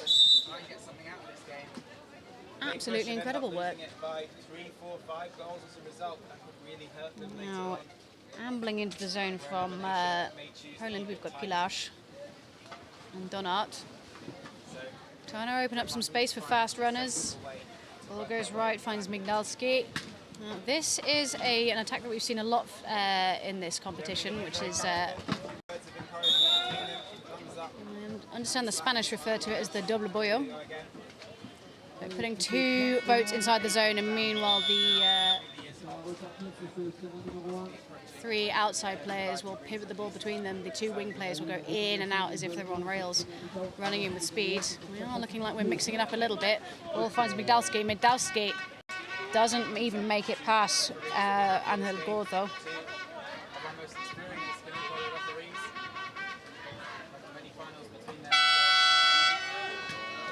Still a good 7 minutes and 30 seconds left on this first half. Fumbled pass now, opportunity for Spain. Looks to draw the body foul, but referee clearly thought that he put himself in that position, which, to be fair, I think I agree with him.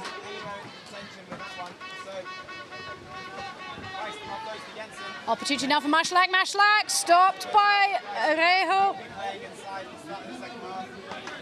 Goalkeeping has been world class, even in this first 4 minutes. Maslak.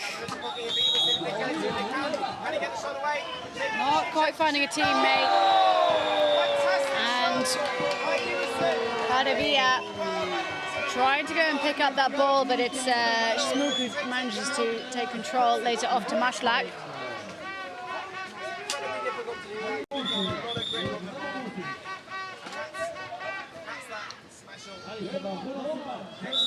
Calling for a foul, but not given. Once again, I think referee Sean Downs has got it right. Fast runner now in the form of Migdalski. Migdalski. And you can see Poland just taking an opportunity just to back out a little bit, give themselves a little bit more room.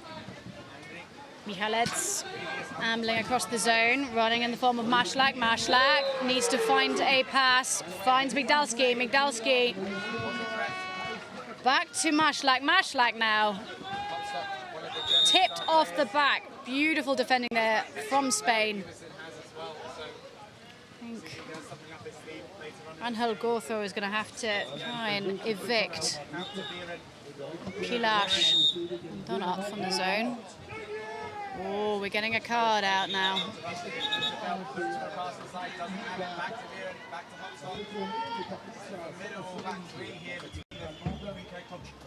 Oh, interesting. Okay, the Spanish coach has been given a green card. Not happy about it. I think he may have been ambling into the no waiting area. Coaches can get cards in polo. You can, if you manage to find yourself all the way up to a red card, you can find yourself evicted from the playing area, leaving your team without any support. Illegal use of the paddle there. Oh, illegal holding foul. One more pass there, the pressure I think was on. Takes his lead though. It's now up to Nielsen to have that fight. Poland not wanting to rush. Still got a good 45 seconds left on the shot clock. And I have to say, the zone work from both teams has been absolutely world class. Fast runner on the left now in the form of Michalec. Michalec needs to find the pass into the zone. Interesting. Okay, that was a paddle foul in the act of positioning for a goal. What is going to be awarded here?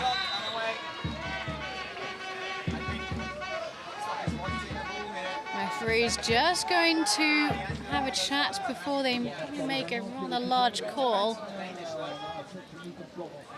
Donat reaching up for it and just found himself dangerously close to a Spanish paddle. Referees making sure they're well away from the Spanish coach while having this conversation. You can see the line on the ground next to the Spanish coach there. He's not allowed to cross that line.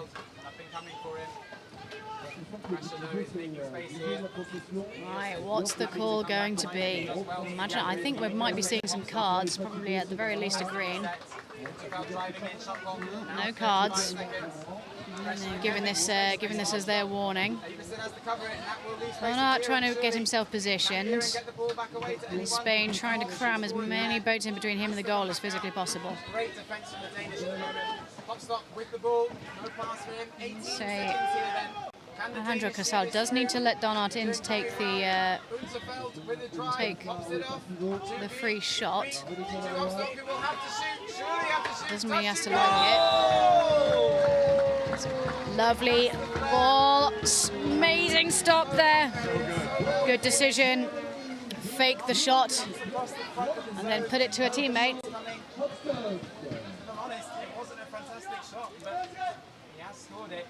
Now Donat still working in the zone. Taking on Casal and Blanco. Fast runner now in the form of Migdalski. Migdalski fumbles the ball, needs to regain control of this, manages it. Ooh, okay. There might have been a paddle to Migdalski's body. Again, working the zone is Michalets and Donat. Runner on the form of Smoog to Mashlak. Mashlak finds Migdalski. Migdalski tipped off the back by Javier Arejo. Incredible goalkeeping there from Arejo.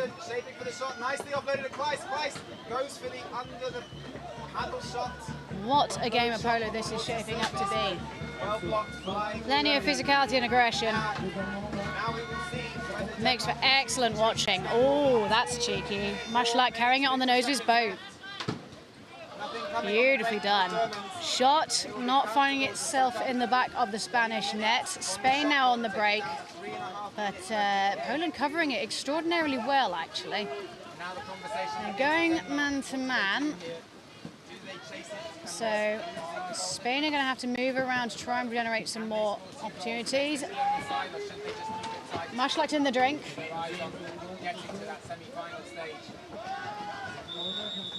And Spain trying to hold it. He's going to need a little bit more in the way of cover here. You don't want to be the last person in between your opponents and the goal when you've got the ball. You need someone to come around the back and provide that cover. Lovely long ball up.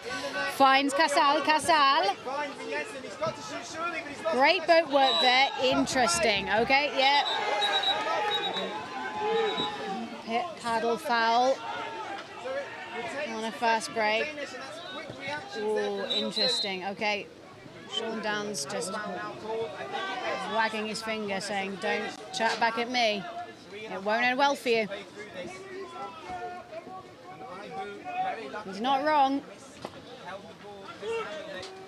So, Poland's now managing to set up a zone. Running it right. It's beautiful start all the way around to the left. Finds itself in the hands of Casal. Casal takes a shot. Under heavy pressure from Mashlak. Fast run in the form of Bies. Bies looks to recycle the ball back out. Casal skillfully kept on the pitch and in Polish control by Mashlak. Wonderful work there. Spain not wants to be caught on the break. They are a very, very fast team, I say that. Wow, just tipped off the back by Alejandro Gortho. Giving Javier Arejo just enough time to get back in where he does his best work underneath the goal. Much like to take. He's going to be trying to make a pass past Alejandro Gorzo.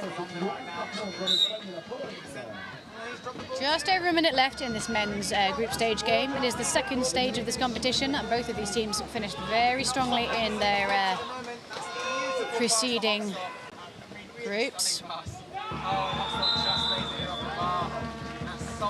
Only the top two of this new group of 6 that will go through to play the semis.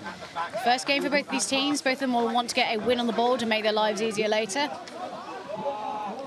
I would say they've both been really evenly matched, actually. I mean, Poland, I think, have held possession for longer, but Spanish, certainly nothing to sniff at.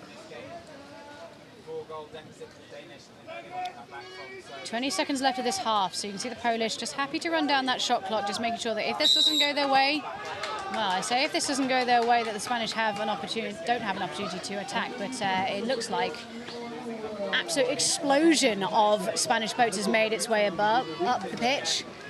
Slightly errant pass there, Mashlak holding it. Wonderful work.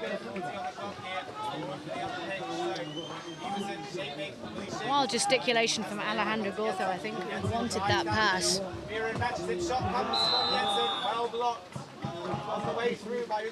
It's really not seen.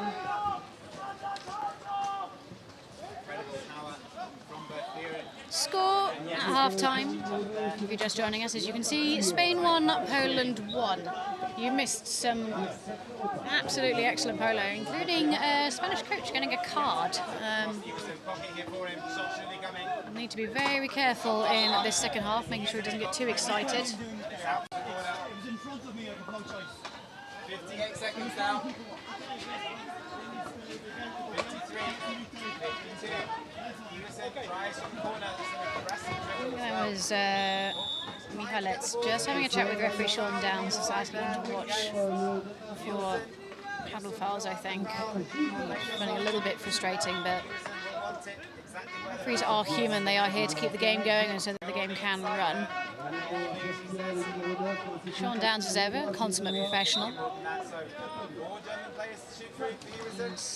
On the far side, Sandy to come out as well. Also an excellent referee.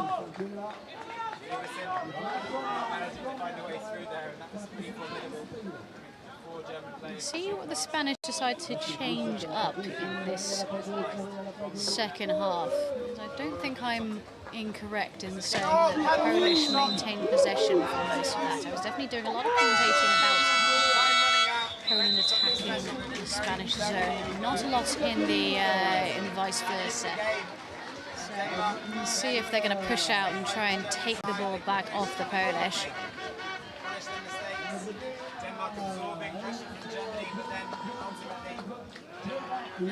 You see the absolute size of the biceps and the shoulders on these blokes. These are big blokes. I think being in a boat doesn't do them justice. Absolutely massive. It's like you see at the Olympics. You almost need a regular member of the general public to show, by comparison, just how big these guys are. Will be coming up shortly. 2:25. We have Italian men versus the New Zealand men. Alejandro Blanco just taking a stretch. Mentally preparing for another exciting game of polo. Right, okie dokie. So it's looking like sprinting from Poland. We are going to have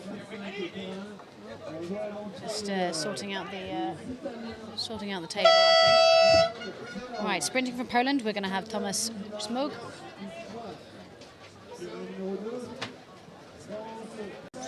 Taking on Alejandro Gorzo. Look at the acceleration on these boats. Great work there by Gorzo just to turn his boat, tee up with Smug. Lay the ball off to his teammate. Beautiful work. Spain, looking like Ovea was about to sneak into the zone then. Sort of just let him do it. You have to shut that down if they want to stay in a draw. I think the shot clock might have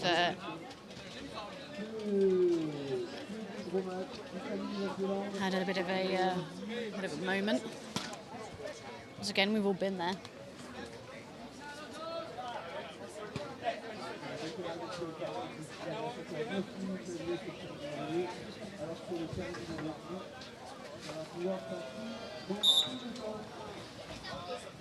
Referee's just taking control, making sure that everything is right with the table before we continue. Lovely ball across. Wow! Massive shot there from Alejandro Gortho.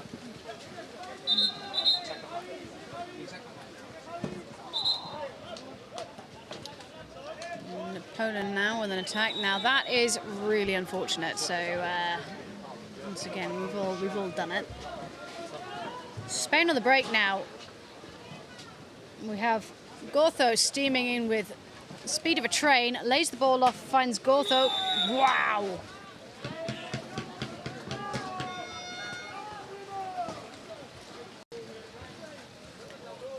I'm going to say, I was trying to set up a zone with the with this Spanish team steaming down the pitch, ready to smack you. You're going to think twice about hitting them, aren't you?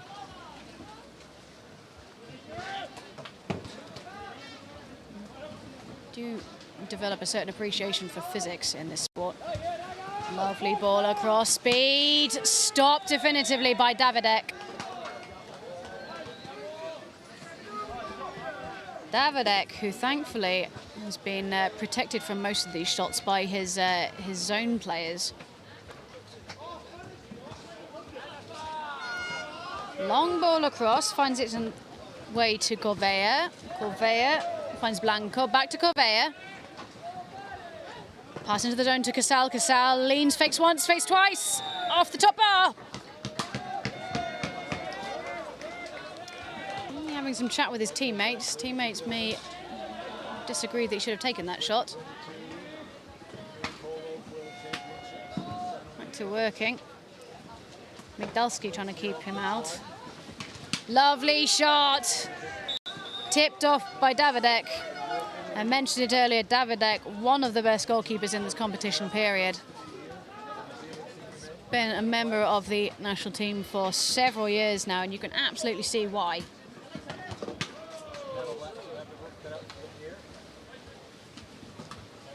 Starring round. Oh, lovely ball in. Draws. Unfortunately, draws a keeper foul. Spain, they're not looking to push up. They're going to settle back down into their own half. Steaming down the left-hand side of the pitch is Donat. Donat, shoot. Stopped definitively by Arejo. Beautiful work.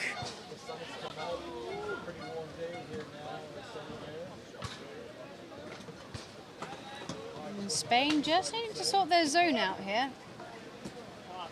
So Donat's doing a wonderful job of closing the zone up on the right-hand side. Just trying to create some space for a runner. An ideal situation is that your zone players create space for you to run in and take a one-on-one shot with the goalkeeper. One-on-one situation with the keeper, odds should be in your favour every single time. Lovely ball in, Donat. And just to draw the foul. Valdivia not happy about it, but it was pretty blatant. Goes off for a corner. And Casal trying to go toe-to-toe with Donat there. While Pilash looks to evict Gortho from his own zone. Spanish now just bringing a little bit more structure into their zone work. Might need to push this line a little bit. They are getting compressed quite heavily onto the keeper. Looking for the pass into the zone. There's not much in the way of cover here. I think good decision. laying the ball back out to Migdalski. We've seen it time and time again. You can overcommit in the attack and you end up with no cover. The ball doesn't go into the net, and then all of a sudden you have got your opponents steaming down the pitch towards your own goal, and there's no one there that can do anything about it. So we're getting a little bit compressed and messy in this zone. Referee Sean Downs just bringing some control back. Lovely shot there from Donat, but stopped definitively. Attempt now. Mashlak goes for the slow ball, doesn't get it. And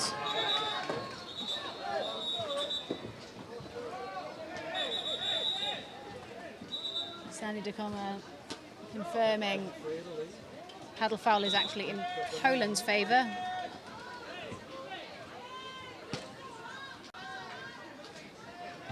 Looks like it'll be Donat to take, and he's not really very pleased about being moved around by the Spaniards.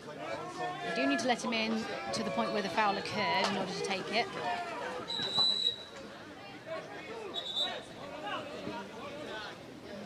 You need to let him in.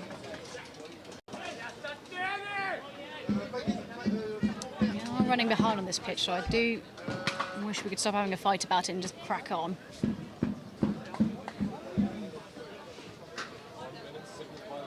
So, the rest of Poland appear to have backed well out. Okay. Angel Gordo being given a green card, so 2-minute power play in Poland's favour. So Spain will be down to 4 players for the next 2 minutes, unless Poland score in that time. Pilash is being banished as well. 4 on 4. He's just trying his absolute best to maintain some control of this. I think there's a tension among the these Spanish players, and I think tensions are running high. But, clearly it's 6 of one, half a dozen the other if both teams are getting carded. We've ever seen 4 on 4. It's a much more open game, so we're going to see something quite special in the next 2 minutes. Ooh, that's not quite where he wanted it, which took the speed out. Goes with the slow ball again. Mashlak doesn't get it, and now steaming down the pitch is Casal. Casal! Well controlled there by Spain. So they go 2-1. Poland now do get to go back up to 5 players though, so we'll see if it stays that way. Until Poland score, Spain will be down to 4 players. Looking like they're slotting into a flat 3, so just trying to maintain their positions in front of the keeper. Keep those fast runners out. They're going to have to work quite hard. Opportunity now. Migdalski. It was a low ball. I don't think there was any chance that was going in. Power on it, however. Something else.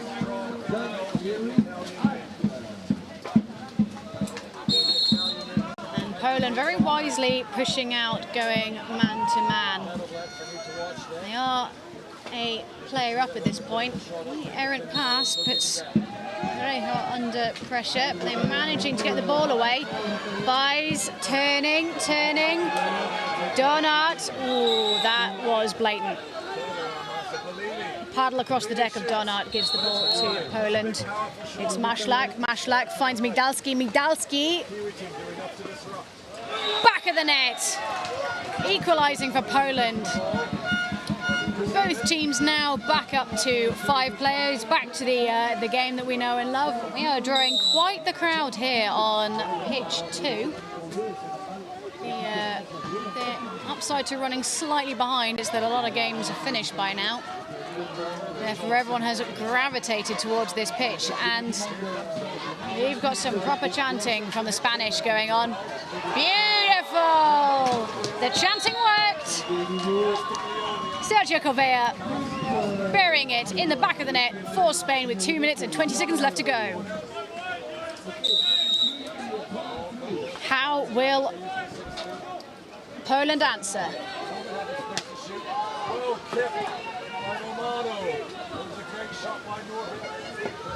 Maślak is met in the middle by Gortho. Shot stops definitively by Reho. Spain on the attack. Poland not to be caught on the break again. They've sent Smook up to go and deal with the threat of Gortho. They're going man to man. Going man to man. Spain taking their time. They've got 1 minute and 45 seconds left. Obviously a reasonable attempt at a long shot here. There's no keeper. And they seem to be happy just to hold it. Casal resists a push. Lovely ball, great work now from Corbeia. Corbeia tries to find a pass, doesn't find it, has to rethink. It's back to Casal. Casal off the pitch, that's unfortunate for Spain. And Migdalski just trying to get there in enough time to do something about it. Beautiful control there by Maślak. Maślak. Interesting, okay, illegal holding foul. Turn the ball back over to Spain. I suspect there may have been a paddle off someone's boat.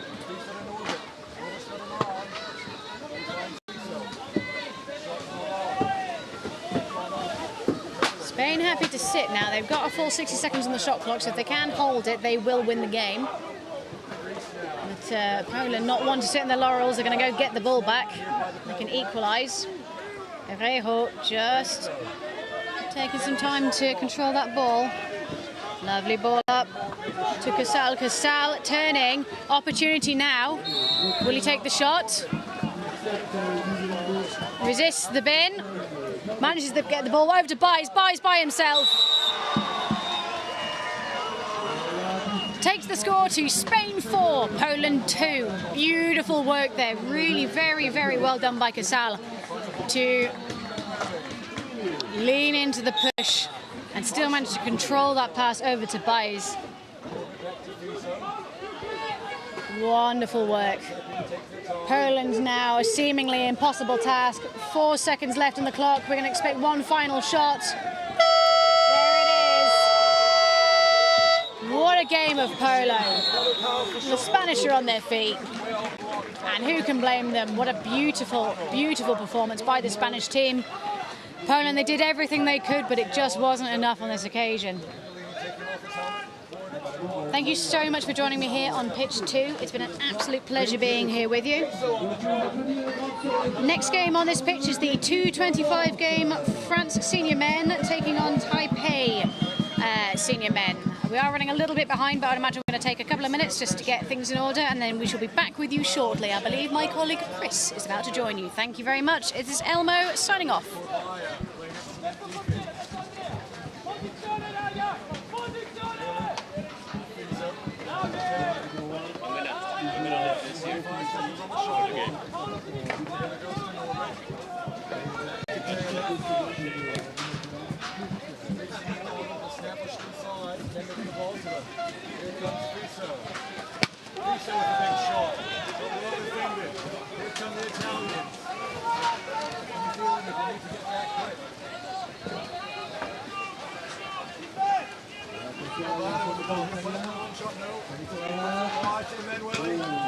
Just tipped by reflexing off the bottom bar. Out for a sideline throw for the paddling.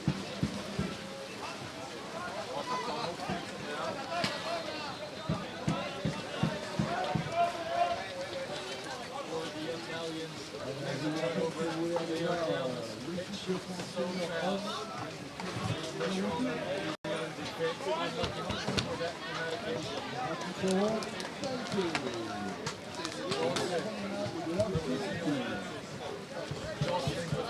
Great ball there. Trying to establish a position as Johnson. That tries to deny. So now, wide to Duncan. Taylor inside. He's pushed. Great defense on the ball. He's now coming. He's still out of control. Scoops the ball. Got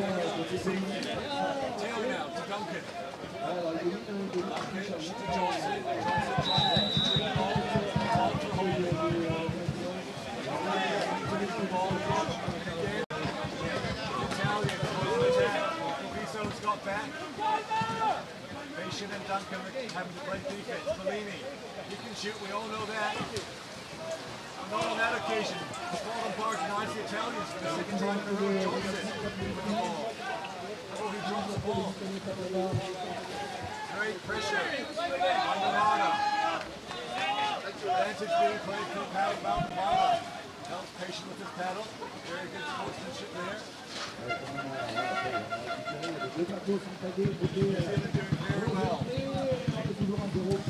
Welcome back to pitch 2. We're now playing men's sides. France, home side versus Chinese Taipei. Obviously, both sides have been playing already and both looking really strong. French, probably one of the favourites for this tournament in the men's. They know when they turn it on, they can beat anybody. And somewhat of a surprise, strong side to us Europeans, the Chinese Taipei men, giving some really tough games to some of these top European sides. They played Spain earlier in the week, and while Spain beat them 3-0, the game was much closer than the scoreline made out.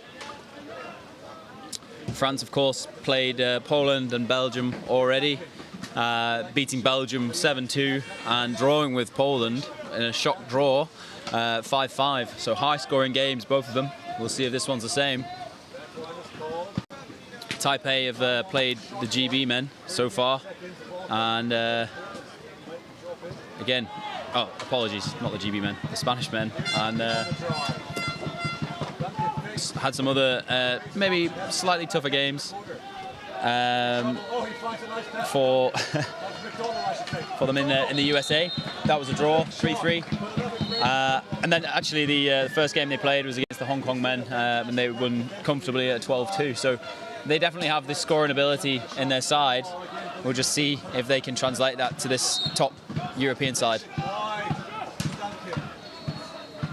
So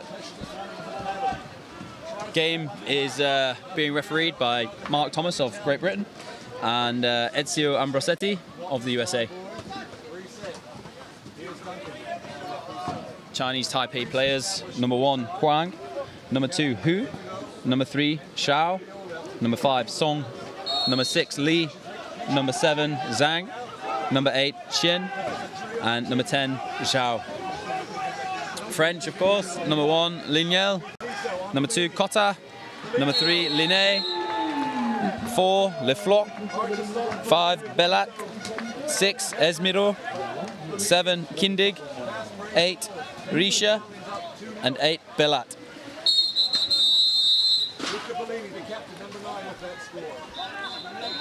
Some really fast players on this pitch right now, so I think we're going to have an exciting game. I'm going to be working my hardest to keep up with the play, so apologies if I don't quite make it.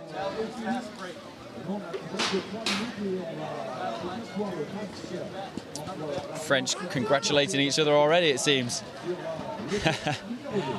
No, they're going into this really confident. They've got their support. All the supporters are amazing here, and they're showing out in force for this French side. So no doubt that boys, this team, and they're looking for a strong win, I think.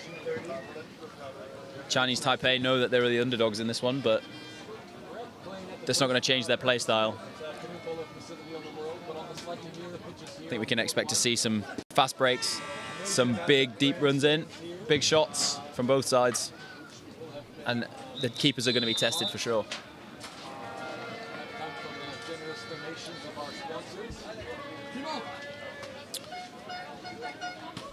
Number 2, Cotta, lining up for the French. Oh yeah, here comes the fan base. Number 1, Huang for Chinese Taipei, also lining up. Referees are ready. Here we go. Cotta takes the start. passes straight off. The French were so confident, they all moved up the pitch with it. Cotter shoot, no, fakes, shoots, blocked away, corner for France. Xiao made the block. Very important block to start with. No one wants to concede in the first 10 seconds of play. But yeah, it really shows that confidence of this French side. The fact that they're all on the sprint with one another. They know they're going to win the ball. They're all up ready to make a pass and a shot. Running the ball down the right there. Just takes the shot, just testing these defenders out. Quite a good shot to take, really. You're on the outside. You know that if that block is made, the ball is most likely going to go out for a corner. And obviously he's very confident that his team is going to get out and prevent a break. Ball down the left to Cotter, inside. Richer passes back out. Ball goes to the right. Shot taken, hits the top bar, back to Cotter. Fortunate for the French. Linné, captain, passes it off. Bellat. Back to Linné. Cotter on the left. Bellat on the right, looking for a run. Bellat on the inside right, Bellat on the outside right. Linné fakes it, pops it over the top. Cotter takes the shot, straight in the side netting. Perfect start for the French. And the crowd goes wild.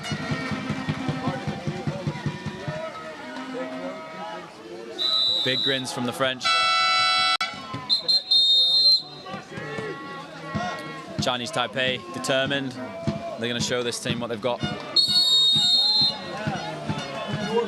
Shang goes in the zone, starts working hard, runs around the outside for Qian. Lay off and send the ball back out. Qian carries it out. Hu passes off to Qian. Qian looks for the shot. Ooh, good shot. Good save though. Bellat wasn't having any of that. Quite nice blocks to make as a keeper from the outside. You have a lot more time to react. Hu makes a threat, good run in, but decides he's going to pass it back out. They have plenty of time left on the shot clock. 50 seconds, and they've already made one phase of attack. Ball comes round, second phase of attack. Looks to the shot, fakes it, passes through. Ball hand to hand, hand to hand. Ooh, shot goes, but hits the bar, pops back out for Chinese Taipei possession. Good recirculation there from Chinese Taipei. Hu on the outside right. Xiao coming in on the middle. Ooh, good shot from Xiao. Qian was running down the left. He had an option, but he knew that the defending players were distracted, so he took the shot himself. Xiao takes the corner. Li is just subbed on. Big wide star running for this Chinese Taipei team. Li goes in the zone too, trying to create some space for the outside men. Xiao looking for a pass, passes it off. Xiao, back to Hiao. Is he going to shoot? No.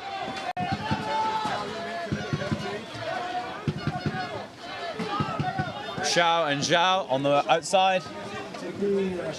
Qian looking for a run on the left. He's ready. He shrugs his shoulders, makes the run.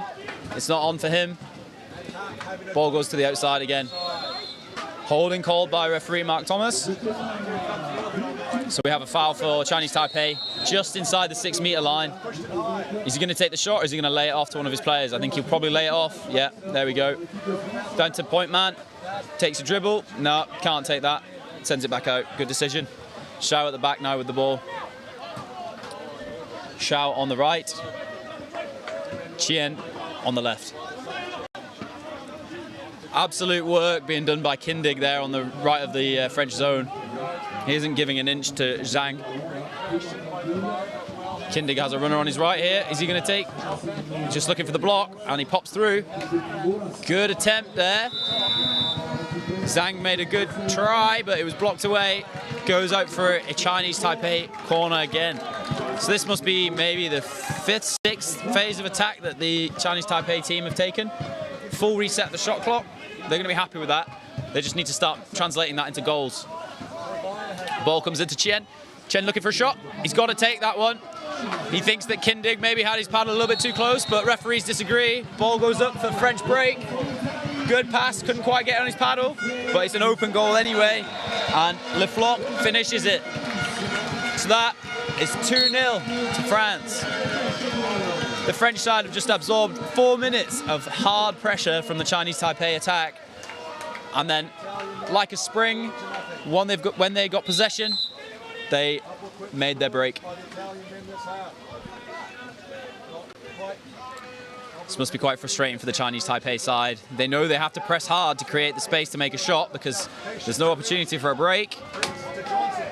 But they don't want to leave any open attacks for the French either. A little bit of a fumble there from Huang. He needs to dribble back out. Sends it to Hu. Hu going to probably pass it off to Zhao. Yeah, Zhao makes a good run. Has to be addressed by Belat. Ball goes back round again for Chinese Taipei. Back into Chang. Hu lays it off to Zhao. Zhao goes in instead this time. Starts fighting against Belat on the right of the defence. He's looking for the dribble. He should take the shot now. Good shot. Saved by the keeper. Lignel drops it off. Doesn't quite get it to hands, but throws it at the back of his hand all the way, well, halfway up the pitch. Good throw there. That is very difficult to do. Richer passes the ball off. Lignel, hits the side of the boat of Belat. Bounces back into the centre of the zone. So Chinese Taipei possession. Looking for a fast break here. Yeah, good movement there from Chinese Taipei. And good pressure again from Linné, captain of France. Squash that breakdown. No opportunity for a goal. And Chinese Taipei hold it. Huang saying, let's calm this down. Hold the ball a little bit. Work that shot clock down. Zhao passes off to the left. Qian looking for a shot. No, back to Zhao. Huang picks it up on the right. Zhao in the centre. And Zhang right in the centre of the French defence. Looking to sit, just receive that ball, maybe have a really good shot on goal.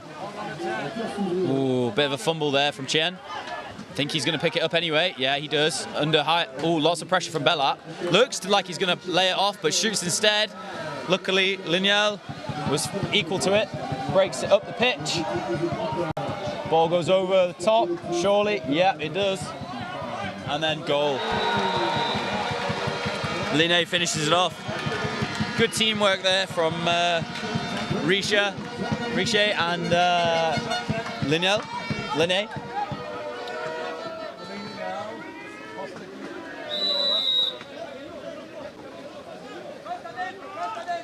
Restart for Chinese Taipei. So 3-0, 2 minutes 30 to go in that first half. Shot clock reset on the 6 metre line in favour of Chinese Taipei. They start the run off to the left. Looks like pass to the centre. Looks like it's on. Takes the shot anyway. Good block though from Linné. Sends the ball over the top for Chinese Taipei corner. Oh. Song trying to get the ball, recover it. Takes the corner. Takes a dribble. Kindig has to decide, who am I going to take? Takes them both anyway. Passes off to Huang. Recirculate out to Hu. And Huang again. Huang back to Hu. Off to the left. That's Song. Bit of a wide pass over to Huang.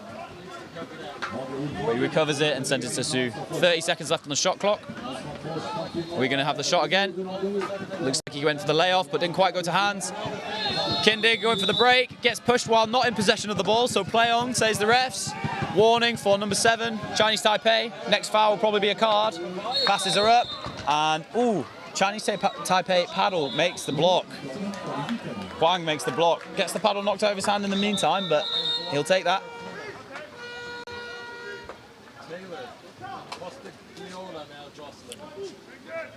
Cotta taking the corner. Sends it out deep to Belat. Le Floch, Belat and Cotta out the back. Having a bit of passing play, waiting for those inside men to do the work. Once that space arrives, they'll run into it. Here we go. Pass off. Back to the other side. Cotter looking for a pass. Nope, sends it back out. Belak controls the ball. Looking for a pass again from Cotter. Cotter's chatting. Cotter takes over his point. Fires it off to LeFloc. Cotter in the centre. Is he going to lay it off or shoot? Shoots. Good block there from Chien. Ooh, good control with the paddle there from Chien. Under a lot of pressure from the French. French managed to reclaim it in the Chinese Taipei half. Ooh, unfortunate pass. Doesn't quite make it to the French player. And Chinese Taipei content to hold it until half time. Another good block by him. He's exceptional defense with his paddle. I think that's 4 shots he's blocked by himself this game so far. Here's Patient again. He'll put it over to Fiso. But Bellini on him. Fiso no options. Ideal first half for the French side. 3-0. Very few significant threats to their goal. Chinese Taipei, less ideal. They're really getting broken apart on the French break up the pitch. They really need to work on that cover and make sure these passes are a lot more clinical. They're getting the space, but they're just not getting the balls to hands. You can't give the French that much space. New Zealand team would love to get on the scoreboard here. Just needs to back up a fraction more. Pressure on by Hot. He skims it to Reese. Reese slides forward, puts it over the top while being pushed. Great play by Reese. Here's Duncan now. He has an opportunity. Great save by the keeper. Great supporters here in Saint-Omer. Pretty awesome mascot they have as well. Probably the friendliest man you'll ever meet.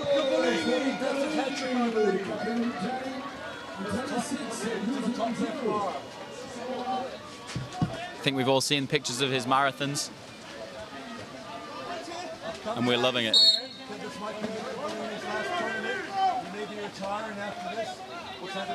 If you know, you know.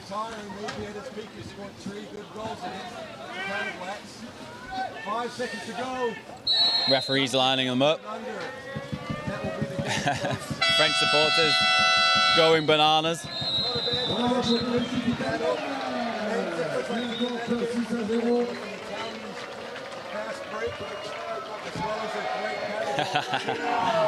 That's what we like to see.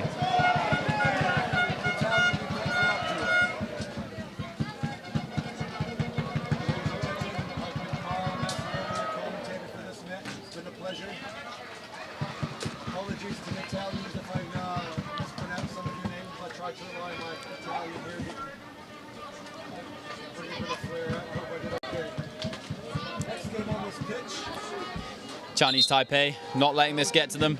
They know they don't have the supporters' well wishes, but they don't need it. They're going to perform regardless.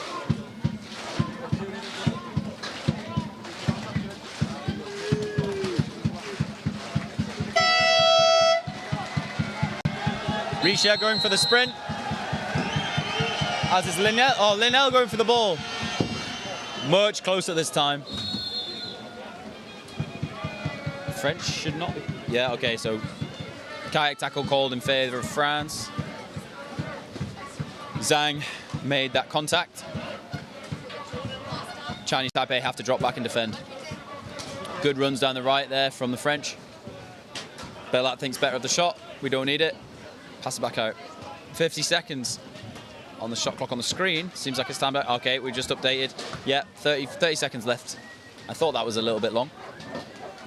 Belat on the right and then throws it off to the left. Oh, big shot from Linné. Really important block, I think, by Zhang. So, French corner. And they're just going to run another phase of this attack. Wait for the space to open up. Linné. Belat. Linnell. Back to Bellat. Linel. And Linné. Good run down the middle from Bellat. Fakes. Shot. Good blocks by Chinese Taipei. And they're off. They're looking for a break too. Who brings it on the left?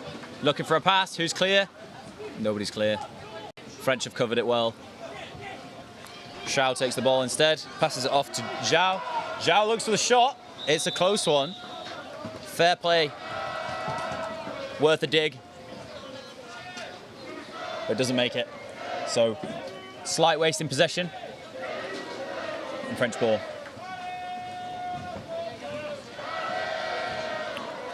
Cotter content to practice his paddle flicks on the way up. A bit of back and forth now between Lefloc, Cotter and Linné. Again, just working that clock down, waiting for the spaces to open up. Kindig's inside, Bellat's inside. We know they can make space. No passes for Cotter, so he sends it back to the right. Linné pulls back out and fires him back the pass. Zhao, top man, looking to block that pass in. No, can't do it. Linné slips past Bellat. The pass from Linné. And who takes it for Chinese Taipei? Pass off to Zhao. Zhao up to 7. Zhang. Can Zhang get his hand on it? Yes, he can. Zhao on the ball again. Sends it left up to Huang. Huang screaming for the ball. No other option, but that's great. It gives them the space in the midfield.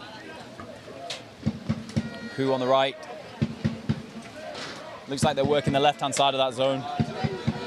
They want to try and double down on the space. They'll probably have their best shooter on the left, trying to generate that space for him. Huang to Hu. Hu looking for the shot. Yeah. Back out. 8 seconds. Gonna have to make the shot. 5 seconds. There it is. And lucky for them, they receive it, keep it under control. Another full 60 seconds to play with. But of course, we saw this in the first half. Probably a full 4 minutes attack by Chinese Taipei. French defense kept them out. Some good work by keeper Bellat, Christophe Bellat.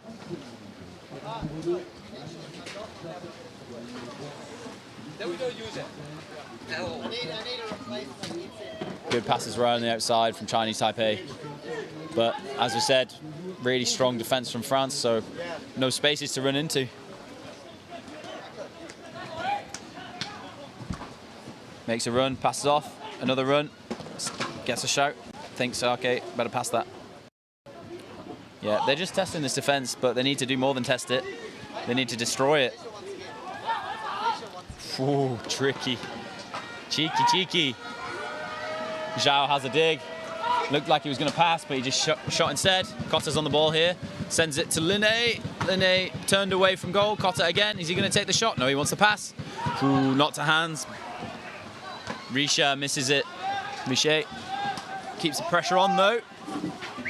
And the Chinese Taipei team need to settle down again.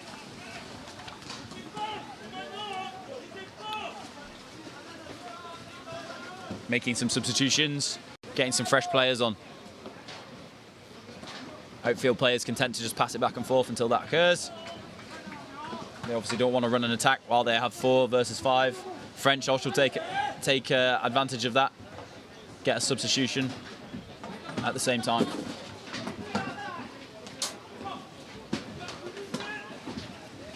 Ball goes up to the right, looks like it's open. Is he gonna? He should shoot it. He should shoot.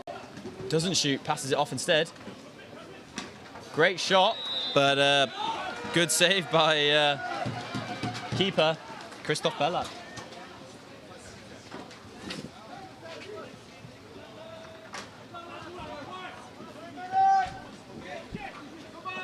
Linné on the left side of the zone there, keeping an eye on the dribble in from the corner.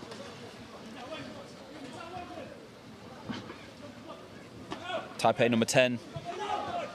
Zhao sat really high at halfway, looking to make these long passes and cover these possible breaks and rebounds. Linné wins the ball, foul called against Zhao. Susing Zhao. Ball goes up and Chinese Taipei managed to recover. Yeah, foul called against France. Ball moves up to for Chinese Taipei. Zhang sends it back to his teammates. Wei Chen Xiao just making some dribbles up the pitch.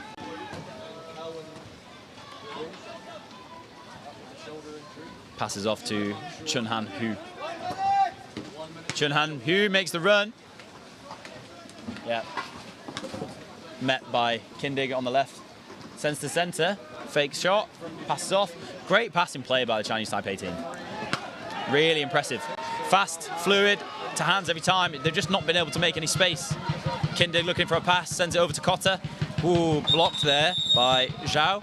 Cotter picks it up anyway. Passes off to Kindig again. Fakes, he fakes. And he shoots underhand. Blocked by Xiao. Off for a corner for France. Kindig wastes no time there. Use that 60 seconds. Fires it off back to David Linné.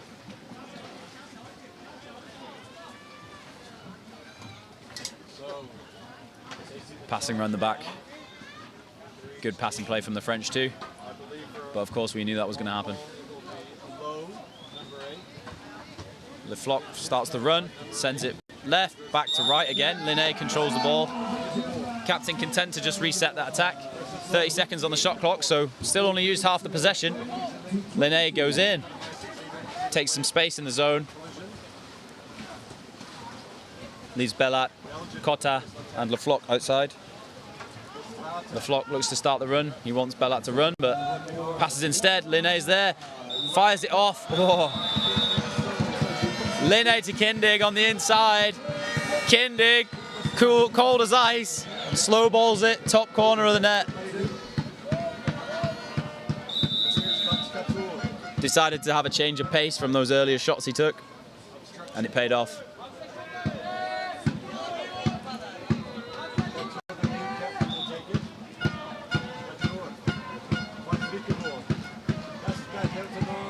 Taipei have kept the scoreline really low in this second half, but 4-0, it's not looking good for them. Making some good runs, threatening the goal, but again, it's this French defence. Chinese Taipei just aren't able to break it down. Looking for a pass inside there, but blocked by Cotter. Bellat keeps it on the pitch. Good throw with the front of his hand. Up to Linné. Linné looking for a pass. Not much on. Bellat's up there on the other side. He wants it. Yeah, good pass off. Is it a pass or is it a shot? It's a shot. Oh,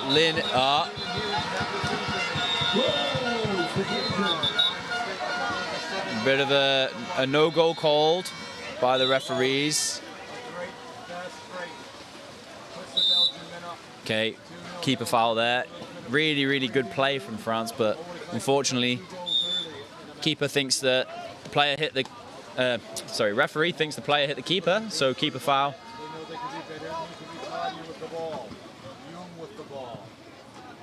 Would have been a fantastic finish for captain David Linné.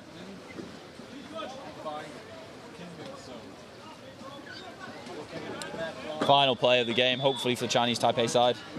27 seconds to go, and they take the shot. It was saved by Christophe Bellat,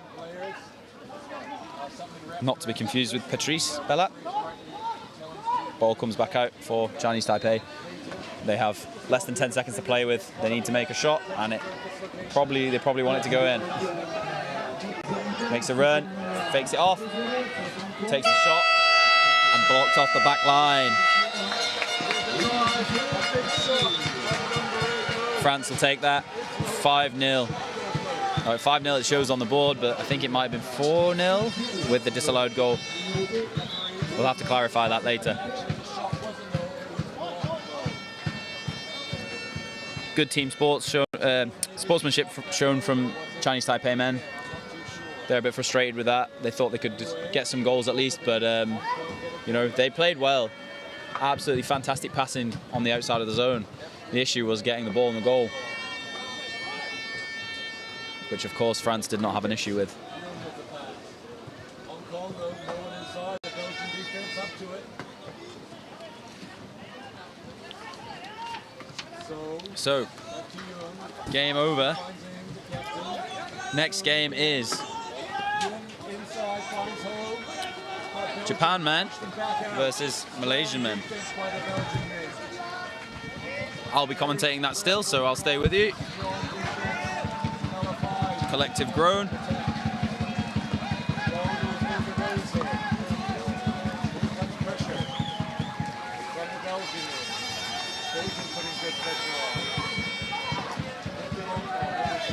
French supporters going absolutely ballistic. This is what they turned out for.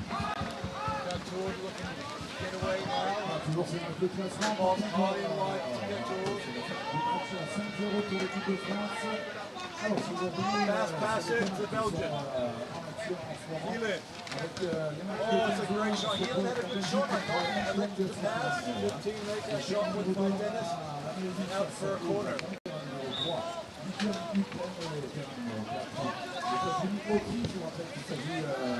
The confusion about who fallen.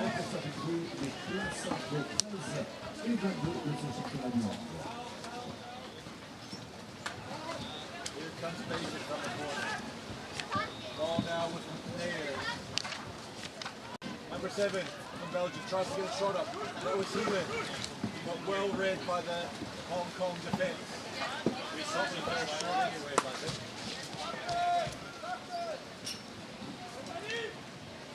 Scores to Belgium, Hong Kong 0. Hong Kong on the attack. Halfway through the first half. So, wide to 2. Back to So. Slows it down. The captain calling for it. Doesn't come though. Blue to So. Wide to 2. Here comes So hot on the drive. He can shoot. I saw him score a couple nice goals against the US team yesterday. Here's the dribble. Well defended by Nair. High ball now. Well stolen by Heelan. 3-on-1 opportunity. Can the Belgian men finish this time? Looks like they will. Great feed by Heelan to Benton. Number 3. Barton perhaps scores that goal. Willem Barton, number 3, on the fast break, puts the Belgian men up, 3-0. Hong Kong now on the attack. Oh, steaming into the defense. But well checked by Pistrata.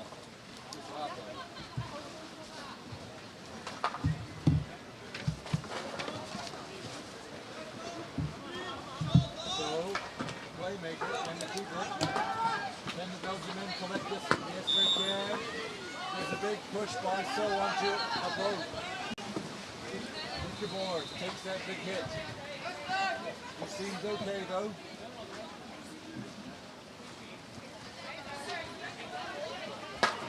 Slightly to pick up here a little bit. Not too strong, just going slightly in Hong Kong's favor.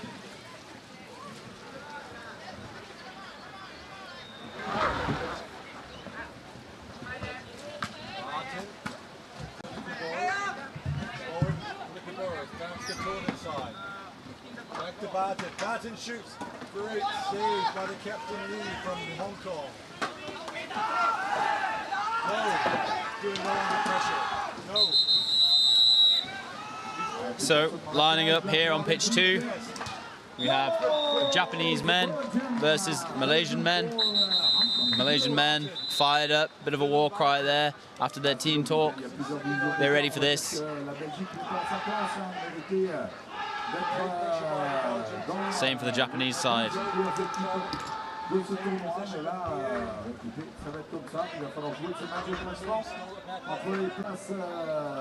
Both sides had some really tough games, some good results, some mixed results. So it'll be really interesting to see what happens in this one. Looks like Amiruddin looking for the sprint on the left.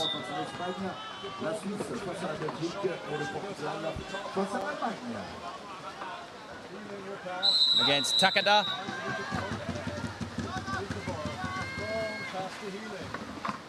Ooh. Takada got some air there, but foul called against Japan. Malaysia take control of the ball in this first play. Good boat skills demonstrated there already for number 9, Irfan from Malaysia. Gets inside the Japanese zone. Under a lot of pressure though by Takada. Takada passes them off to Kimura. Kimura needs to look at the right. Up. Foul called. Foul called against Malaysia. Ball thrown away. Referees give first warning. So first attack here by the Japanese side. Yanagi sends it up to Igawa. Igawa looking for a pass. Number 1, Shibata makes the shot and goal straight away. First phase of attack. They'll be happy. Just needs to get back in defence now. Number 1, Shibata, the goalkeeper for the Japanese side. Malaysia need to line up on the halfway line before restart. Just getting a little bit keen there. Number 8, Hazig. He is raring to go. Hazig straight back into the zone. Come and have a go. Amiruddin rides down the middle. Big shot, but saved, it looks like. Nope, back line. Referee's call. Apologies, I'm sat quite a bit further away than where the referees are, so we'll always take their word for it. Big ball up there from Japan. Bit too far, in fact. Kimura tries to take it anyway, but Haikal managed to hold on to the ball. Passes off to the left instead to Nakiuddin. Nakiuddin back up the pitch. Number 8, number 2 looks for a shot. Oof. Big shot, big wind up, but sends it high.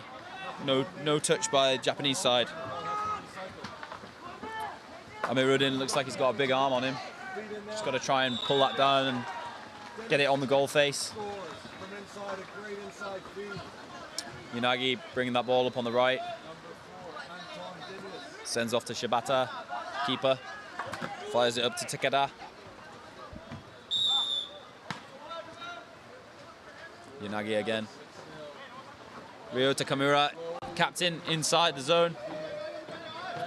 Tries to pass the ball off to Kimura, but ball taken by Malaysia.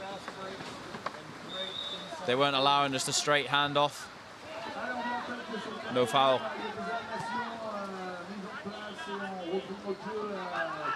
Japan pretty happy, confident they've got enough men back, so they're not rushing to get back for the defence. Fakes it, takes the shot anyway. Again, really high. Number 9 from Malaysia, Irfan, he's calling for the foul, but referee's not giving it.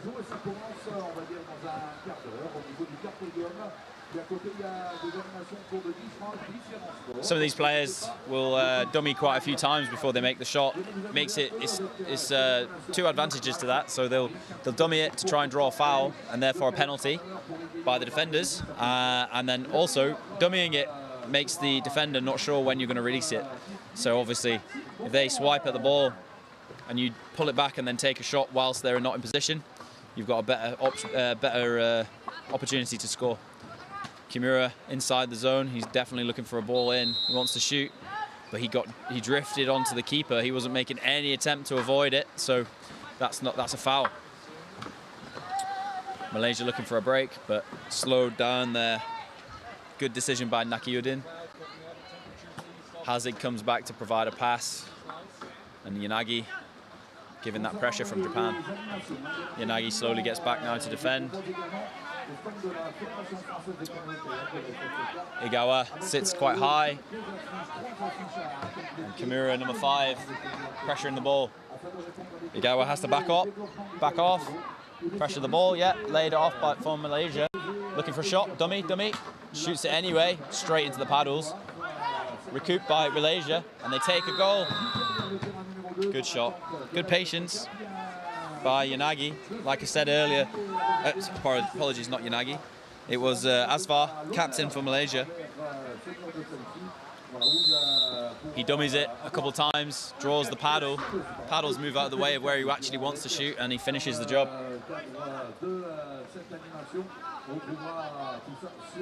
Kimura back in the zone there, looking to just sit. This time I think he's trying to sit outside the man. That way he doesn't drift onto the keeper.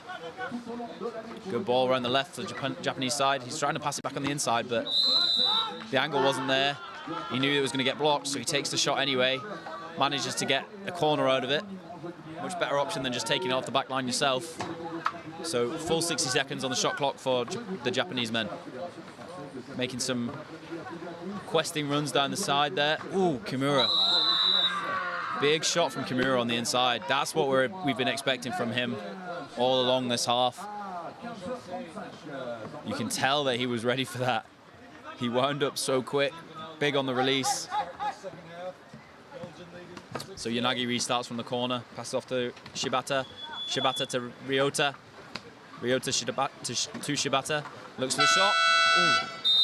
Under some serious pressure by the Malaysian men, and sends it off for a back line. Malaysia recoup. Big loopy pass. Nice safe pass over the top of those paddles to Irfan by Nakiuddin.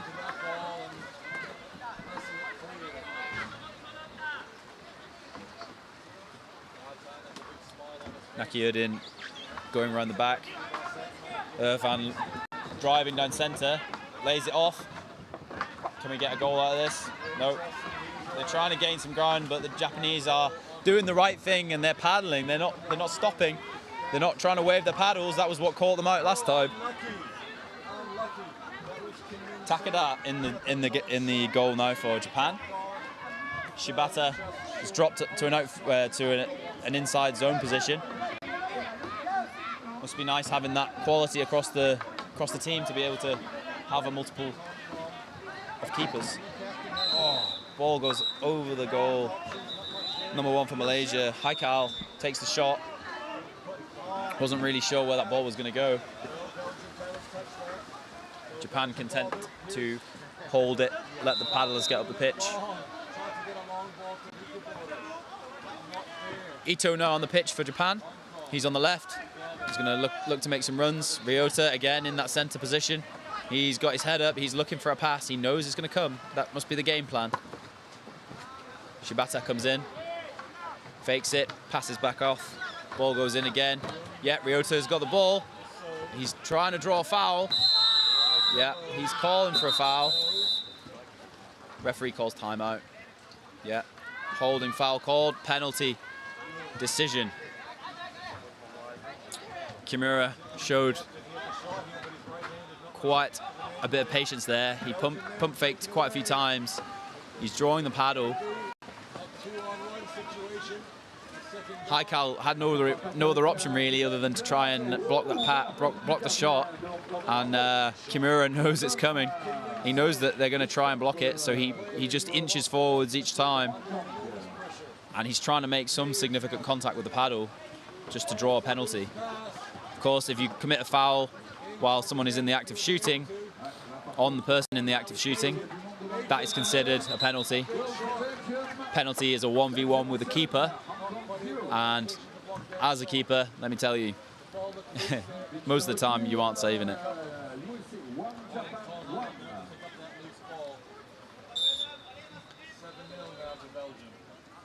Unless I'm shooting against my captain when he's in the net and I just two-hand it past him, no problem. Yeah, penalty called, green card. Haikal sent off for 2 minutes sin bin.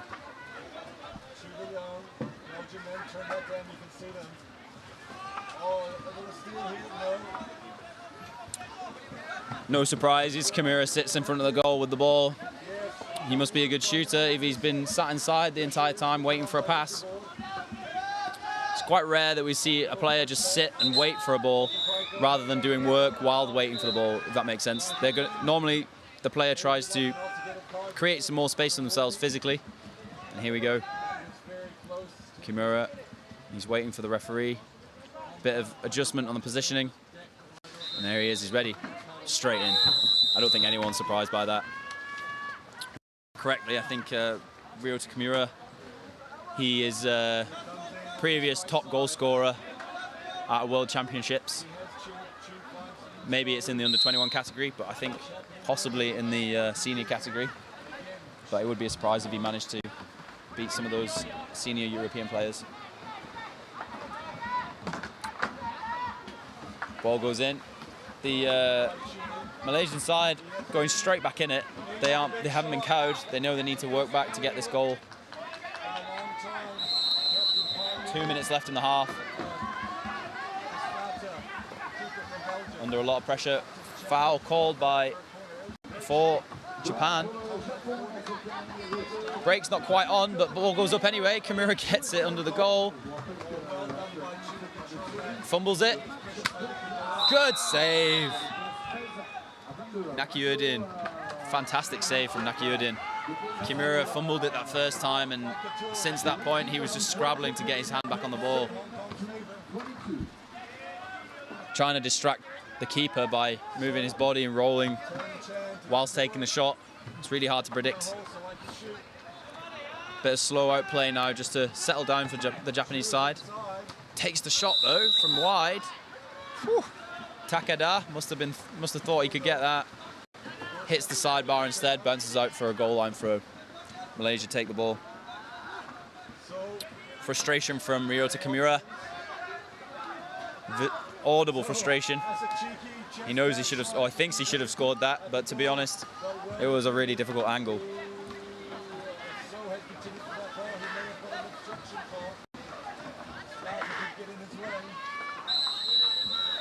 Great drive in there from the Malaysian team, but unfortunately a bit too much of driving. Hits the body instead, and number 2 for Malaysia, Amiruddin, it's called a foul against him. He gets back though, starts to try and help defend. Foul called against number 2 Malaysia. Yeah, he looks like he made some contact with the body as he was trying to recover the ball. Kimura looked like he was going to have that ball in hand, and the foul prevented that. So I think restart the shot clock for Japanese men. Kimura, no surprises, goes back into the center of the zone.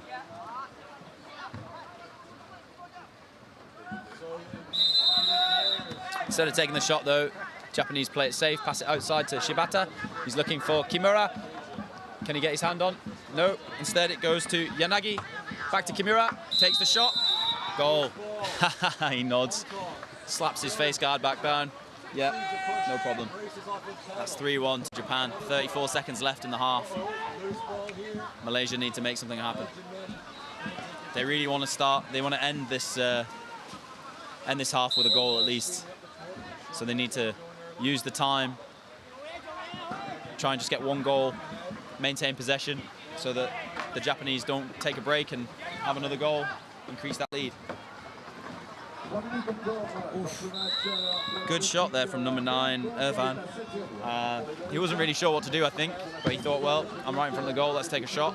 And it works out quite well for Malaysia because it means that they have about 7 seconds left to take another shot after the corner.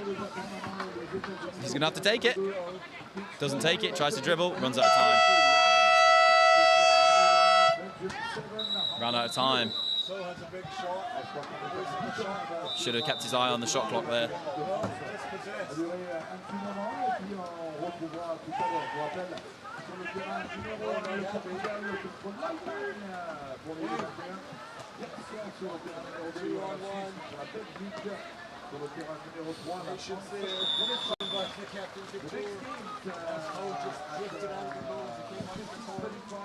So we've not seen that much action from Ichida or Ito from the Japanese side. Instead, we've been seeing a lot of Shibata, Igawa, Takada, Yanagi, Kimura, of course, and Takada. I think in contrast to that, the Malaysian side have been really even across the board. Every single one an equal threat. A lot of shots coming from Nakiuddin and oh, sorry, the wind is taking my notes away. And Hazig. Amiruddin making some threats too, but unfortunate fouls as well by him.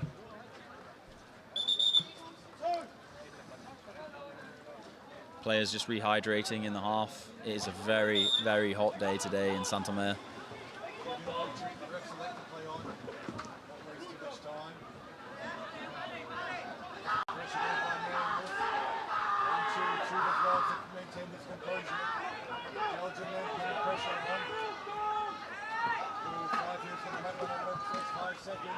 Japanese already lined up. Malaysian men just finishing their drink break.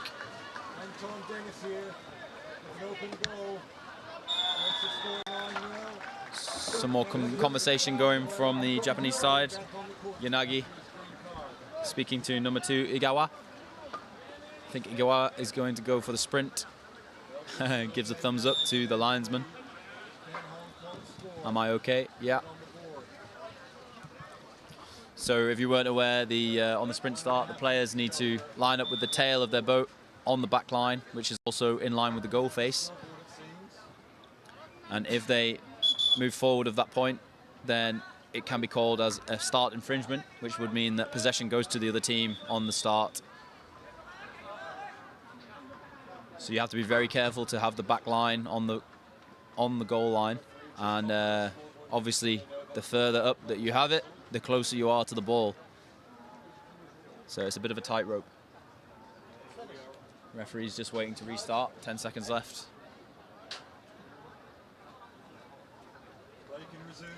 Amiruddin looking for the sprint. Number 2 versus number 2. Igawa, Amiruddin. Who's going to get it? Amiruddin looks to be having it. Gets his hand on there. Good job. He's looking for a pass. Yeah, he wants to start fast.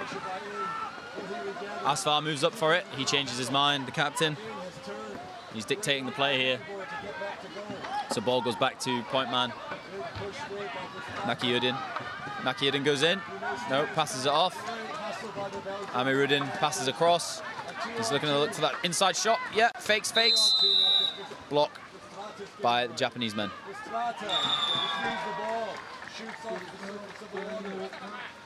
Good pump fake by Haikal there. Good shot clock reset. Takes the corner. Passes through. Shot not on, so passes it off. Ooh, pushed through by his own player there with the paddle. Hits him in the head though, so he passes back out.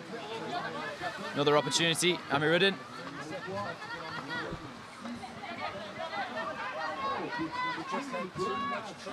Asfar ended up with the ball in the centre of the Japanese zone there, so fires it back out. Didn't have enough space to take a shot. Amiruddin on the left. Receives the ball. Hazig feeding.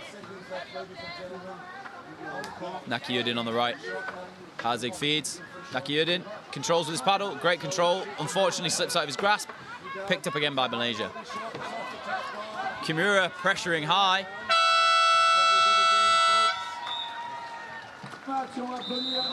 Realised that 6 seconds left on the shot clock. So Amiruddin takes a shot. Goes wide and back into Japanese possession. Oh, long pass up the pitch there from Yanagi. But luckily for him, deflected off the back line by the Malaysian men. So corner to Japan. Igawa taking the corner. Yanagi sat just outside the zone. Kimura trying to get inside the zone but not being allowed in. Good defense there from the Malaysian men. Takada on the left. Shibata on the left too. Provides that pass out. Ball comes in. Is he going to shoot or lay it off? Ooh. Legal holding called by the referees. Haikal tried to snatch the ball out of his hands. Quick off lay to Kimura, but he doesn't make anything happen with it. Hits the bottom bar, bounces back out for Japanese possession. Ball goes off to the left. Shibata goes across the zone. Yanagi is looking for that pass. Every single time they're looking for that pass to the inside man. I think Malaysia are getting wise to it. In fact, they were from the start. Ball goes off the back line. Japanese lose possession. Kimura staying up just to see if he can make some sort of deflection. Shibata getting back. But yeah, 2 players there, so not much point in staying. Good work inside the zone for Hakim. Working hard, making those Japanese players go even harder. 2 players against 1, but he's still doing a job. Great movement from the Malaysian men. Unfortunately, goes under the goal. That teamwork to know that you're creating the space, another player's going to run into it. Kimura free on goal. Good break from him. Very good breaking play there. So scoreline 5-1 to Japan. Takada paddling in front of me here. What an absolute unit he is. Malaysian men looking for these opportunities. They had one there, but just didn't capitalise on it, and that led to a break and conceding a goal. They are looking for these inside runs. They're right down the middle. And is it going to pay off? Oh, he fumbles it, hits it off the boat. He's looking for a paddle foul, but it wasn't. It was just on the boat. Great pass off there to Shibata. Shibata controls the paddle, holds the pressure. Ooh, bit of a risky pass though. Ball goes up to Kimura. Kimura trying to hold the ball. Lay it off maybe. Takes a dribble instead. He's under no pressure. Big shot, but hits the bar. Almost binned himself there. Unit Takada on the right. Shibata at the back. Kimura looks for another shot. Has to be saved. Great save though by Nakayudin. Ball drops back into Japanese possession. It's open season for this Japanese shooters. They're just trying to fire them in left, right and centre. Good positioning there from both of them. Oh, Kimura. Big shot across the body. Not enough pressure by the Malaysian men. They need to be driving him out of the zone. I think they tried to block instead. Restart for Malaysia.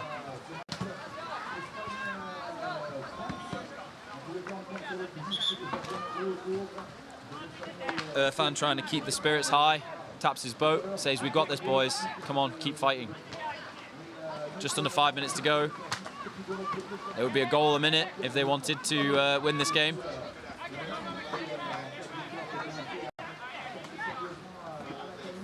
Content to pass around the outside for now. 30 seconds on the clock. No rush. Sends it down the left. Asfar looking for a pass inside. Not on. Sends it up to Nakayudin. Nakayudin looks for a shot. Passes it off. Shot. Oh, fantastic shot there from number 1, Haikal. Forces the save from the Japanese. And they take a corner. It was a really low shot by Haikal. Asfar, captain, brings it in from the corner. Looking to lay off. Yeah, running down the centre. It opens up. Takes the shot. Top corner bar. Back out. But back in their possession. So shot clock reset. Full 60 seconds again. This Malaysian side are really playing that centre line. Create the space with the 2 inside men. And then they open up to the sides. Run down the middle. Take the shot. Asfar bringing it in again. Lays it off. We're looking for a shot here. Yeah, we are. Saves though. Shibata saves. Sends it up to Kimura again.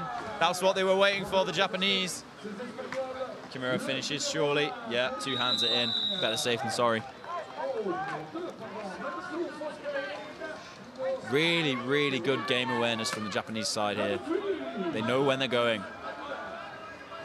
Shibata collected the ball, took a dribble off to the left, generated a little bit of space for himself so he could see where the best pass was going to be. And Kimura obviously was already up the pitch by that point.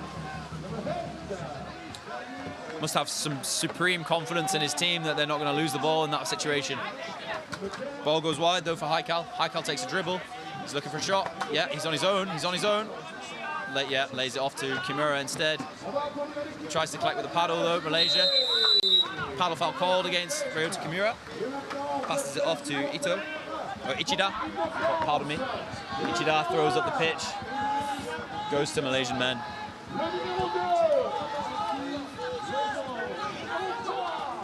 Malaysia collect.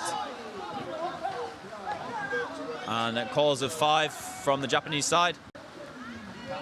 Must be chasing some goal difference. Ball goes up though. They might have created a little bit too much space for themselves.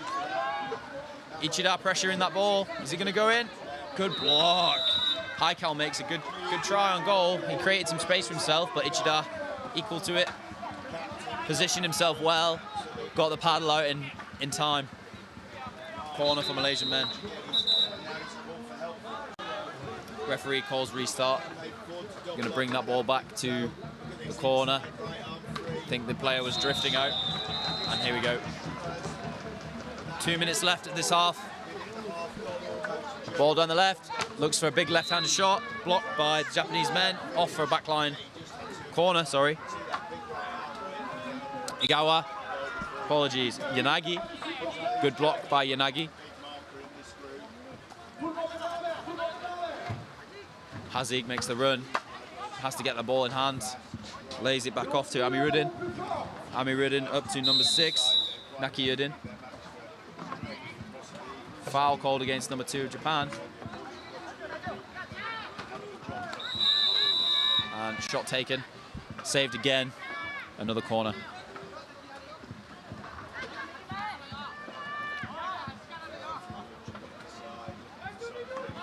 Asfar looking for the shot. Thinks better of it. They're going to work the ball around the outside again. 1 minute left to play. 48 seconds on the shot clock though. Impossible to win this one. Great save by Shibata. Great shot, but better save. Fantastic clear up by Shibata as well. Kimura's free. Big sprint away. 2 hands into the goal. I have to say, Shibata, keeper for Japan currently, player of the match for me. The clearance that he just made up the pitch to Ryota Kimura, fantastic.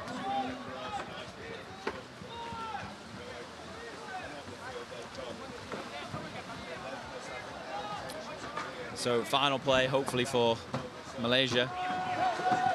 Passing it off. Is he going to fumbles it? Passes it off again. Great pass. Oh. You hate to see it, but you love to see it. Irfan, slow balls. Shibata. Again. I used to think that these slow balls were rare to see, but the more I've been commentating, the more I've been seeing. And to be honest, I haven't seen one that's been saved yet. I've seen them go wide, but not saved. Ball comes into the right for Japan. Tries to respond in kind, throws a bit of a spinny ball through. 13 seconds on the clock. Malaysia have possession. Block made by Japanese men. Passes out to Kimura. Kimura shoots. He fakes. Shoots and blocked. Great block there by Hazig. Good game. Really, really good game to watch. You wouldn't believe the scoreline if you'd just seen the game. 7-2, Japan, Malaysia. Japan take the win. Good quality across the board for both of these teams. But I think the slightly more specialised team of Japan took the win. Maybe it was due to that specialty.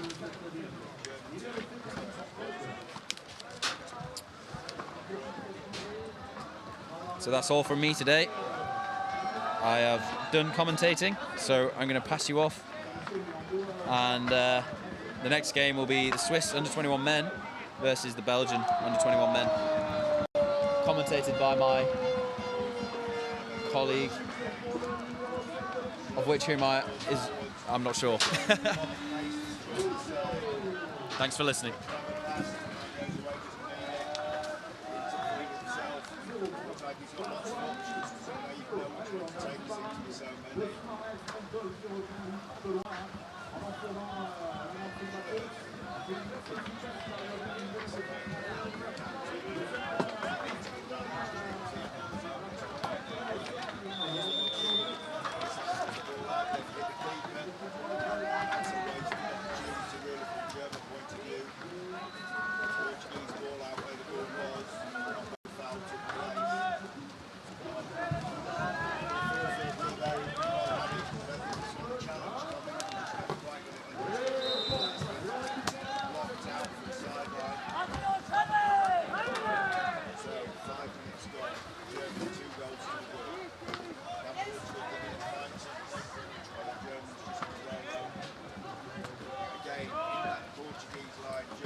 Okay, welcome to this men's under-21 game, Switzerland versus Belgium, here in Saint-Omer, northern France. Referees here on the far side, Brian Anderson, and throwing the ball in we have Ezio Ambrosetti. sprinting for the ball from Switzerland. We have Vilazil, but beaten to it is Musley from Belgium. Belgium here starting their game with possession, getting to set the tone. Situation for these teams, they are both in the same middle group, potentially competing for a semi-final place. Shot there by Le Pair in the middle. Switzerland won their first game in this group, beating Portugal by a solid 4 goals. A nice little break here for Vilazil, the sprinter from before, but shot blocked. And beautiful goal there for Fergali. Switzerland already 1 goal up, just as I said. They're top of the table right now with their win against Portugal already. Berlin, on the other hand, currently lost their last game. Only 2-1 though, and to Germany, a powerhouse of canoe polo. So maybe we can forgive them that. So, all to play for here. Switzerland only 1 goal up. Belgium here with the opportunity. Kuppens there, trying to pass it back to Roche. Looking for... and Switzerland just holding them out there, I think. 2 Roches on this team. Number 4 currently with the ball, and number 3 who will have it now. And again, just passed round. You can see there that not a huge amount of enthusiasm there with that attack. I thought they'd force the Swiss to respond that bit stronger. Let's see if this one does it. Let's go for it. Ball coming in, Musley, Roche. Oh, that. Yeah, I thought so. Paddle there from Fergali. Dangerous. Yeah, and that's... I can see Brian Anderson from GB on the far side, the referee, just saying, holding up the number 8. That's Fergali's first deliberate foul. He won't be getting another warning. Shot there. Really nice and close. Mbappé getting so close that Schneider has no choice but to just put his hands in the way. Can't risk the paddle being that close. And it's now Belgian ball. Corner. So, as I was saying, Switzerland already won their game, Belgium lost theirs. To get to this position though, very different situation. Switzerland came top of their group, beating Poland, France and the Czech Republic. Belgium, having 1 more opponent in their 5-team group, beat Taipei, Netherlands and Argentina, but lost out to Great Britain. Belgium there on their run, but managing to keep hold of the ball. They've got the time. 30 seconds left on the shot clock. We're in no rush right now. And again, shot there from Roj. Goes over the top though. Not quite on target. You can see Fergali there, the Swiss goalkeeper, just checking that Roj wasn't going to put that start under pressure, but he decides better of it and just goes back to help the rest of his team set up their formation. Van der Leer and Schneider starting the drive, joined shortly by Fergali, but not quite able to force the situation. Right now you got Van der Leer in there, fighting and jostling against Kuppens, but hasn't got an opportunity yet. You can see there as Fergali, the captain, brings the ball in. If you're getting confused by the names, that's because Switzerland have 2 Fergalis and 2 Vilazils. Oh, and as I say that, one of the Fergalis, the captain, scores. No, not scores, sorry, that's my bad. Just a corner. Whew, got a bit over-enthusiastic there myself. So yeah, Switzerland has 2 brothers on this team, the Fergalis and the Vilazils. So maybe calling their surnames might get a little confusing at times. So, sorry. Switzerland there with the corner. They still have just the 1 goal from earlier. 4 minutes down. I don't know whether you can hear the cowbell that the Swiss fans have, but it's loud here.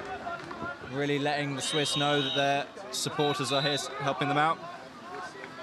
Vilazil, the other one, going for the shot there, but again, clean over the bar. Belgium get their goal line throw. Just being informed that Belgium have to take their goal line throw from the goal line. It is in the name.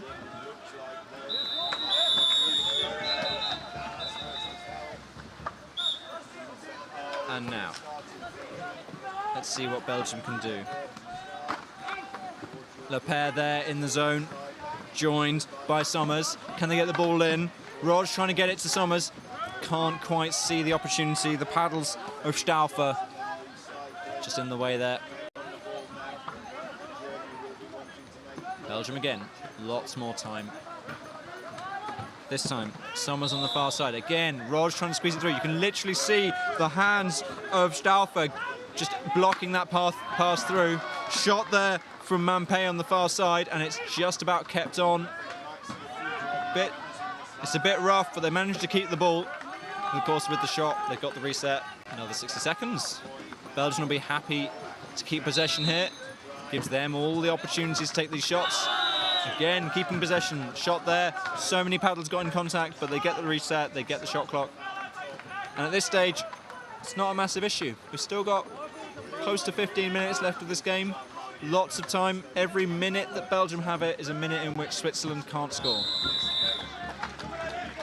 Lepere here, taking the corner for his team. Brings the ball in, tries to squeeze it through to Roj. Roj, unfortunately, bounces off his boat. Doesn't quite get his hands on. Shoves Fergali because he's picked up the ball. But Fergali just shrugs it off himself and passes straight to his brother, who then lobs it up to Wielerzyl. Wielerzyl there tries to pass it through the paddles of Mampé, but it's not going to work and gets driven off the pitch by Mampé. Belgian goal line throw.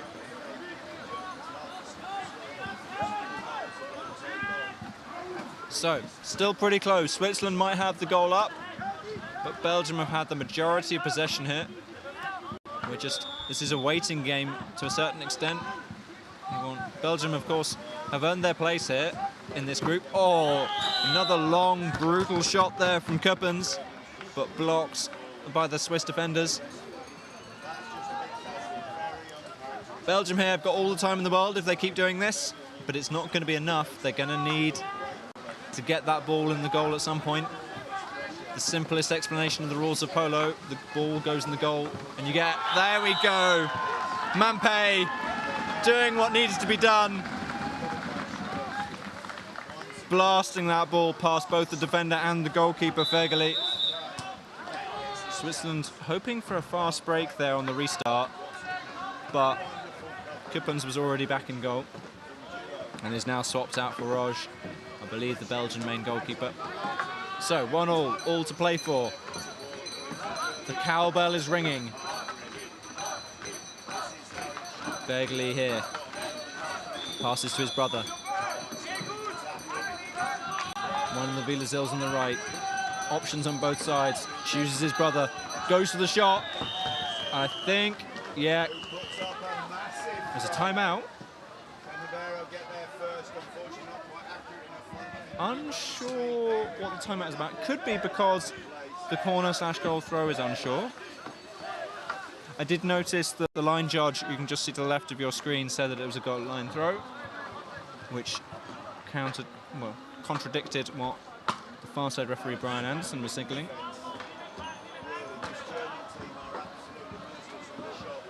And we'll see whether that is what's being discussed or not.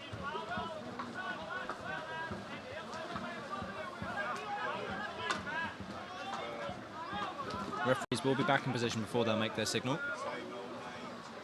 Yeah, Brian Anderson stuck with his guts. He's insisting it's a corner.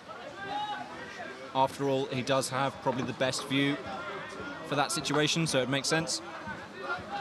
So, Switzerland get to keep the ball. Will they get the lead once more? Wielerzyl, Fergali, Wielerzyl.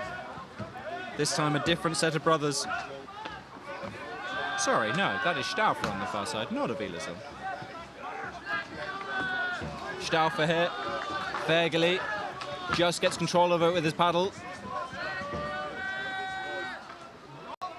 And I can hear one of the substitutes, Vanderleer for Switzerland, just reminding his team from the back line that the shot clock's here. They need to be paying attention to it. Stauffer squeezes it through, gets it to Schneider. Schneider gets the corner. Nice work, and they get another 60 seconds.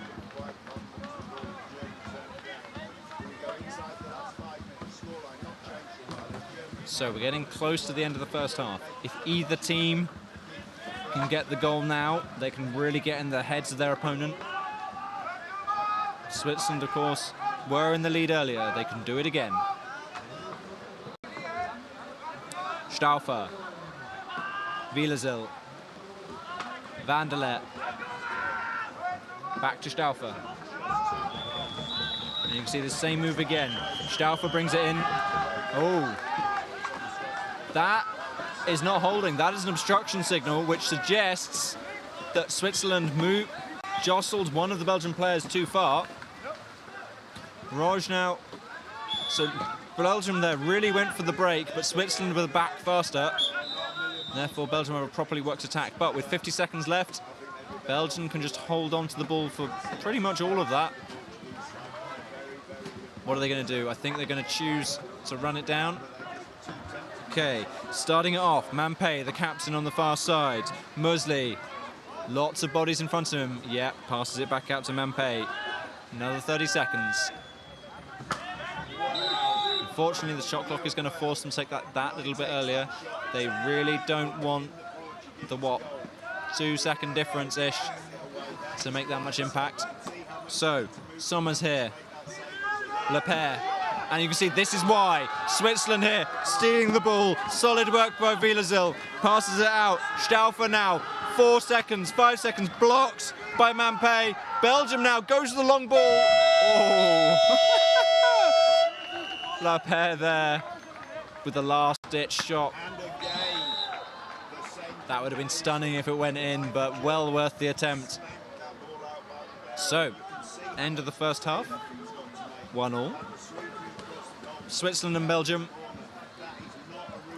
we're essentially back where we started 10 minutes ago. And one of these teams has to get, well, doesn't have to get ahead. We can just end this game with a draw, but we want them to get ahead, right? It's more exciting. This is a group stage, of course, so if they draw here, goal difference will likely come into effect. Situation at the moment, though, for these two teams is Switzerland are ahead. Both of these two teams have played a game already. Belgium lost their game to Germany, as I said. Switzerland won their game against Portugal. Two very different opponents they faced, though. Germany definitely being one of the biggest threats in this league. So that can't be held against Belgium at all. Also, Belgium went pretty damn close. 2-1 is what Germany beat them by. To be fair to Switzerland, though, they got a four-goal difference over Portugal. So everything to play for. 1 game down. This is their second. In a group of 6, they'll got 3 more games to play.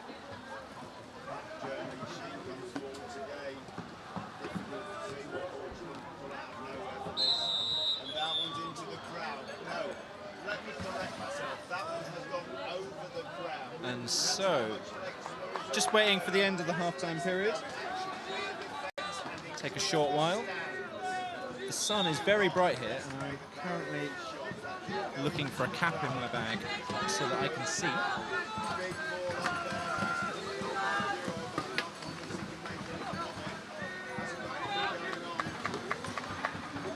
There we go, found one. We're all good.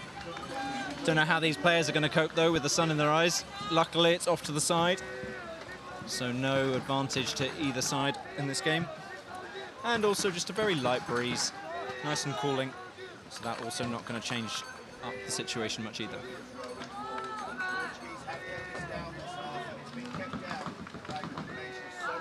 Referee here on the near side, Ezio Ambrosetti, as I said before, from USA. Far side, Brian Anderson from Great Britain.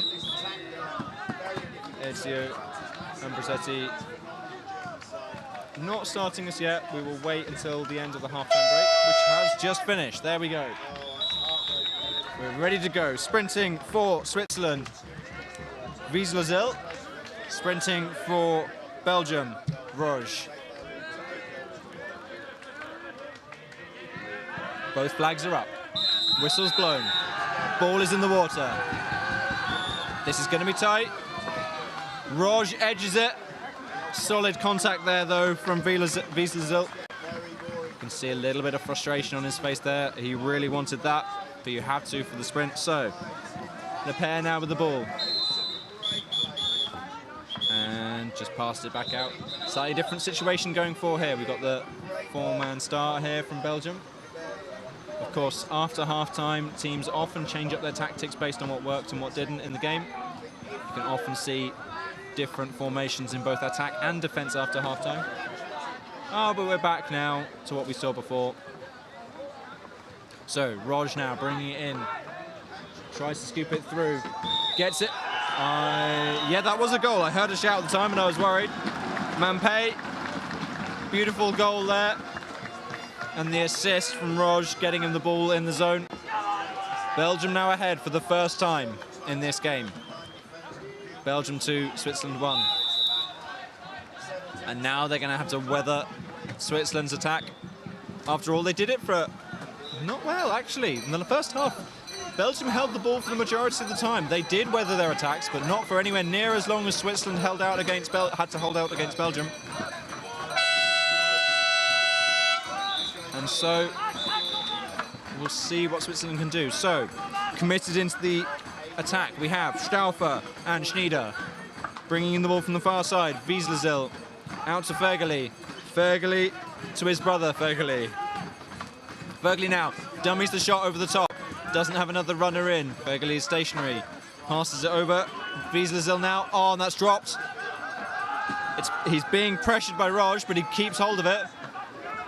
Mampay looks out, looks though, tries to make the choice of what to do, what to run for, and he can see that Fergeli was looking to take that shot as the shot clock ran down. Drives into him, gets the paddle up, blocks the shot, and now can he get it to Musley? Musley in a really good position here, taps it with his paddle, goes to the shot, blocks by Fergeli, and there you go. Roj just trying to shove him off to see if he can get the corner, but it's not to be had. Cool. Wieselzil securing the ball back for Switzerland. Switzerland back in control. That was risky though, that was dangerous. They do not want to risk that again. Especially given their opportunities earlier. They need to get themselves back into this game. So, tap there from the paddle for Fergeli. Ooh. So Sommer's here. I think he's hurt. I don't know how bad. Yeah, you can see Sommer's number 1 substituting off. Not sure what he got hit by. Substituted on for Kuppens. And it will be a Swiss corner. Okay, timeout over. Players restarted. Switzerland now. Kuppens now taking the place on the near side. Oh, and that's unfortunate. Wieselzil trying to squeeze the ball into Vanderlet, but it got intercepted. Belgium able to sneak the ball off. Okay, opportunities here. Passes it up. Can they look for an opportunity here? Roj is on the near side, but there's a lot of Switzerland bodies in that defence. They've recognised that situation. Opt for the more cautious play. Let's work an attack. So they've got Mampay, the captain, there in the zone. Joined by Kuppens. Roj now the point man. Musley on the left. Lepere on the right. Shot there. So Kuppens tried. Same consistent pattern they're doing here. This is a well-known tactic and you'll see it a lot around here. For those of you who aren't aware, what you essentially do is you place 2 attackers inside the opposing zone, try and work something. It can be an overload, or it can be a split. You can try and drive either players out, varies. And then what you do is you hold the ball towards the centre of the pitch. You have 2 runners either side. Gives you loads of options. As here, you can pass the left, try and take the shot. As Wieselzil is demonstrating beautifully, you can also do the same on the other side. Your other option is you, instead of Wieselzil there trying to take the shot, you pass it in to your man inside. In this case, it would be Fergeli, number 8. and they shoot from inside the opposing zone. Or alternatively, your point man, in this case, Stauffer, as he's doing right now, takes that run in himself. So, Wieselzil now, looking around. Passes to his brother. Stauffer now taking back his position as point man. Wieselzil on the left. What are his options? Stauffer. Oh, that's unfortunate. Stauffer's dropped the pass, and this looks like it's going to be a break. Summers passes to Mampay. Mampay off to the side, managed to flick it back to Lepet, and that is a sideline ball. He got driven off. Solid work there by Wieselzil, keeping him, pushing him into the side of the pitch, stopping that break in its tracks. Oh, that was beautiful. Ooh. So, La Paire there just squeezed behind the Swiss defence when they weren't quite paying attention. Got it straight to the hands of Musley in front of the goal. But Switzerland had enough players in between to stop that from coming to fruition. Better luck next time.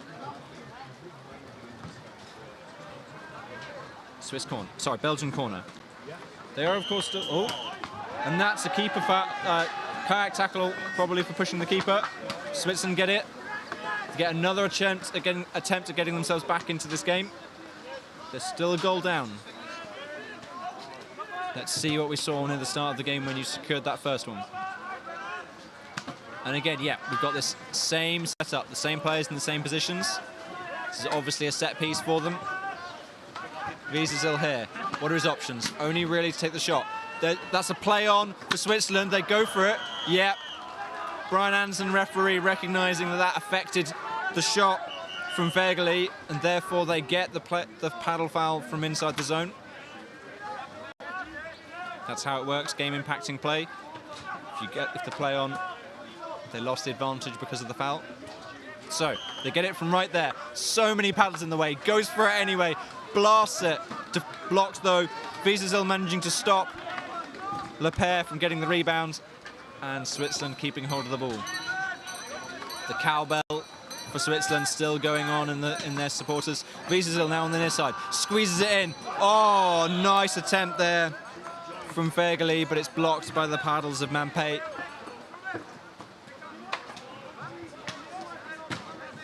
So, Wieselzil now just loops it over the top to his teammate, or to his brother, in fact. Stauffer again. So yeah, you notice here, all the same players and all the same positions. They're always opting to start it from Wieselzil's side. Stauffer here now, he's got options.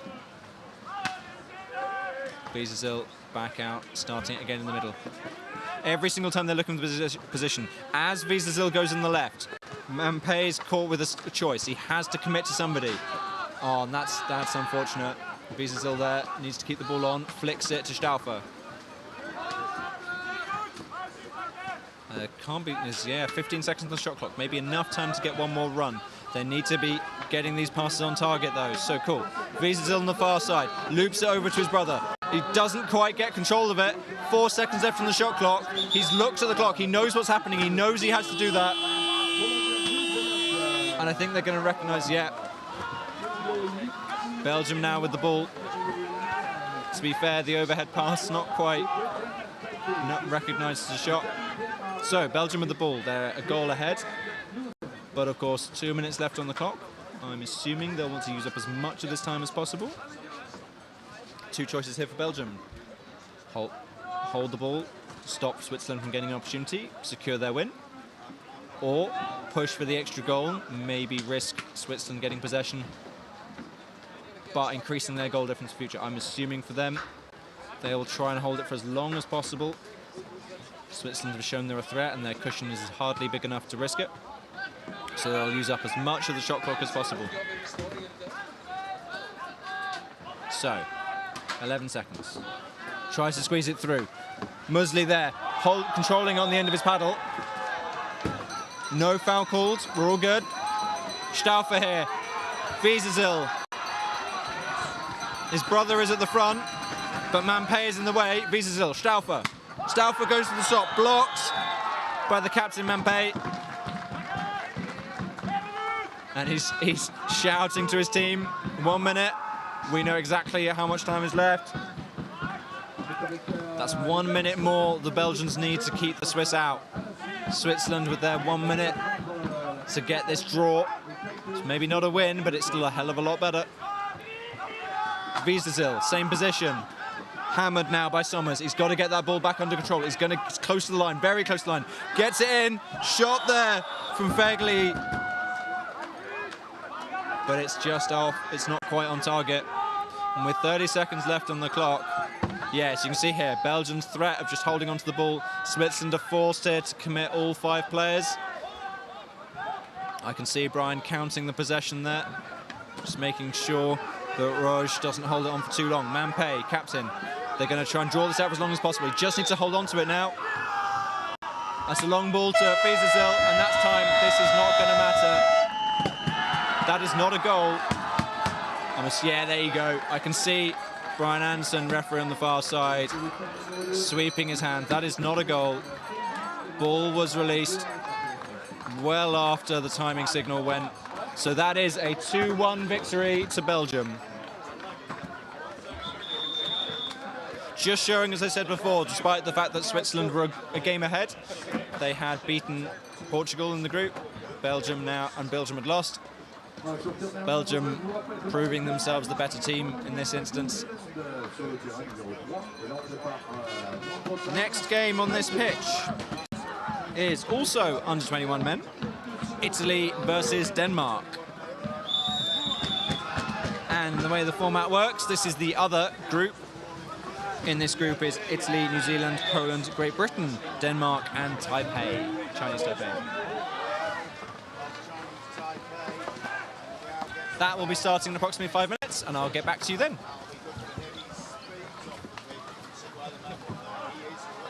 I've just been reliably informed by one of the referees that that will in fact be 2 minutes.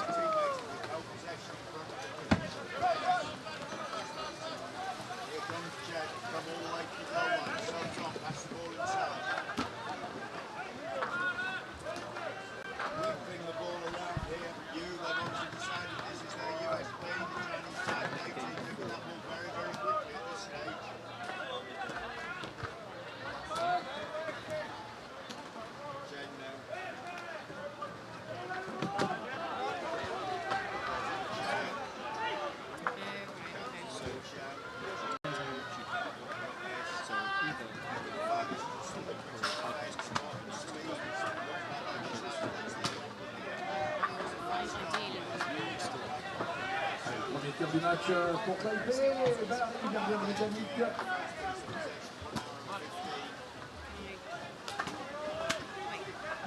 got a whole game to go. Nobody was down.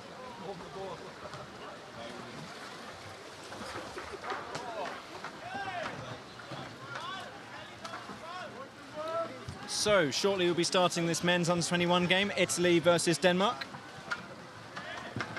Referees for this game are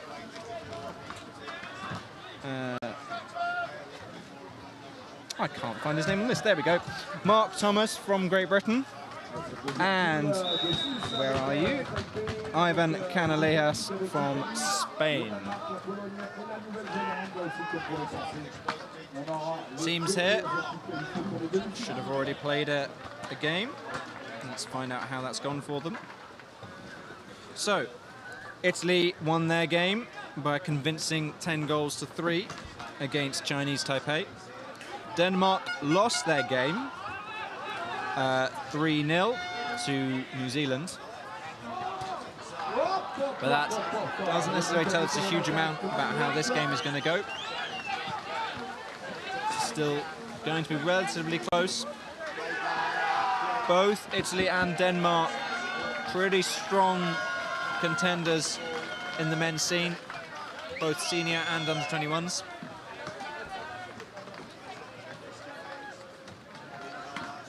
And we'll see how this pans out in this head-on-head collision. Situation 4, and where they came in their groups. Germany came top of theirs, winning every single game, beating out Denmark, Portugal, Ireland and Japan. It's all sorry, why am I saying Germany?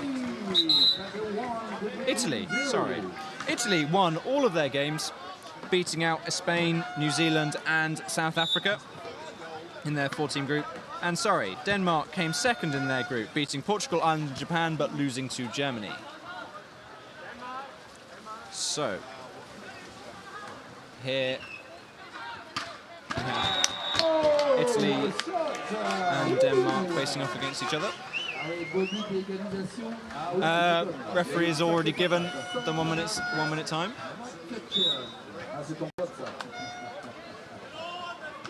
There's a little bit of conversation going on. I think what we're just having to do, so teams are only allowed 3 coaches. Italy are being informed that they have more than 3 people behind the goal line, so someone is being evicted.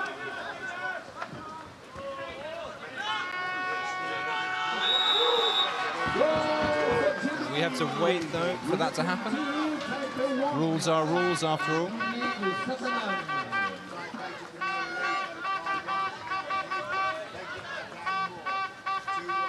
So, slight delay maybe this game while that's just sorted out. Italian coaches here not seeming to take the message that they can only have 3 and one of them will have to go. I just assume that's the conversation that's happening. Yeah, there we go. They're on their way. So, Ivan Canalejas, ball in hand, whistle in mouth. We're all ready to go. Camera, you can see, focused where the ball's going to land. There it goes. Ball's in the water. Sprinting for Italy, we have Uvara. Ooh.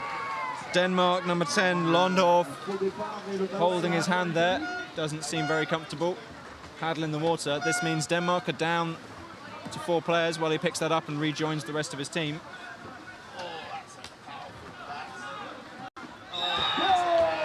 And so Italy start ourselves off. Uvara getting it back out to Barbagallo. Ruggiero now loops it over, back to Uvara. Uvara bringing it in. He's got the option of Lampo there in the middle. Can he get it to him? Yeah, you can see him trying to pass it through, but the paddles of Sogard getting in the way there. Back out to Ruggiero. And now Barbagallo, the captain. Oh, nice work. The sheer power of that man as he just drives his way through, shifts Sogard out the way and blasts the ball into the top left-hand corner, putting Italy 1 goal in the lead. Just have to look at this Italian team. Remember, this is the under-21s, and that man is still that size. Just imagine how big he's going to be when he's in the seniors. Larsen now, dribbling the ball in, loops it back out. Bottom, Londorf, back to bottom. He's looking for something.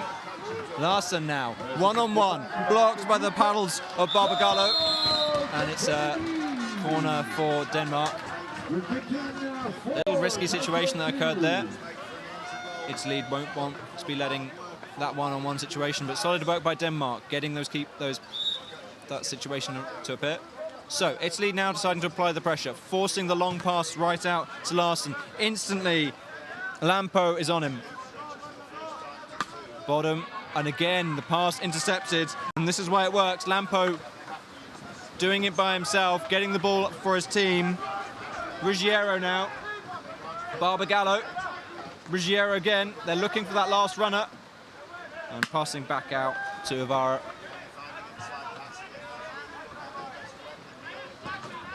And so, in the zone, Lampo and Budeka. Run in there from Uvara. Barbagallo, and just slowing things down. Okay, shot clock's running down. Maybe 1 or 2 opportunities left. Yeah, I can hear the sounds of 20, but in Italian, from their coach's line, just pointing out their team that they're going to have to do something soon. Now the sounds of 10. Shot. Oh, beautiful. Uvara there just leaning right over, using every inch of his body to add pace to that shot. Kong Thielgaard there, thinking he might have a quick opportunity. Goes for the cheeky little forward dribble. He can't shoot directly from a halfway restart. But Barbagallo is back in goal and ready. So, Messina. Back to Messina again. Sorry, wrong team. Jorgensen is that guy. Larsen now. Oh, pass through to Kong Thielgaard, but it's a paddle foul. And that's the first deliberate foul, I think, for Iba. Second, of course, will be a green card, and that is a 2-minute power play. Hardly desirable for any team. So, Larsen there, unfortunately, not on target. Ball just sailing into the stratosphere. And Barbagallo brings the ball up. It's cool. So, 4 minutes in. Italy 2-0 in the lead. As it's worth mentioning, we are not in a knockout stage of the tournament yet. This is still a group stage. So there are 2 groups here competing. Top 2 places go into semi-final. Getting into those 2 spaces is going to be a squeeze. There are 6 teams contesting these in each group. Therefore, if you draw a game, potentially, especially against one of the other tough teams, that goal difference is going to make a massive, massive help. Opportunity here. No, passes it back out. Iba, Barbagallo. You can see him threatening it, but not quite enthusiastic enough. Ruggiero now, our other goal scorer. Iba now. Barbagallo on his far side, doesn't go for him. Lampo's there instead. And the shot is intercepted, and it's a paddle foul in favour of Denmark. So yeah, top 2 spaces in the group is what everyone's fighting for. And so every bit of goal difference will make those games easier, especially if you're against the tougher opponents. In this group, for example. Oh. And beautiful work, goal there for Jorgensen, bringing Denmark back into this game. So yeah, worth mentioning the other teams in this game, in this team that might be a threat. New Zealand, Poland, Great Britain, all solid men's under 21 squads. To make all those games easier, if you know that you don't necessarily need to win them, if you've got the goal difference, a draw will do. Just eases off the pressure that little bit. But Denmark showing that they're not going to accept this lying down. They've eaten into Italy's cushion of 2 goals. Got one themselves. They only need 1 more now to force this in a much more desirable situation for them. Londorf trying to drive his way onto the ball, protecting the top of his zone. Barbagallo there fishing, not quite finding it.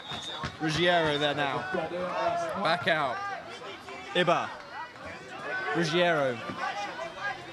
Potentially here you've got players in the middle, Sciano and Lampo trying to get the ball to them. Another shot on corner. So yeah, Sciano and Lampo, or Sciano only at the moment, in that zone. If they can work themselves a position to enable the pass to them. Ooh. Interesting there. So Ruggiero, as he brought the ball on from the corner, took it off immediately afterwards, and therefore Denmark goal line throw. Very happy for them. Give them this opportunity to equalise this game. Larsen now. Let's see what they go for. Londorf. Larsen. Sorry, not Larsen. Sogard. Larsen now.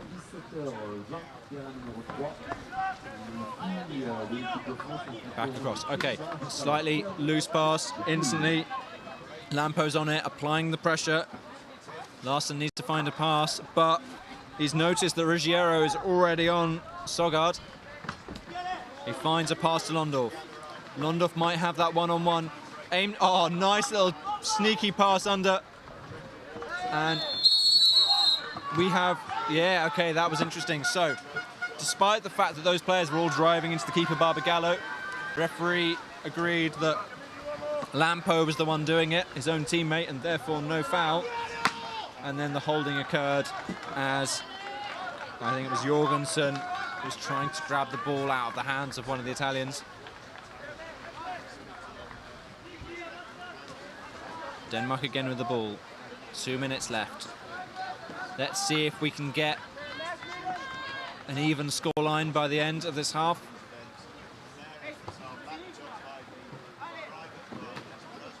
So, out back we have Londorf, Rold, and Kong Thielgaard. Londorf here, back out. Rold now. In the zone, Jorgensen and Sogard. Countered by the blades of Lampo, Messina, and Sciano. Across the top, of course, Iba and Barbagallo in the zone. Unfortunately, that's a drop pass, intercepted. Italy have it back. Okay, let's see how they can get this up. Jorgensen slowing down that break. Though interestingly, Kong Thielgaard applying a lot more pressure. That's another drop pass. Will he go for it? No, you can see he takes a look at it and goes, that's too far away. I'm not going to get in the way of that. And so, Italy again with the attack. Messina, their youngest player. Again, I was talking about the size of these players. Messina, number 9 on the right-hand side of that zone. He is 16 years old. Imagine how big he'll be, even when he reaches 21. No! Iba there, blasting the paddle, blasting the ball there into Bodden, the goalkeeper, but he gets to it. 10 seconds left. Clock is running down. I think Denmark will just take their time here. There don't seem to be that much of a rush. Loops the ball over. Barbagallo here, and yeah, blocked. Londorf there, stopping the attempt. So, situation now, of course, Italy 2, Denmark 1. It'll be interesting to see the faces of the players as they come back. Italy looking confident. They've got the 2 goals.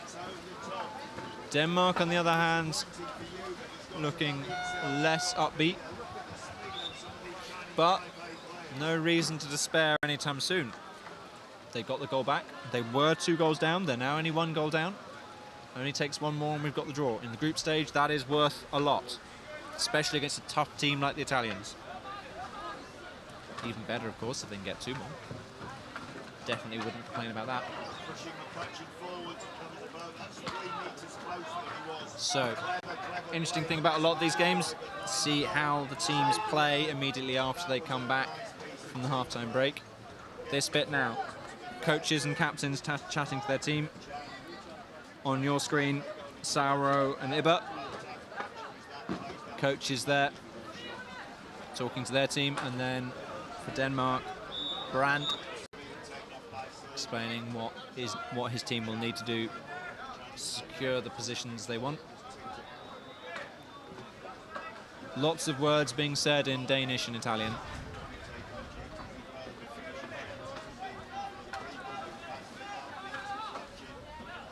So we have a 2.5 minute break for this halftime chat, and we've only used half of it so far. So a little while to go. It's worth noting the referees, Mark Thomas and Ivan Canaleas, are also having a chat. They'll be double checking what deliberate fouls they've seen to ensure that green cards are accurate going forward.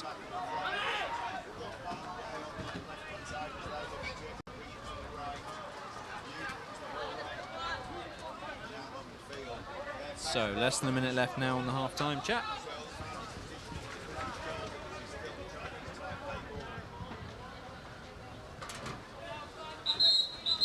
Calls to line up.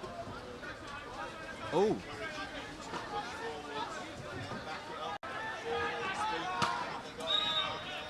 The Italian coaches, for having too many people on the pitch, have been carded.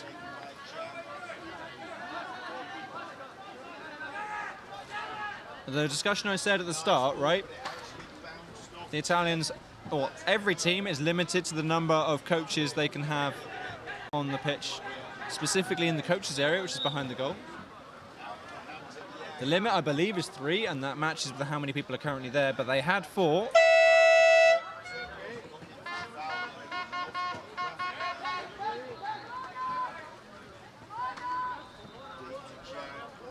Okay, half-time chat over, ready to go.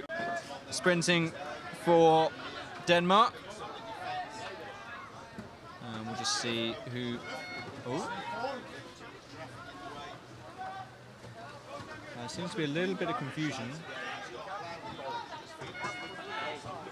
Oh, yeah. Denmark just wondering what the green card was and why there are 5 players on the pitch, and the referee just explaining that it wasn't the players, it was the coach who was carded. So yeah, sorry, sprinting for Denmark, we have Londorf. Sprinting for Italy, just apologising there. Whistle went on the other pitch and they thought they were ready to go. So yeah, Londorf for Denmark. And I'm unsure. There's 2 people in position. Yeah, it will be Uvara for Italy. Oh, nice work there from Uvara, skinning the boat of Londorf, getting the ball straight in there. Play on in favour of Italy, goes to the shot, and that will be a penalty. Number 4 from Denmark, Willumsen getting the green card. Lampo there, driving his way in. The boat of Willumsen going straight up on his chest. And Willumsen kept going, hence the green card.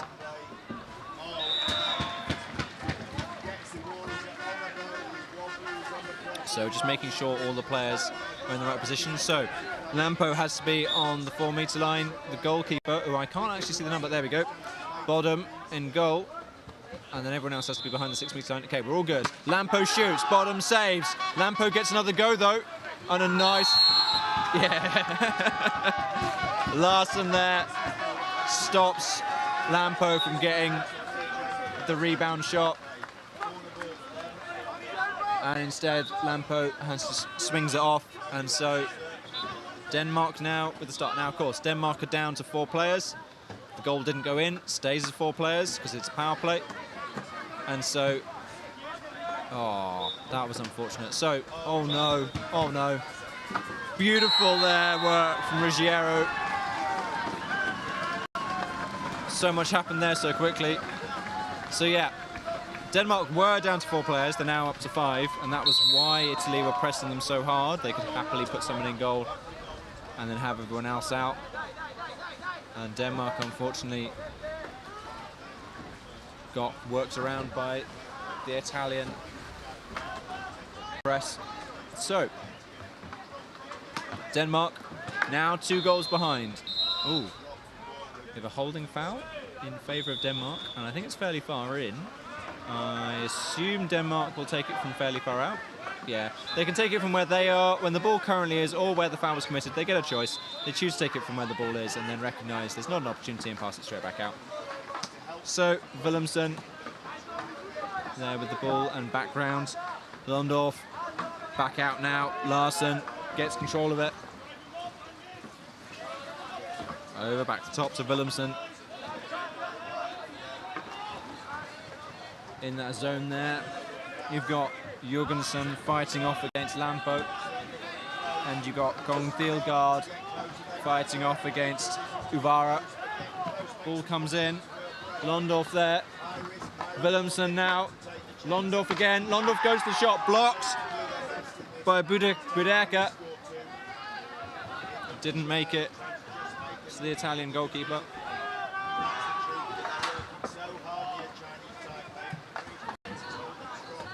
Cool. So, still 7.5 minutes left. Loads of time for Denmark to change their fortunes in this game. Larson there, drives his way forward, goes for the shot. Stopped by Uvara.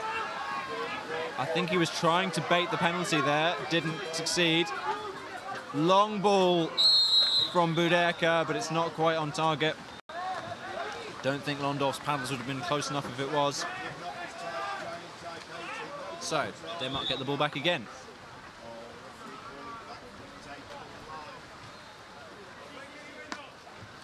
Williamson now, Italy choosing not to pressure.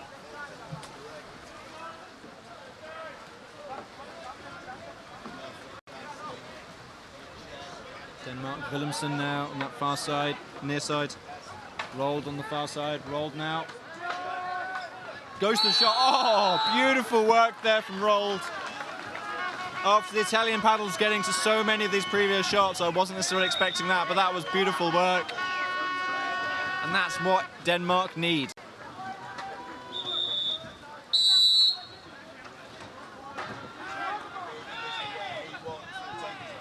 However, of course, Italy have the ball. Italy have possession. They're in control of what happens now. Ruggiero on the near side. Sogard takes a little bit long to notice. Ruggiero thought they had the opportunity, but Sogard got there in time. Pass in. Sciano there. Back out to Ruggiero. He's looking for it. He wants it. Oh, nice sneak in there. Lampo. So Lampo in the centre. Ruggiero dummies the shot, flicks it into Lampo, and then Lampo, unfortunately, gets it blocked. But yeah, that was amazing. Ruggiero not quite getting his hands to it. He'd already had too much pace. Williamson just pressuring that ball, but Ruggiero really doesn't mind. And Barbagallo just saying, yeah, I'll have it if you want. This Italian side remarkably relaxed for only being 1 goal ahead. After all, they do have the ball. Pass all the way over the top. Iba there on the far side, Ruggiero in the middle, Barbagallo on the near side. Loops it over to Barbagallo. Williamson having to react. Williamson gets his paddle to it though. And after he did so, just to stare into the eyes of Barbagallo. Assert dominance.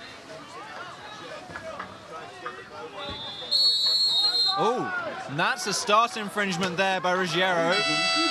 Likely failing to present on the restart. Denmark getting the ball back. They've got 5 minutes now to work this and get the goal they need.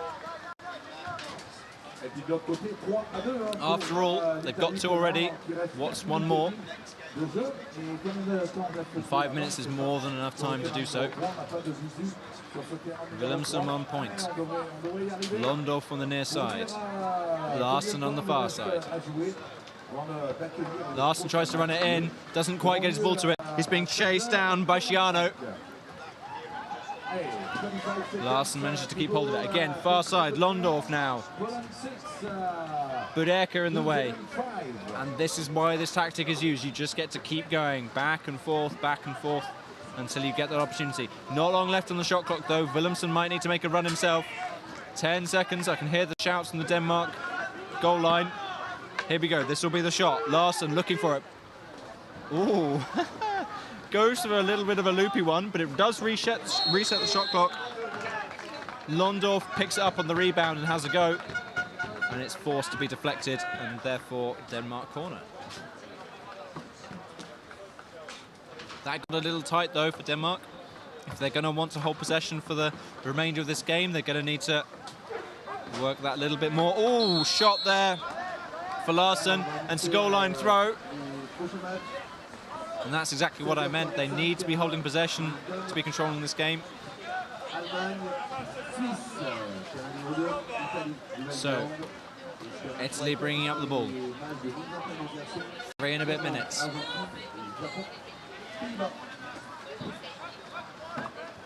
Italy here can definitely get themselves another goal. Make their lives that much easier later on in the tournament. Barbagallo here. The powerhouse, goes for the shot, bounces off the paddles of Jorgensen. Ruggiero, Iba, Barbagallo, Ruggiero again, Barbagallo again. So Ruggiero brings it in to start. Back out to Barbagallo. All the way over to Iba. Iba's got a player in the way. Goes for the shot over the top. Stopped by the paddles of Bottom. And that'll be an Italian corner. 2.5 minutes left now. Bottom, the keeper here, being forced to do some serious work to save some of these shots. Oh, 2 players here driving their way through. Iba and Messina against just Sogard. But he's weathered it. Messina now inside. Sogard is forced now to put himself in the way to stop the pass coming through. Just as Iba goes for the run-in. Works beautifully though. Solid work there by Sogard. Barbagallo driving down the middle. Ruggiero. Iba again. The Danish defence here doing really well to hold these Italians out. This is why Italy's been hard pressed to get more than the 3 goals they've got. Oh, slightly loose pass. Jorgensen goes to chase it down. Iba just about getting the pass there to Ruggiero, but the 2 people chasing out means Barbagallo might have the opportunity. Passes it in. Messina now. And, oh, we have a time. Okay, cool. So, got deflected. It will be a corner, but I think we just have a timeout just because the ball went a long way. Under 1.5 minutes left now. And we're off. Ruggiero, Lampo, Barbagallo out back. Lampo starts. You can hear Ruggiero directing what they need. Barbagallo backing him up. Lampo starts it in. Out to Ruggiero. Sogard starts stopping that run. Barbagallo rolled in front of him. You can see here Denmark recognising there's only 40 seconds left on the clock. Opting to push out that a little bit more. 20 seconds on the shot clock though. Italy are going to have to make a run soon. Ruggiero just drifting in, sneaks a pass in there to Messina, over the top to Barbagallo. Barbagallo not quite getting his hands to it though. And Willemsen is there. Oh, shot clipped by the paddles of Bottom, and that means Italy have possession, possibly for the remaining 20 seconds of this game. And that's why Denmark instantly going straight for the press. Sogard there, stopping the corner. Barbagallo confidently keeping Willemsen off the ball. And I'm assuming with less than 5 seconds, Barbagallo will just pass it to Ruggiero, and he'll just sit there. Yeah, there we go. Italy beating Denmark 3-2. A hard-fought game. Italy seem pretty happy with that. Smiles all round. Denmark a little less. But this is a group stage. So there are other games in which they can try to rectify their fortunes, but it's now that bit harder because of it. They've now got to fight an uphill battle to secure one of the only 2 places out of this group into the semi-finals.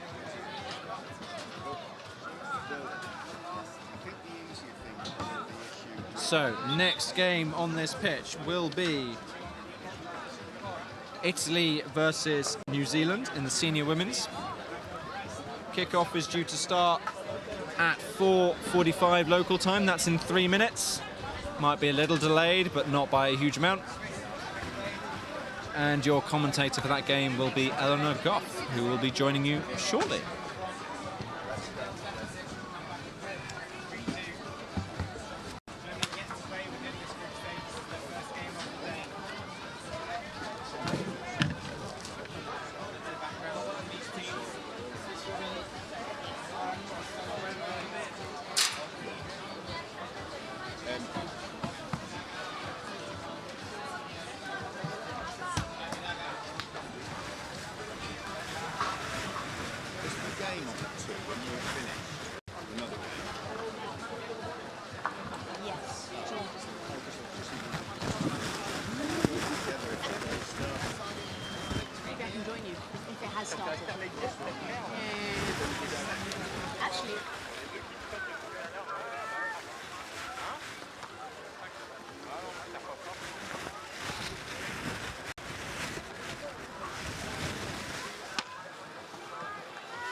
on est prêt pour les prochains matchs. On aura l'Allemagne contre la Suisse chez les girlies.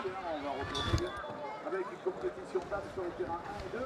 Et les U21 garçons pour les manches de placement seront sur les terrains 3 et 4.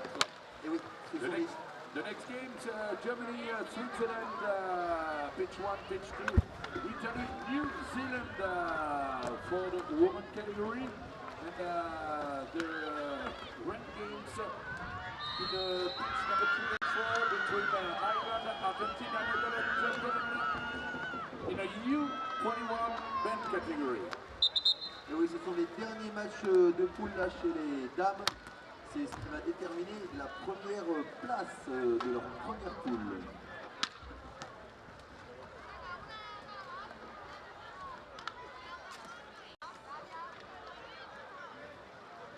Inside and more around the back. The drive comes from Shaper. Passing it around nicely. Back to Wagner. Wagner shoots. Oh, for Germany. Goal for Germany! Easy for Germany. Allez, après 30 seconds, Germany 1, Switzerland 0. Et un petit peu dans l'axe là, ça a permis à la joueuse allemande de s'avancer et après elle s'est désaxée. Hello and welcome back to Pitch 2 at the World Championships for Canoe Polo. You join me here, my name is Elmo. In this women's group stage game, it is Italy versus New Zealand. This is the final game in this group for both teams. The top 3 teams of this group go through to compete in the top 12, which gives an opportunity for medals and automatically qualifies the teams for the next Worlds. The other teams in this group are Ireland and Denmark. I will say the Italians, they drew with Denmark yesterday 2-2 and they won against Ireland 5-2 today. New Zealand won against Ireland 8-2 yesterday and Denmark 7-3 earlier today.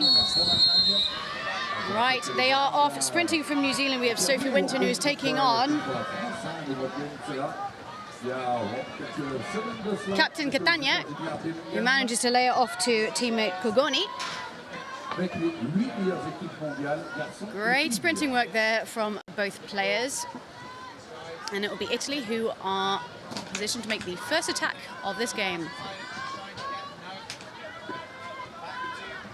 Lovely star round to the right, covered well by the New Zealand team. The 3-1 not being drawn too far across the zone, although we do have a runner now on the left-hand side. Anastasi looks for the pass inside the zone, finds Lago. Lago lays the ball back out. Kogoni absolutely smashing into that zone. Anastasi now has a shot. Flicks her hand in the air. She thinks she contacted a paddle. I have to say, I thought it was fine.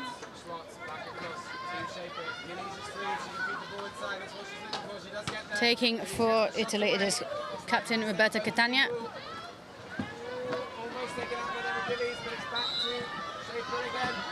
Italy moving the ball beautifully around, but paddle foul called in favour of New Zealand. New Zealand now with their opportunity for the first attack. It looks like it's going to be a break. Erin Moore absolutely running away with it.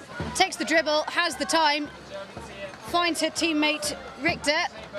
Wow! Beautiful goal there. Amazing work from Erin Moore, drawing the defender over to her to give Erin Richter, Clara Richter, an open goal. Beautiful work there.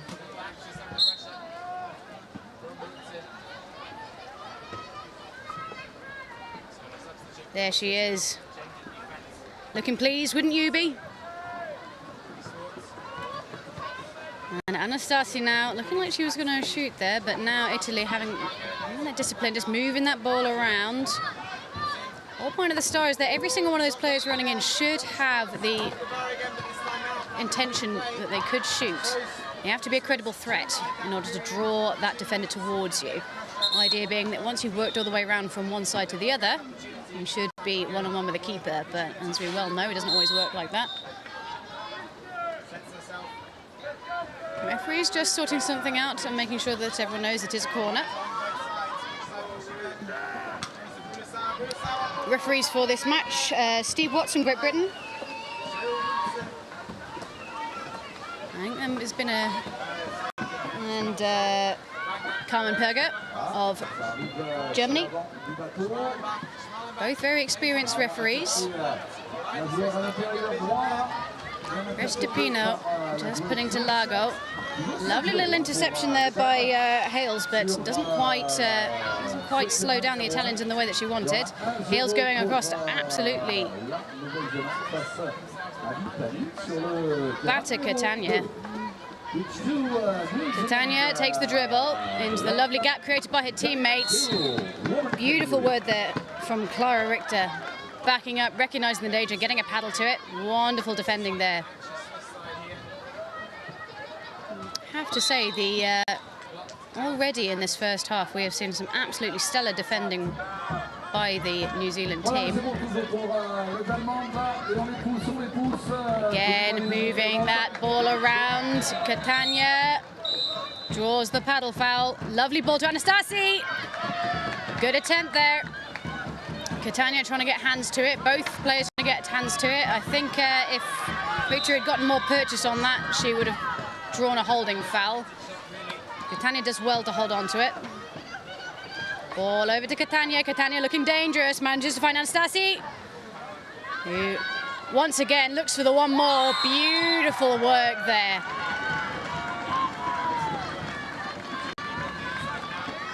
Amazing work that Silvia Cogoni burying it in the back of the net.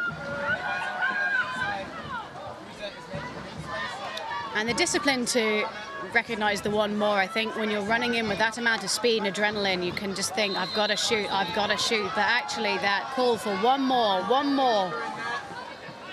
Lovely pass. And Italy just getting a little bit closed up in their zone, but they are working phenomenally hard to keep black boats out of their zone. And doing quite a good job of it. It almost looks like a flat four, actually.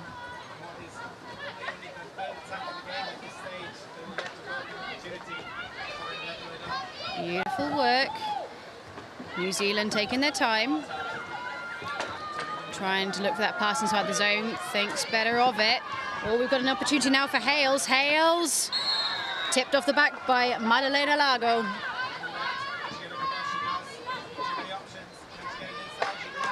And this is the first time really we're getting to see the New Zealand with their zone work. Their last goal was a breakaway goal. Illegal holding turns the ball over to Italy. New Zealand wasting no time in getting up the pitch. Emma Taylor in goal. She was Malcolm. She got married this year. Congratulations, Emma Taylor.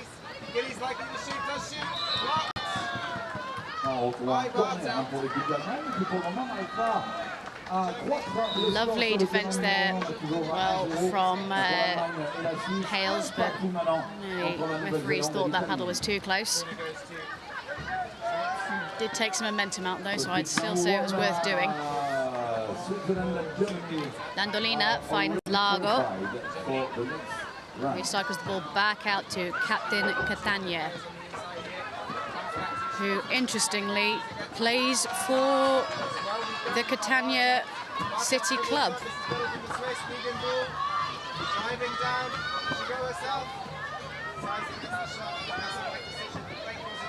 Landolina just taking some time to draw that zone across and look threatening.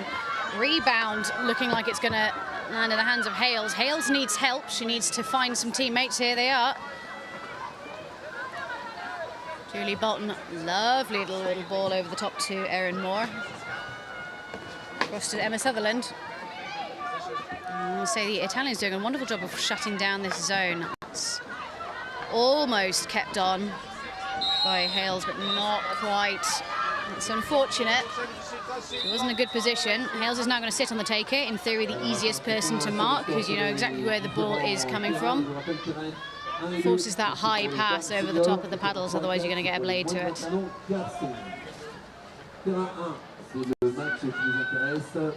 Madalena just sitting quite comfortably inside the New Zealand zone, unbothered and vibing.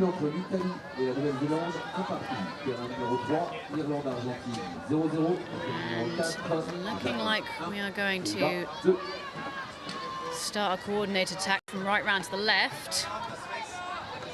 Just swinging the body backwards and forwards, trying to get some purchase here. Yep, surely illegal holding there. Oh, that's unfortunate. That's a golden opportunity that's gone.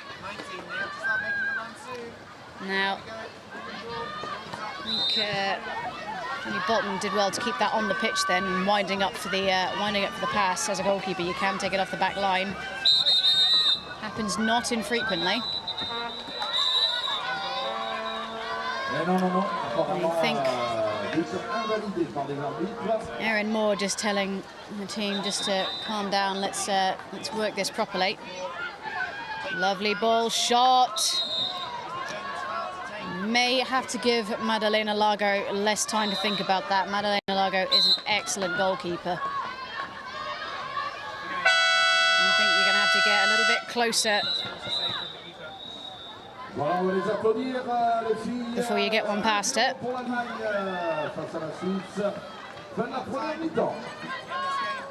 Excellent boat work there by Moore, realising if she dipped under she could continue her momentum. That's really very, very good. Ooh, again, Madalena Lago really showing her skill here.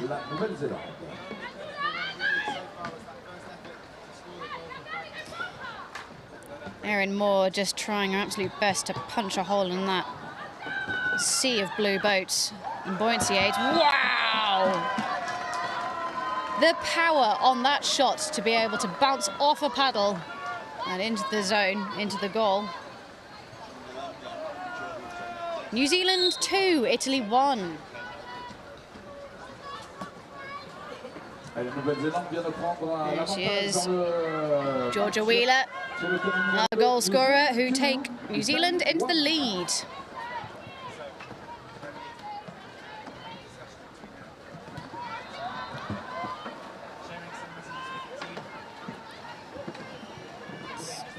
Anastasi just trying to take a few extra paddles. And New Zealand now on the break. Opportunity now. Sophie Winton steaming up the pitch, needs to find teammate. Kogoni's trying to cover both of them. Wow. Great teamwork there from Clara Richter and Sophie Winton. Drawing the defender. Another goal for New Zealand, pitch number 2. And then laying the ball off to your teammate. And there wasn't really anything that Kogoni could do about that. You've got to pick one at the end of the day, or you've got to go back to goal. And when both of those people are in front of you, there's just not a lot you can do. Julia Bonvenga has a go. Rebound finds the hands of Kiara Trevisan, but no dice. Score at half-time, New Zealand 3, Italy 1. Say the New Zealand team, they have punished mistakes here, and they've been phenomenally fast on the break. The discipline as well that they've shown in that break, you know, it would have been, again, the easiest thing in the world just to have the shot yourself, but instead draw the defender, use your forward momentum, get closer, make it an easier shot. Really, really stunning polo here on pitch 2. So this is the final game to be played in this group. Both of these teams, they're actually already going through to the top 12. However, finishing top may make their next group easier, in theory. New Zealand need either a win or a draw to finish top. Italy, they can only get a win if they want to top the group. Le ballon pour les Allemands, il n'y a pas photo. Elle était en avance, allez, on va dire 22 bateaux. Elle a pu contrôler tranquillement cette New Zealand team, they've actually got, well, they described it to me as 1.5 twins on this team. So Julie Bolton and Erin Moore apparently are identical twins. Clara Richter is a non-identical twin. They are gunning for first, at the very least a podium, that's what they said to us. They've been out for about 5 weeks of touring, because if you're coming all the way from New Zealand, you might as well make an event of it. Which, to be fair to them, having to take 5 weeks off work and self-funding the whole thing costs a phenomenal amount of money. Fair play to them. Italy, not to be beaten, they're also gunning for first. They have had some very reasonable results recently. They, Milan, the ECA Cup, they were third. They beat the Netherlands for that. And they actually lost to New Zealand, interestingly, in the World Games. They came fourth. Last Euros was third and last Worlds was third, so I think they're looking for something slightly shinier than bronze this time around.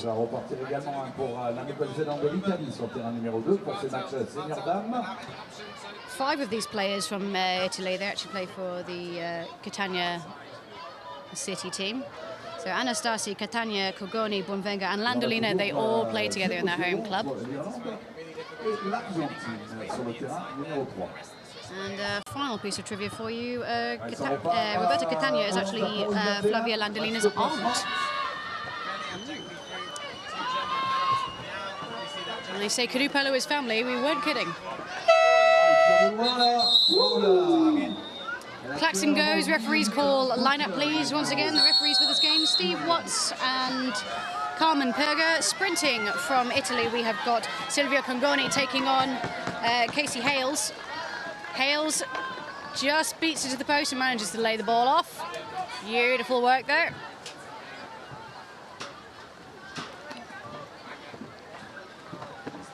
Hales, fresh off a sprint victory, goes to go and give the Italian zone something to think about, but is now delegated to Captain Moore. Georgia Wheeler and Captain Moore trying to work together to open up that space on the right. You can see there for Clara Richter to run in. Paddle foul given in Italy's favour. All the rules in canoe polo based on safety. So if you are going in for the ball with your hands, someone can't come in and karate chop you with a paddle. It's pretty basic. Ball has to be able to travel a metre. So if someone intercepts it with a paddle within a metre, big no-no. Ball goes right, finds Silvia Cogoni. Silvia Cogoni does well to recover it. Recycles the ball out. We've got Maddalena Lago coming in. And Catania just acting as that pivot player. Lovely shot there. Silvia Cogoni cannoning it into goalkeeper's paddles.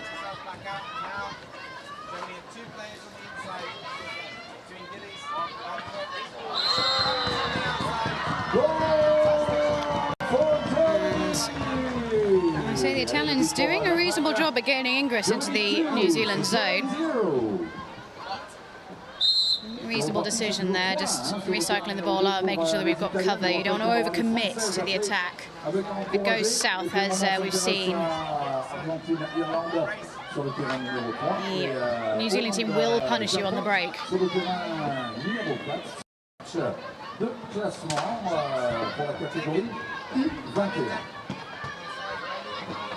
There's a joke in there about going south and it being Kiwi's home territory. Shot. Well held. But Georgia Wheeler manages to lay the ball up to Clara Richter. Clara Richter's on her own. She needs some friends. Lovely long ball across. It's being picked up by Sophie Winton. Sophie Winton, will she shoot? Thinks better of it. I don't think anyone could have blamed her for taking a shot there while the goal is unattended. It's worked for them twice already.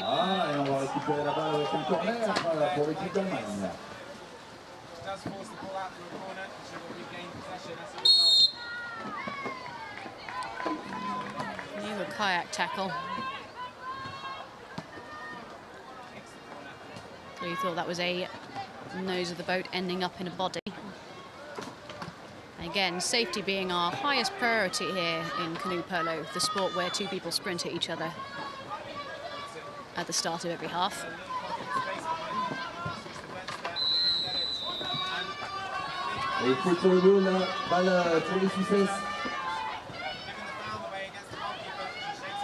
Erin Moore just managing to work her way into the zone. She's made a lovely gap for teammate to run into. And the Italians have seen that and covered it. Opportunity now. Lago gets a paddle to it.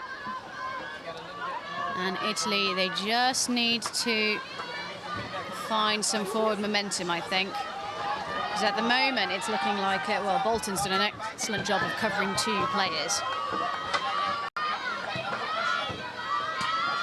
So, New Zealand having sprinted all the way back into their own half, they're now having to come all the way back again.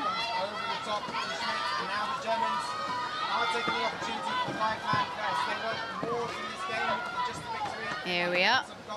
Player comes to join us. Georgia Wheeler. Georgia Wheeler looks to find Bolton. Back to Wheeler.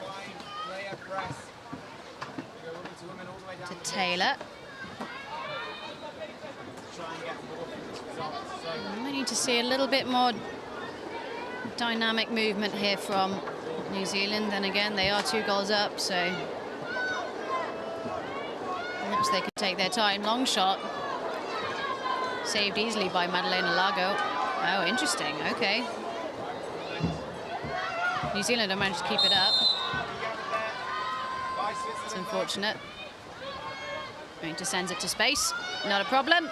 Italy on the attack now. Just need to move this ball up a little bit more. Inject a little bit of energy into this game. They look almost dejected. I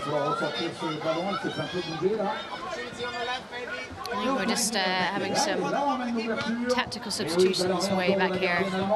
We've just left off screen just to bring on a little bit more energy, I think. So Catania takes it in. Moore goes out to meet her. Forces a pass. Oh, now that could have been a costly mistake, but Landolina manages to claw it back. Finds Bonvenga. A lot of Italian boats in this zone. I think they're going to have to start providing some cover. There we go, because otherwise they're going to be caught on the break again.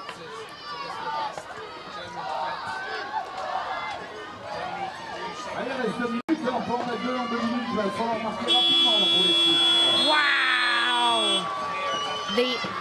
The sassy flick over the top of the head. Flavia Landolina brings Italy back into this game. Look at her, she looks so pleased.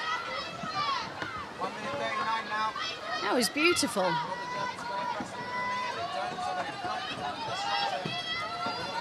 And in comes Anastasi, really bringing all of that energy into work in the zone. Shot now. Ooh, what an answer. Julie Bolton, vice captain, says, I see you got a goal and I raise you one more.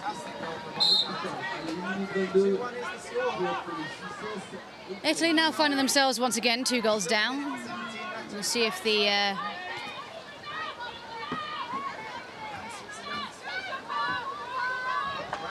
women in blue can find something special. Landolina paddles in, draws the foul. Laid back out by Anastasi, finds Lago. Pitch number 2, New Zealand 4, Italy 2. Pitch number 3, Atlantic 1, Ireland 0. Anastasi and Trevisan need to work a little bit harder if they're going to open up some space in this zone.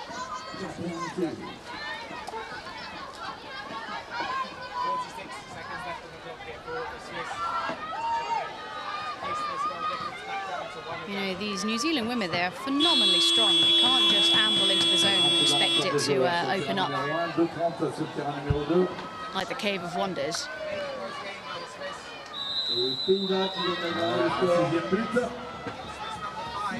Lovely ball up to Casey Hales. We've got 2 minutes and 12 seconds left on the clock.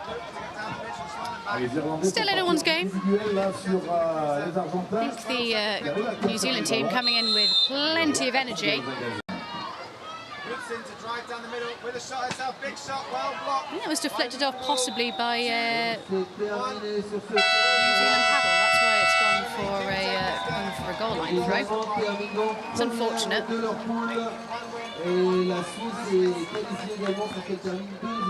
Once again, Carrick Trevisan needs to be working a little bit harder. Martina Anastasi just bumping off the outside of the New Zealand zone there.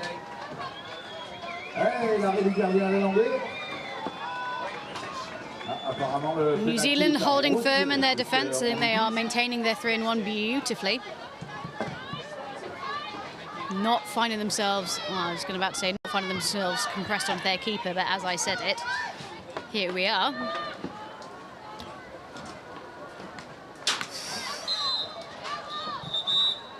That's a lot of gesturing from Flavia Landolina saying, what was I supposed to do? There wasn't really much in the way of options there for her.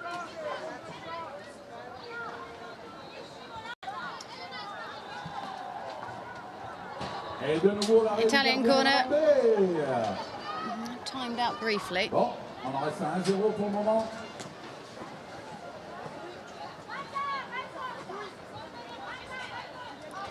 Okay, so referees are going to go have a chat with the line judge, clearly wanting to check something. If there's maybe a call for an illegal substitution. Ensuite, écoutez, demain on fera l'emballement national des derniers tours de qualif, puisqu'on est reparti dans d'autres poules de qualification. Ara Richter's been summoned for a chat with referee Steve Watts. Et surtout les finales U21 samedi soir. And we'll see that. Les Pays-Bas, 8-2. Ça y est, ça déroule côté Pays-Bas, ça vient Wenger and Trevisan are going to join the party as well.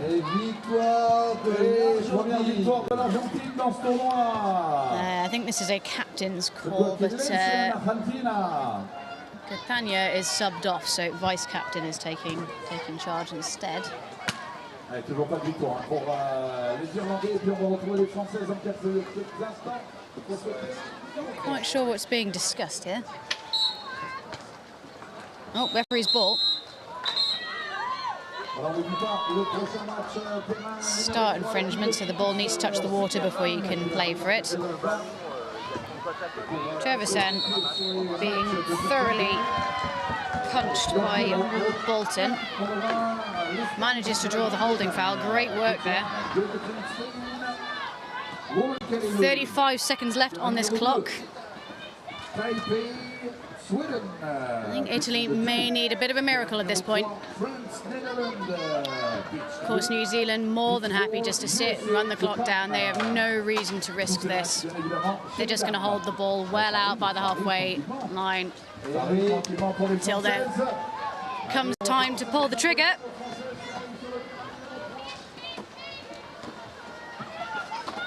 Five seconds left. We're going to see a shot now. Saved by Lago. Really was damage limitation at this point. So, final score here on pitch 2, New Zealand 4, Italy 2. I think very, very, very well played by the New Zealand team. Brought a level of power and physicality that the Italians just couldn't match on this occasion. I think both teams can hold their heads high, but the New Zealand team in particular played phenomenally well. 5 weeks of touring and they don't seem to be tiring anytime soon. Next game on this pitch will be a women's group game. It'll be Taipei taking on Sweden. I'm going to be moving over to pitch 1 now. And that game is still going on behind me, and I'll see you shortly. I've been Elmo, thank you very much.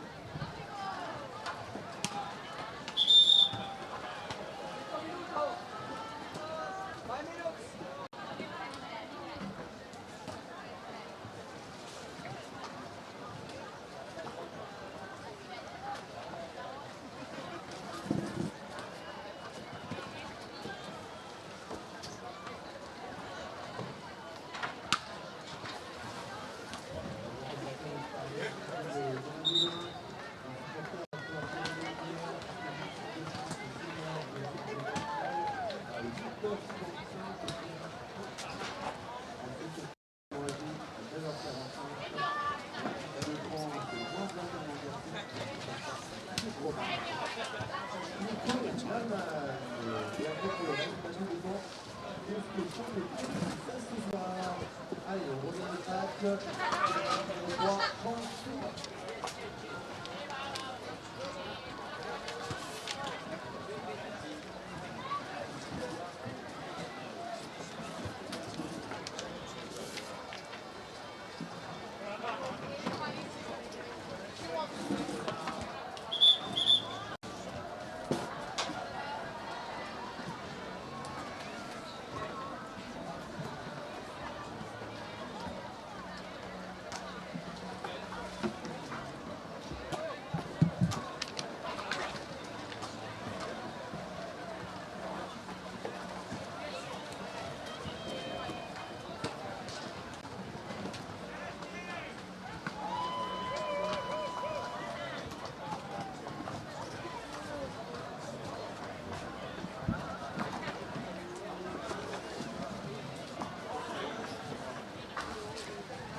Numéro 3,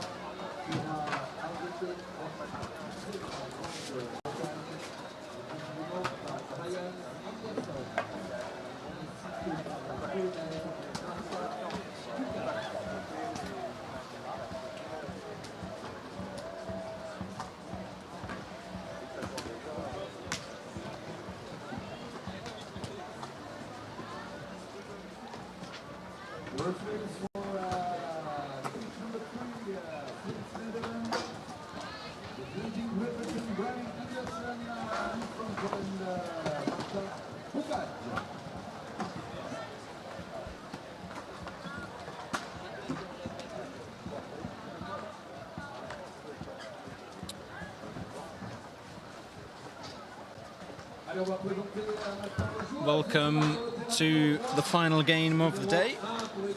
This is senior women's first game group stage. Sweden versus Chinese Taipei, and we'll be starting in approximately 2 minutes.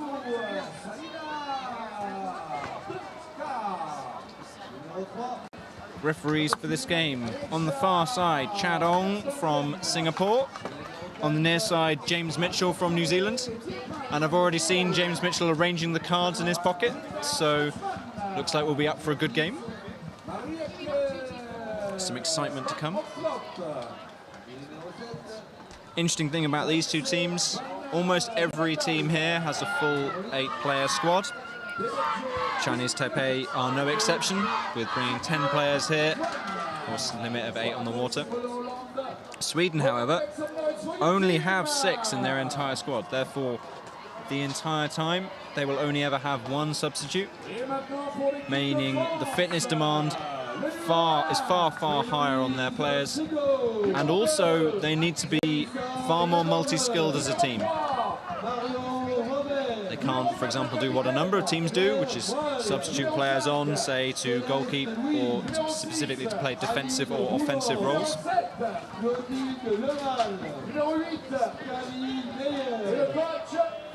Situation for these two teams.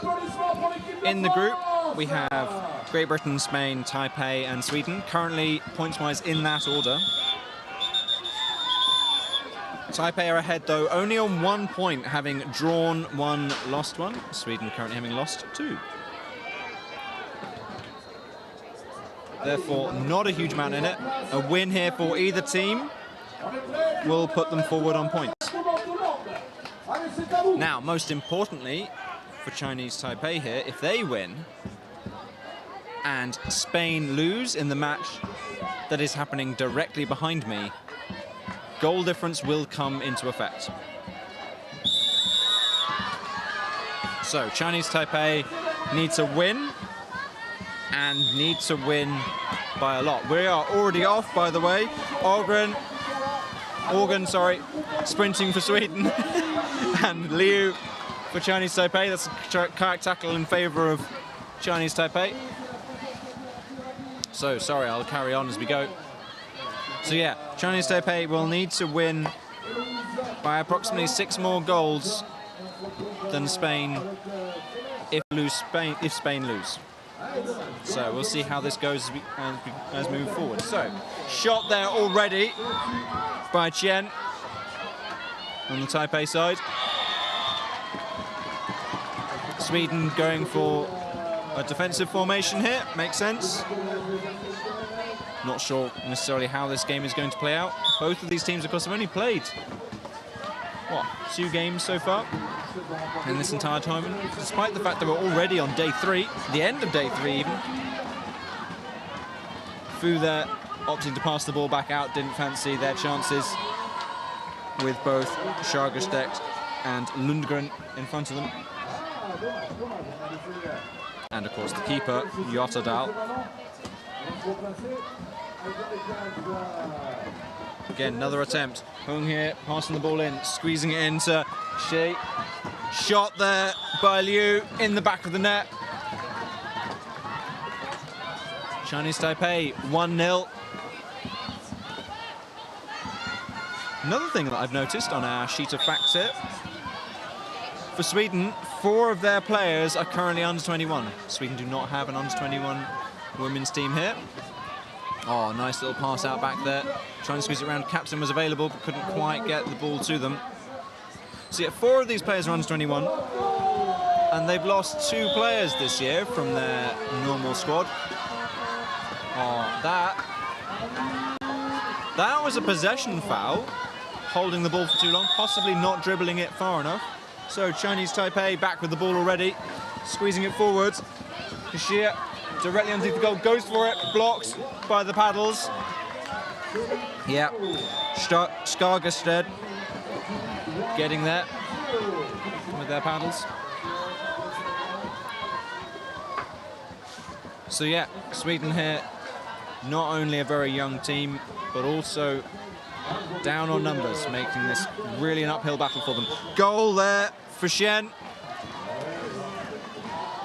Blasting the ball past the paddles of both the defenders and the goalkeeper. Sweden here taking the opportunity to use their 1 substitute and bring on Ek.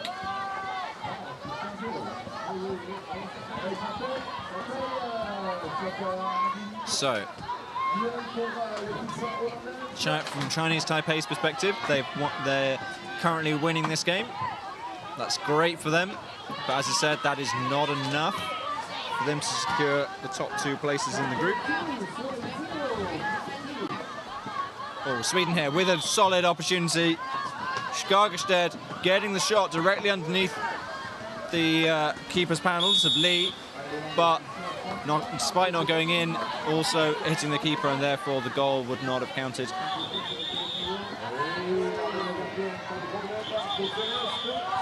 Oh, another shot there. Fu bouncing off the bars, back off the paddles of Ogren, but not quite going in. So, worth noting now from Chinese Taipei's perspective, GB is currently beating Spain 1-0 behind us, inching them that bit closer to a 2nd place in the group.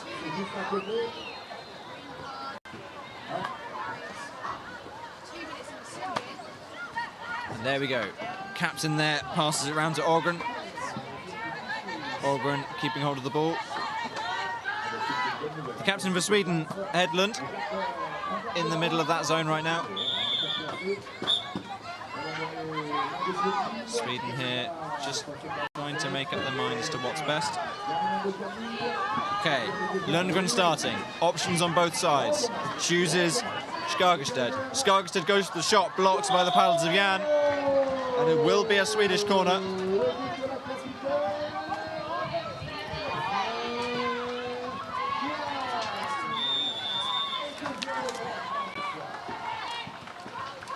So, Sweden now with the corner. Their opportunity. Sweden keeping hold of the ball just, despite the interception. And that's, there you go, Bashir now with the ball. Passes to Chen. Maybe a break here. Liu is available. Skagerstedt forced to make the choice, and that leaves Jan open. Jan with the one-on-one, chooses to pass it, and Bashir getting it past the paddles of Lundgren.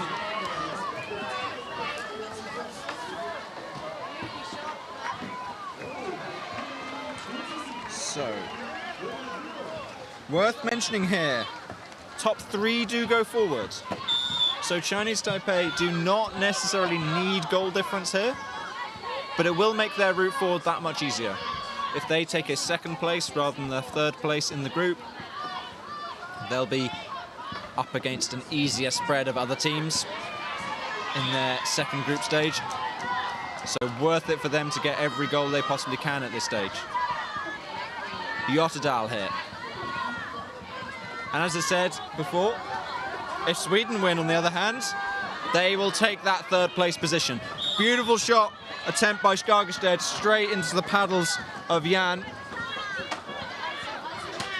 Paddle foul for Skagerstedt. No penalty, no card. They're in position, and off we go again. Lundgren. Jotterdal. Back to Lundgren. Sweden now set up in a 4-player start. Jotterdal tries to squeeze it into the captain, Hedlund. Doesn't quite get it there. Intercepted. Chen now looking for where the break might be. And Hedlund really slowing that down, getting right in their face. Gets the ball to Hun, who gets the ball to Lee, captain for Chinese Taipei here. And you can see there as Jan brings the ball in, recognising that maybe this needs to go back out. So, half of the shot clock down already. Let's see what, oh, that shot there. Chen coming across the side of the goal, just twists the body right round and sneaks it straight into the goal.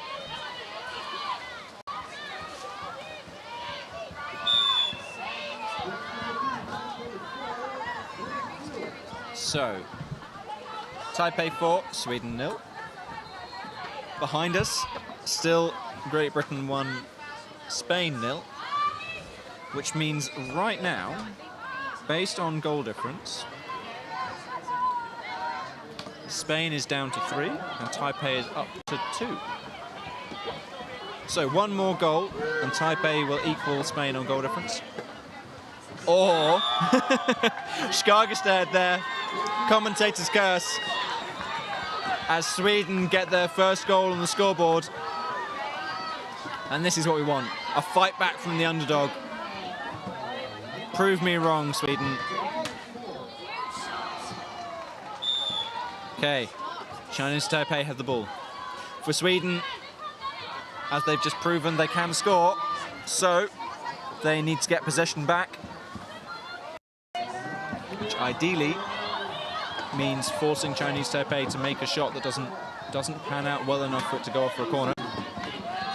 Chinese Taipei committing a lot of players into the Swedish zone. Shot over the top, tipped by the keeper's paddle, Jotterdal, but not quite enough. And Jotterdal again substituting off for Lundgren.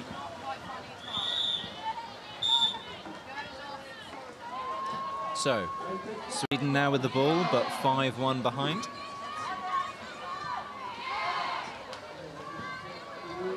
Chinese Taipei needing at least one more goal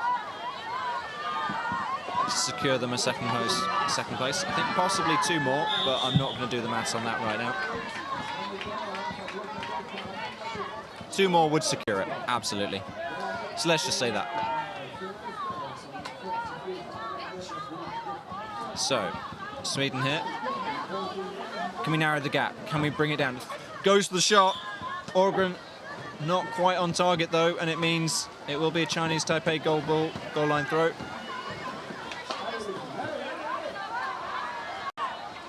A little bit of confusion there as Taipei tries to sort out who should be getting on the substitution.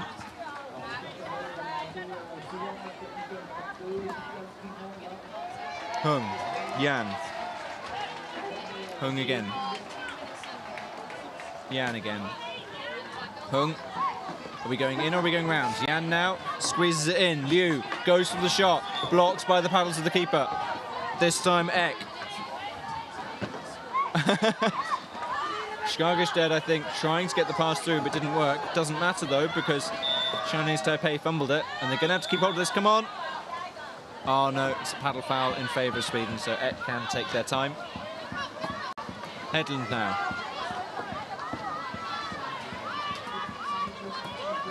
Sorry, that wasn't Ek, that was Orban. This is Ek. Now it's Orban.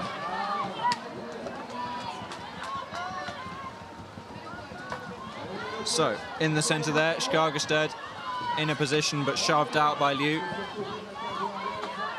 Lundgren running in, drawing Hung. Hung, though, getting the paddle to it, stopping the ball from getting to Orgren. Hedlund here, over the top. Orgren can get it in. Lundgren then goes for the shot, but it's blocked. And it will be a Swedish corner. And there we go, end of the first half. Taipei leading 5-1.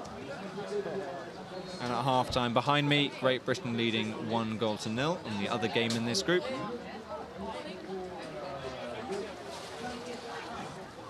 So, should we do some quick maths? Chinese Taipei currently with... So if goal difference is currently equal? No, 1 off. So Chinese Taipei need at least 1 goal. If they achieve that, they will gain 5 goals for, so they will be at 8. And Spain will be at 7. So actually right now, yeah, Chinese Taipei just need a single goal. And that'll secure them 2nd place.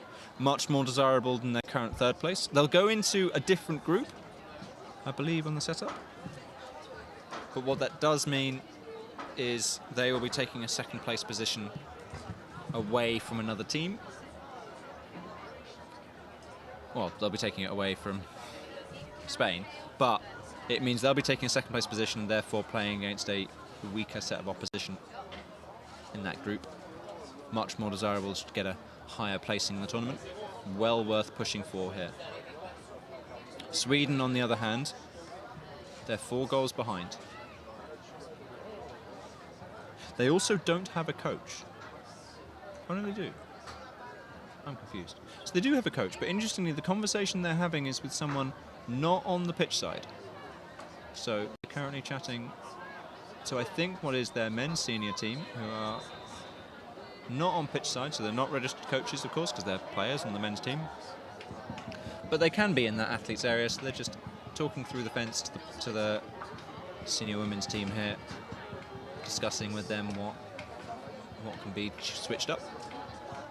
It's nice to see the teams from the various categories from the same nation working together, supporting each other.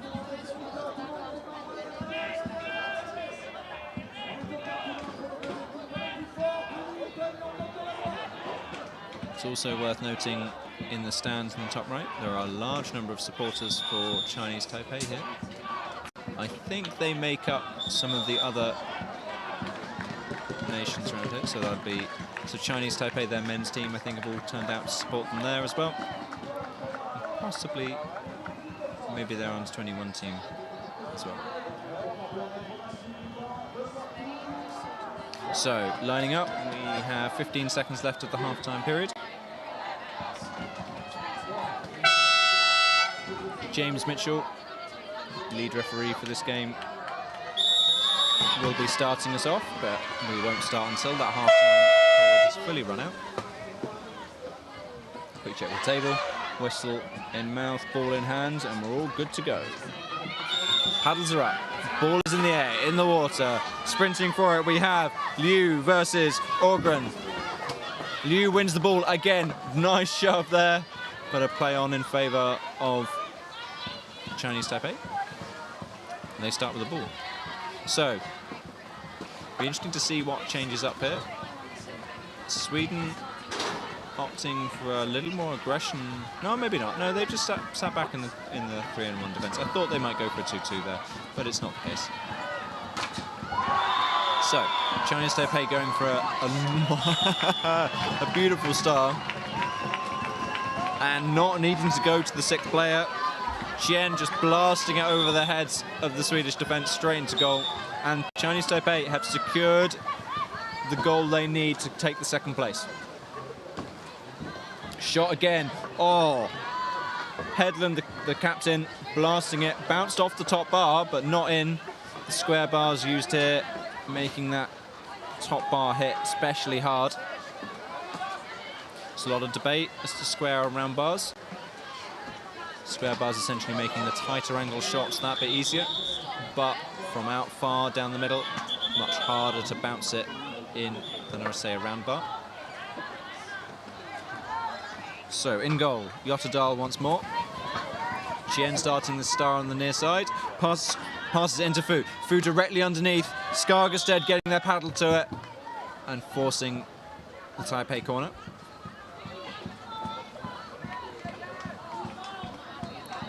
Now, most importantly, behind us, Spain have scored.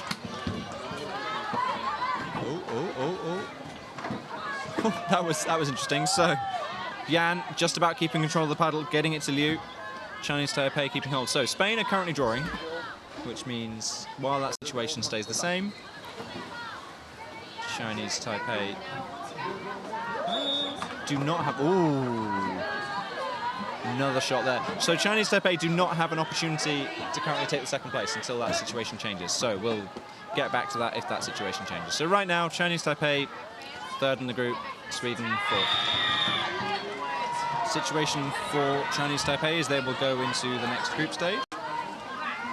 Sweden will go into the 13th to 16th knockout. And that was a clean miss, so Sweden get the ball. Yotterdal passing from the goal line up.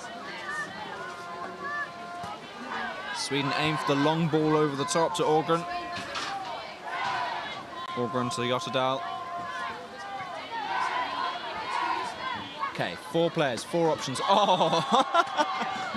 Yotterdal blasting the ball so hard that it knocks the paddles out of the goalkeeper Lee's hands. Can we have some more of that, please? That was glorious. So, Sweden now up 2 goals. 4 goals left to go.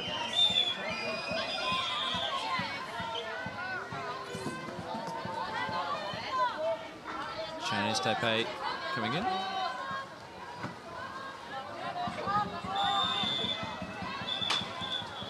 A very relaxed play here until Lundgren decides they've had enough of that.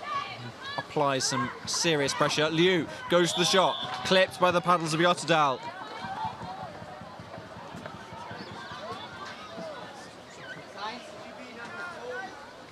Qian now. Lai. Liu. Yan. Oh. Yan shot there, bouncing off the bar. But this means that Sweden have 3 players, Chinese Taipei's 2. Headland now the captain. Let's get that. Yes! Sweden now inching their way up the scoreboard. Long way to go yet, though. 3 goals to 6. Chinese Taipei, on the other hand, their cushion is slowly being eaten into. Most importantly, behind me, GB are once again ahead against Spain. So, as things stand, the goal difference does matter for Chinese. Ooh. Illegal kayak tackle by Chinese Taipei. Another Sweden ball. Opportunity again for a break, potentially. This is Ågren now. Opts for the long ball while it's undefended. Skagerstedt just beaten to it, trying to get a hand on the ball. Qian gets it out of there. And this now is Chinese Taipei's turn for potential break. Liu sees Lee. Doesn't quite get the ball under control in time. Unfortunate. And I think, yeah, Chinese Taipei opting here just to slow things down a bit, get a bit more control. We just need to see what Sweden do with the knowledge that they can do this. They've just scored 2 goals in a pretty short space of time. Now, don't get me wrong, 3 goals in 5 minutes. A hard task. But if anyone can do it right now... Of course, a draw isn't enough for Sweden. Chinese Taipei will still win out on points. They are currently 1 point ahead. So it will have to be 4 goals.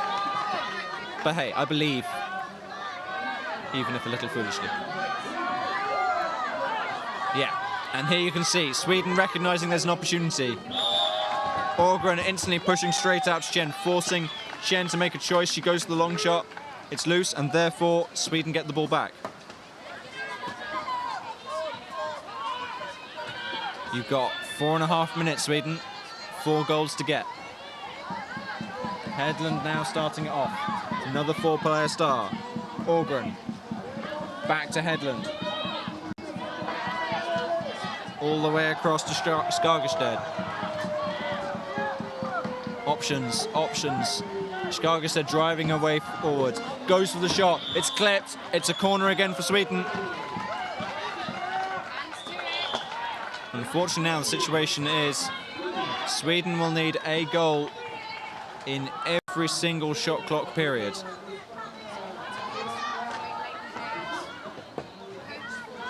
So, Ågren. Hard tackle there by Jan. Oh, and that's unfortunate. The pass to Jotterdal going to Fu instead. Fu's snatched it away. Liu now, back to you. Will she go for the long shot? Skagerstedt, no, sorry, not Skagerstedt. Lundgren wrapping her hands around it. And that is a referee's ball. Lundgren wrapping her hands around the ball while Fu had one hand in there. And time, unfortunately, was still running there. I think an extra 10 seconds came off the clock. But it has now stopped. Since ref balls are so rare, just having to explain to the players exactly what's required of them. They need to be 1 meter apart, paddles on the outside. The ball has to touch the water before either player move. Okay, they're all ready. And it's a sideline ball for Chinese Taipei. They win the contest. There we go. Make sure that's on the sideline. Fortunately for Sweden, this is wasting a lot of time for them. And for Chinese Taipei, if they want to secure that goal difference I was talking about earlier. They've got an uphill battle to go. Lee now with the ball. I wonder whether Chinese Taipei care too much about the goal difference. After all, they still progress regardless. Yes, it would be nice, but there we go. Another goal for Chinese Taipei. Fu there, securing it. So, 4 goals ahead. But GB and Spain are drawing behind me. And here we go, Lundgren now with the ball. Eck, oh. The whistle was blown another pitch. It was not this one, so we have a play on in favour of Sweden. Let's see what they can do. Unlikely to maybe get a win out of this game, but absolutely value Sweden's determination to make this scoreline closer. Sweden's corner. 2 minutes on the clock. Can we get at least one more? We've had 3. It's definitely doable. As I said, from Chinese Taipei's point of view, currently goal difference doesn't matter, but anything can happen in that other game. They would need probably at least 1 more. So both teams here looking for a goal. Long pass over. Hedlund not quite getting a hand to it. It's being contested by Hedlund and Lundgren. Hedlund gets there though. Skargerstedt here. Back to Lundgren. Slightly loose passes, unfortunately. And that just about kept on. Got to the captain, Hedlund. Ball's under control. We're ready to go. 1 minute left, but only 30 seconds on the shot clock. Can you see Ågren to your left? Snuck through to Hedlund. Blocked. Okay, so because of that shot, only 1 shot clock period left. So just the 45 seconds left. Behind us, GB are now winning again. So goal difference does matters a little bit to Chinese Taipei here.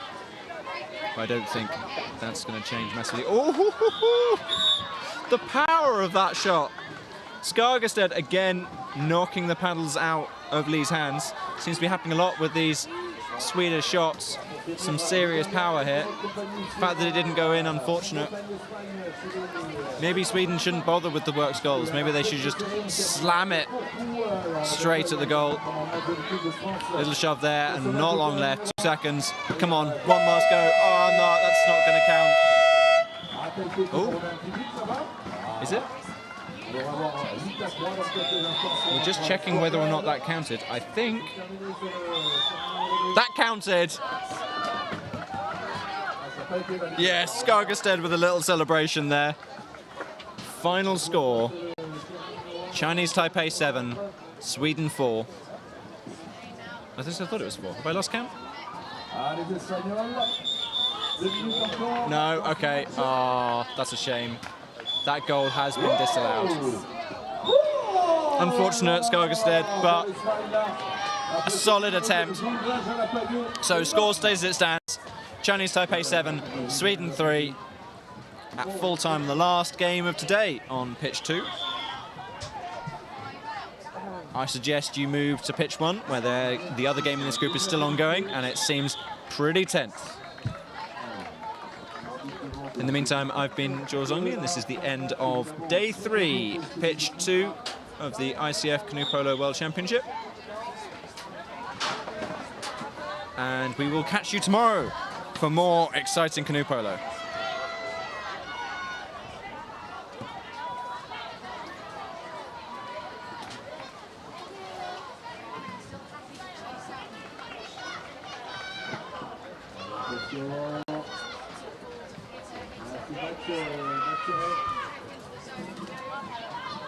Allez, une minute pour aller accrocher la qualification pour l'équipe d'Espagne qui a besoin de ce match nul après la victoire de Taipei 7-3 là.